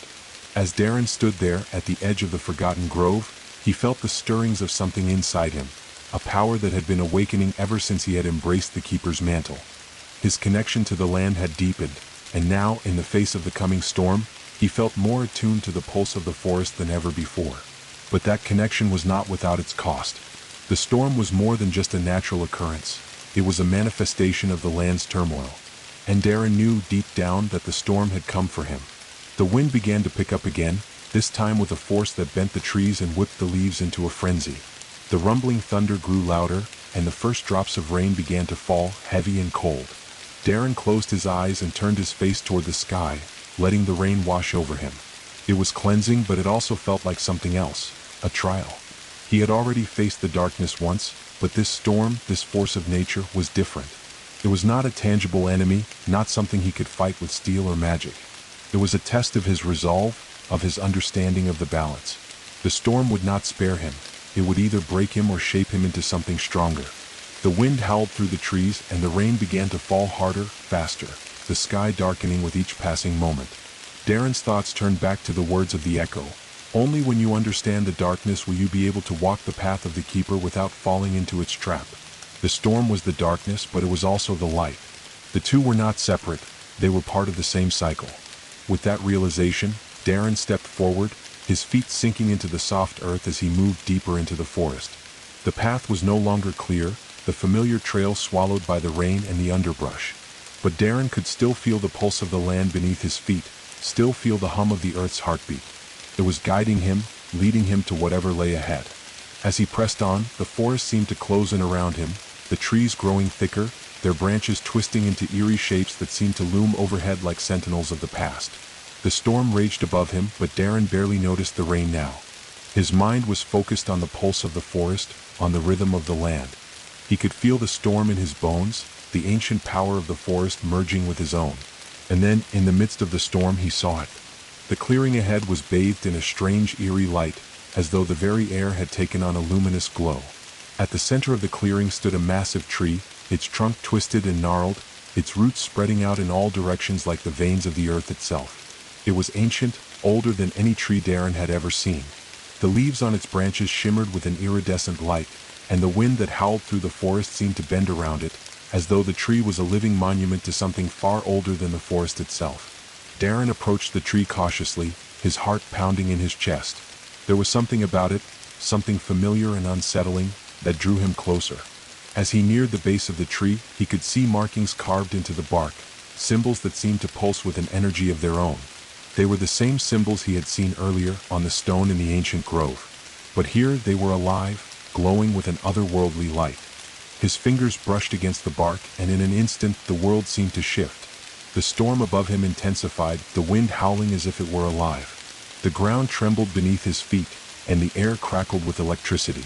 The trees' markings began to glow brighter, their energy vibrating through Darren's body, pulling him into a vision, a memory. He saw the forest, but it was different. Younger, more vibrant.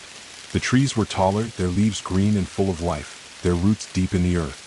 And standing at the heart of the forest was a figure, tall, regal, with eyes that shone like the stars. It was the first keeper. Darren's heart raced as he watched the figure, feeling a deep, primal connection to them. The first keeper stood at the base of the great tree, their hands raised toward the sky, as if they were calling the storm to them. But it was not a storm of nature. It was a storm of magic, a force that came from deep within the earth, a power older than the land itself. The first keeper's eyes were filled with purpose, but there was something else there too, something darker. A flicker of doubt, a whisper of fear. The storm that had been called was not just a natural occurrence. It was a manifestation of the keeper's own inner turmoil, a reflection of the darkness they had tried to control. And as the storm raged around them, the first keeper's expression changed, their hands lowering slowly as they realized the truth. They could not control the darkness. They could only embrace it. But it was too late. The storm, fed by the keeper's inner conflict, began to spiral out of control, its power growing beyond their control. The forest itself seemed to tremble in fear as the storm tore through it, uprooting trees, cracking the earth, and consuming everything in its path. The vision shifted, and Darren saw the aftermath. The great tree, once full of life, now stood hollow, its bark scorched and its branches twisted like the remnants of a storm. The land around it was scarred, broken.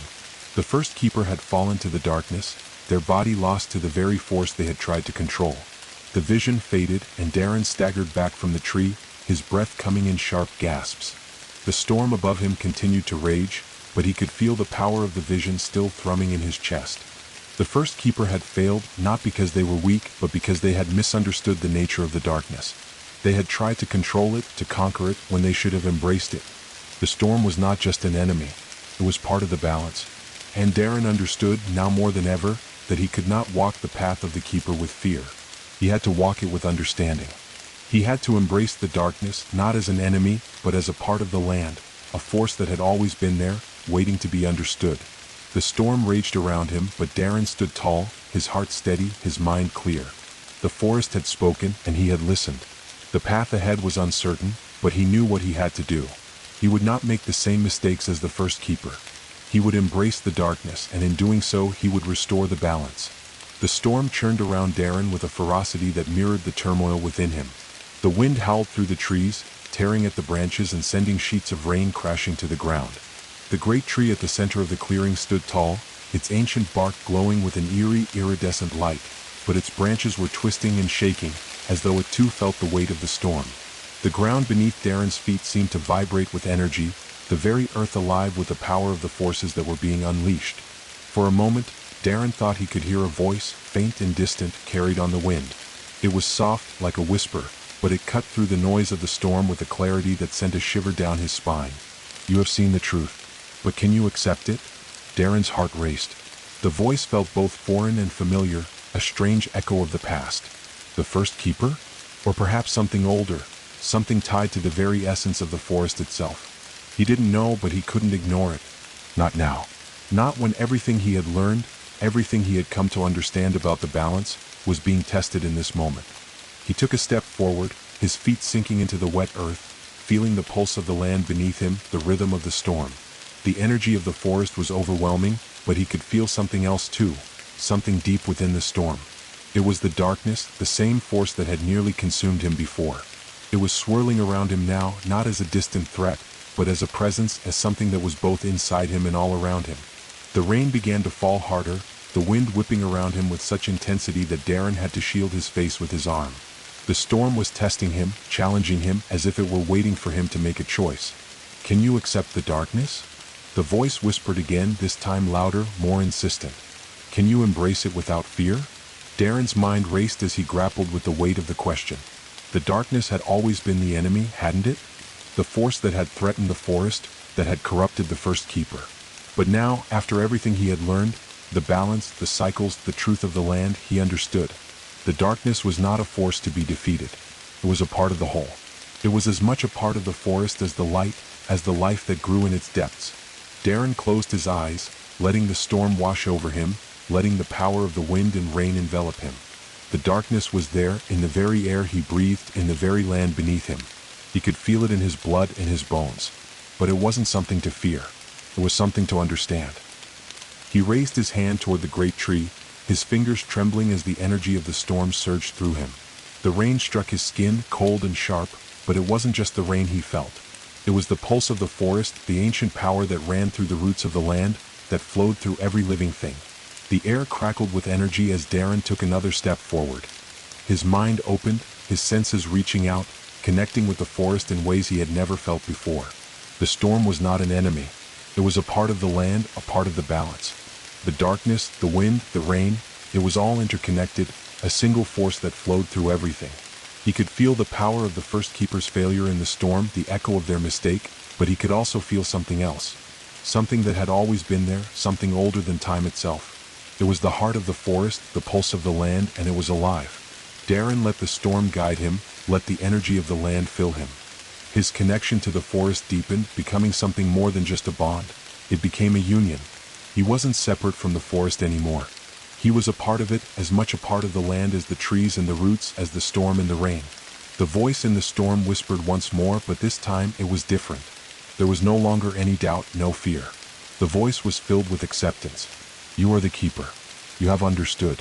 You have embraced the balance. Darren opened his eyes, the storm still raging around him, but now it felt different. The wind no longer felt like a threat. The rain no longer felt cold. It was as if the storm had accepted him, as if the land had acknowledged him as its guardian. He turned his gaze toward the great tree, its branches swaying with the wind, the symbols on its bark glowing brighter than ever before. The energy of the forest was pulsing through him now, flowing in sync with his heartbeat. He was no longer just a protector of the balance. He was the balance. With a deep breath, Darren stepped forward, his feet sinking into the wet earth as he moved toward the heart of the storm, toward the source of the power that had called him here. The wind howled around him, but he didn't flinch. The darkness was not his enemy. It was a part of him, and he was ready to face it. As he approached the great tree, the symbols on its bark began to shift and change, the markings pulsing with a rhythm that mirrored the heartbeat of the land. Darren raised his hand, his fingers brushing against the tree's bark once more. This time there was no shock of energy, no overwhelming force. Instead, there was a sense of calm, a connection. The storm raged above him, but here, in the heart of the forest, it felt as though time itself had slowed. He was no longer separate from the forest, no longer just a keeper. He was a part of it. And in that moment, he understood what the forest had been trying to tell him all along. The darkness was not something to fear. It was a part of the land, a force that needed to be understood, embraced, and respected. Only when he accepted that truth would he be able to maintain the balance. The wind began to subside, the storm's fury slowly dissipating as the rain softened to a steady drizzle. The air grew still, the energy of the forest settling back into its natural rhythm. Darren stood at the base of the great tree, his hand still resting against its bark, his heart steady and calm. The forest had tested him, had pushed him to the edge of his understanding, and he had passed. But Darren knew deep down that the storm was just the beginning. The forest had shown him the way, had revealed the truth of the balance, but there was still much to learn, much to face. The darkness would always be there, lurking in the corners of the land, waiting for its moment to return. But Darren was ready. He wasn't just the keeper. He was a part of the land. And as long as he walked this path, as long as he embraced both light and dark, he would continue to protect the balance of the forest, for as long as the storm raged and for as long as the trees stood tall. The storm had passed, but the air still hummed with the energy of the land. The rain, now reduced to a soft drizzle, pattered gently on the canopy above, filling the forest with a rhythmic sound that seemed to pulse in time with Darren's heartbeat. The great tree, with its glowing bark and ancient symbols, stood before him like a sentinel, a guardian of secrets older than the land itself. The wind had died down, leaving only the gentle rustling of leaves and the distant call of unseen creatures in the depths of the forest. Darren stood motionless, his hand resting on the tree's bark, his senses heightened. The forest around him felt alive, not just in the sense of trees and animals, but in a deeper, more profound way. It was as though the land itself had awakened, responding to his presence, to his understanding of the balance. He could feel the pulse of the earth beneath his feet, the hum of the ancient power flowing through him, resonating with every breath he took. The first keeper's spirit, the one who had failed in their attempt to control the darkness, seemed to linger in the air, like a shadow that hadn't fully passed. Darren could feel their presence still, not as a ghost, but as a reminder of the consequences of misjudging the balance, of not understanding the nature of the forces at play. The first keeper had been too focused on controlling the darkness, on pushing it away, and in doing so, they had allowed it to consume them. But Darren was different. He had learned the truth. The darkness was not the enemy. It was a part of the land, a force that, like the storm, had its place in the natural order of things. It was not to be feared, but embraced. The balance was delicate, and he now understood that it wasn't just about light fighting dark. It was about understanding both, accepting both, and finding harmony between them.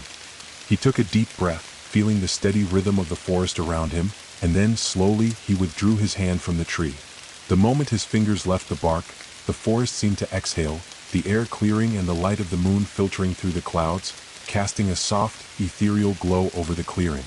The storm had passed, but the weight of what Darren had learned remained. As he turned away from the great tree, Darren's mind raced with the implications of what had just happened. The forest had shown him its heart, had revealed the truth of the balance. But there was still so much more to uncover. The storm had only been a beginning, a test of his understanding. The true journey he knew lay ahead. The wind picked up again, but this time it was gentle, almost soothing. The forest was calm, as though waiting for something. Darren looked around, his eyes scanning the shadow depths of the trees. There was something else out there, something hidden, waiting for him to find it. The darkness had not been vanquished. It was still out there, lingering, like a storm that had not yet fully passed. And Darren knew that the forest, as alive as it was, would always hold its secrets. Secrets that would only be revealed to those who were willing to listen, to understand. He began to walk, his feet moving slowly through the soft earth. The path ahead was no longer clear, but it didn't matter. The forest was guiding him, its whispers and hums filling his mind, pulling him forward. He didn't know where the journey would take him, but he knew that he had to follow it. There was no turning back. As he moved deeper into the forest, the trees around him seemed to shift, their trunks growing taller and thicker, their branches intertwining overhead to form an almost impenetrable canopy. The air grew heavier, thick with the scent of damp earth and the promise of something ancient and forgotten. The path narrowed, the underbrush growing thick and tangled, but Darren didn't hesitate. The forest was leading him somewhere, and he had no choice but to follow. Hours seemed to pass, or perhaps it was only minutes. Time had become fluid in the forest. But Darren felt no sense of fatigue. The land was with him, its pulse steady in his chest, its rhythm guiding him forward. The deeper he went, the more the forest seemed to shift around him, its energy becoming palpable, as though the trees themselves were aware of his presence. And then, as the path began to narrow further, Darren saw it, a flicker of movement in the shadows ahead.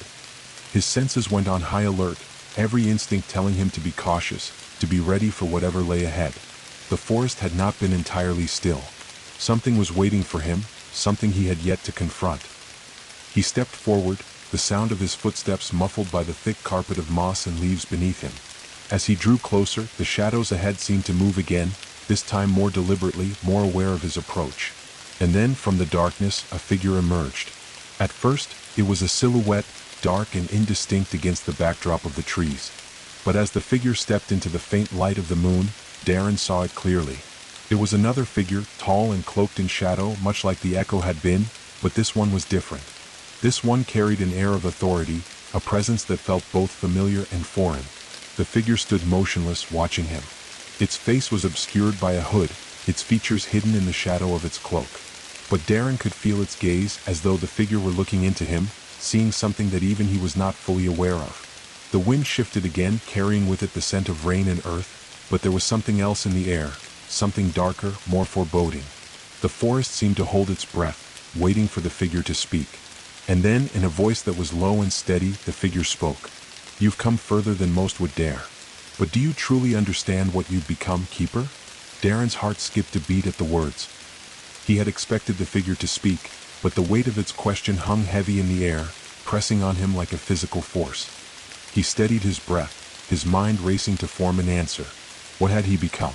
He had embraced the balance, had understood the truth of the darkness and the light, but was that enough? Had he truly accepted the weight of his role, Or was he still merely beginning to understand the depth of the responsibility that came with it? Before he could speak, the figure moved, its cloak swishing in the wind, and it took a step toward him. The air around it seemed to shimmer, as though the very fabric of reality were bending, warping with the figure's presence. You may have embraced the darkness, but there is more to this path than understanding. There is a price, Keeper, and you have yet to pay it. Darren's heart pounded in his chest. A price? What did the figure mean? The storm had passed, but now a new storm was beginning to stir, a storm of questions, of doubts. The forest had led him here, but to what end? The figure stepped closer, its form becoming more solid, more real. The shadows that clung to it seemed to pulse and twist, like living things, and Darren could feel the weight of its gaze on him, reading him, understanding him in a way that no one ever had. The balance is fragile, Keeper. It is not just the forest that must be protected. It is the souls that walk its paths, the lives that breathe in its shadows. And those who fail to understand the cost pay a steep price. The figure's words settled over Darren like a cloak of cold air. He stood frozen, unsure of what to say, unsure of what the next step should be.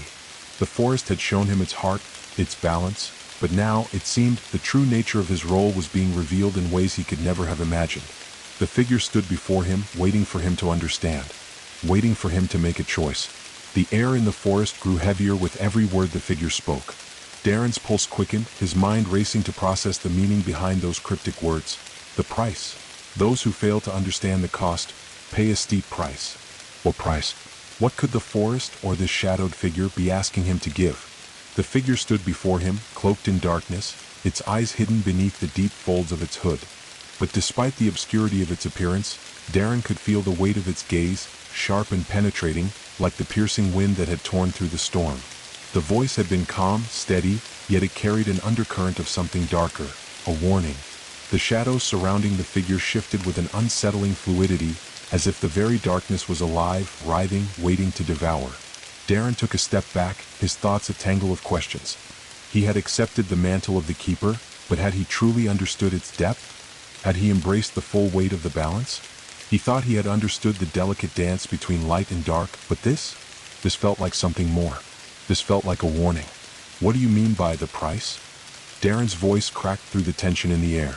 He hated the uncertainty in his tone, but the words seemed to escape him, like whispers on the edge of his mind. What must I give? The figure's cloaked form seemed to shift in the dim moonlight, its movement too fluid, too inhuman. For a long moment, it did not answer, the silence stretching between them, thick and suffocating. Then at last, the figure spoke again, its voice like the rustling of dead leaves, soft yet laced with a chilling weight. Balance does not come without sacrifice. It never has. The darkness you now embrace, the force you seek to understand, it is not a gift, Keeper. It is a burden. You may stand between the light and the shadows, but know this, there is no neutral ground. The price of keeping the balance is your soul.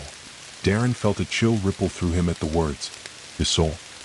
His heart hammered in his chest as the weight of the statement settled upon him.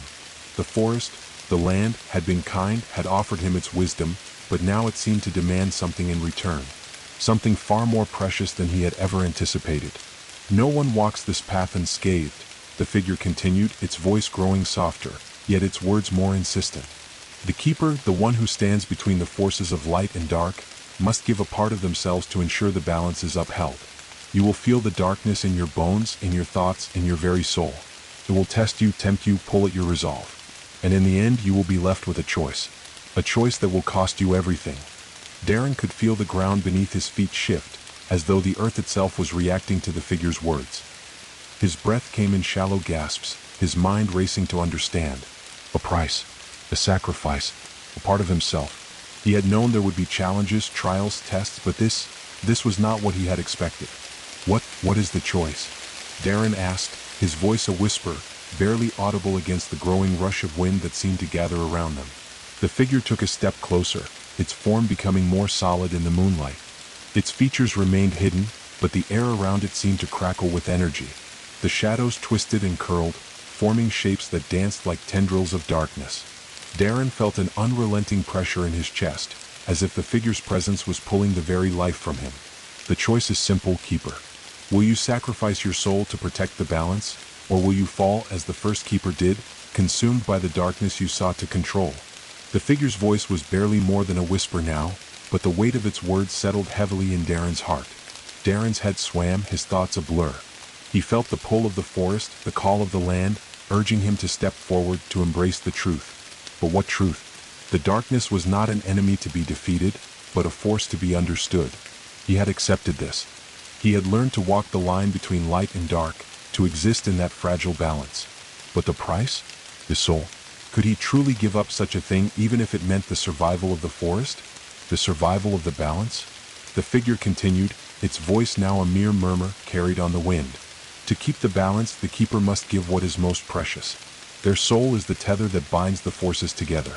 Without that tether, the darkness will consume the light, and the light will burn away the darkness. There will be no balance. There will be nothing. Darren's knees buckled slightly as he fought to stay upright, the weight of the revelation pressing down on him. His mind was a storm, torn between the desire to protect the forest, to honor the land that had given him so much, and the overwhelming fear of what it meant to give up his soul. His soul. The very core of his being. His essence. The part of him that made him who he was. He looked up at the figure, his eyes wide with disbelief. You mean, I would have to give up my soul completely? To bind the forces?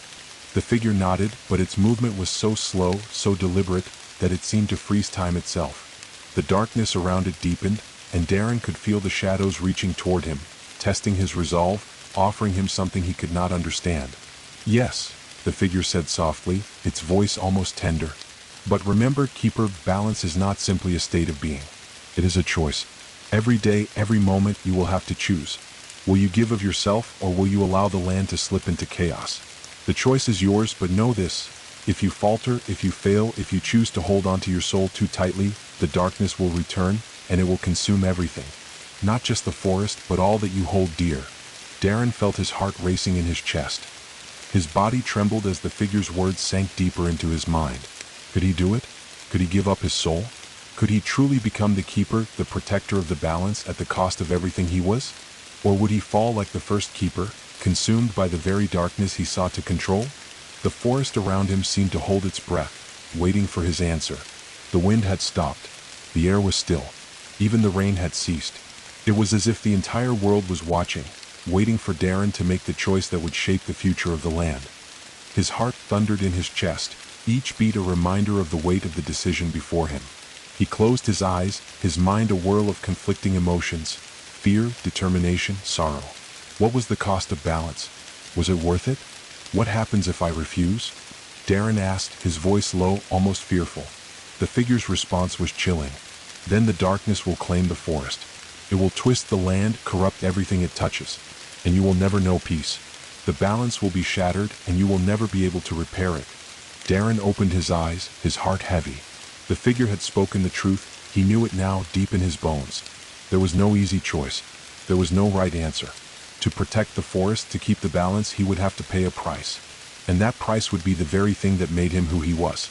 The wind began to stir again, but this time, it felt like a whisper of something far older than time itself, a call from the earth, from the very land he had sworn to protect. The darkness was still there, waiting, watching.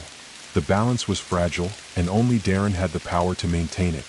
The figure stepped back as though giving Darren the space to make his choice. The shadows that had clung to it seemed to recede slightly, revealing more of the figure's cloaked form. The choice, Darren realized, was his alone. But no matter what he decided, the consequences would be felt throughout the land.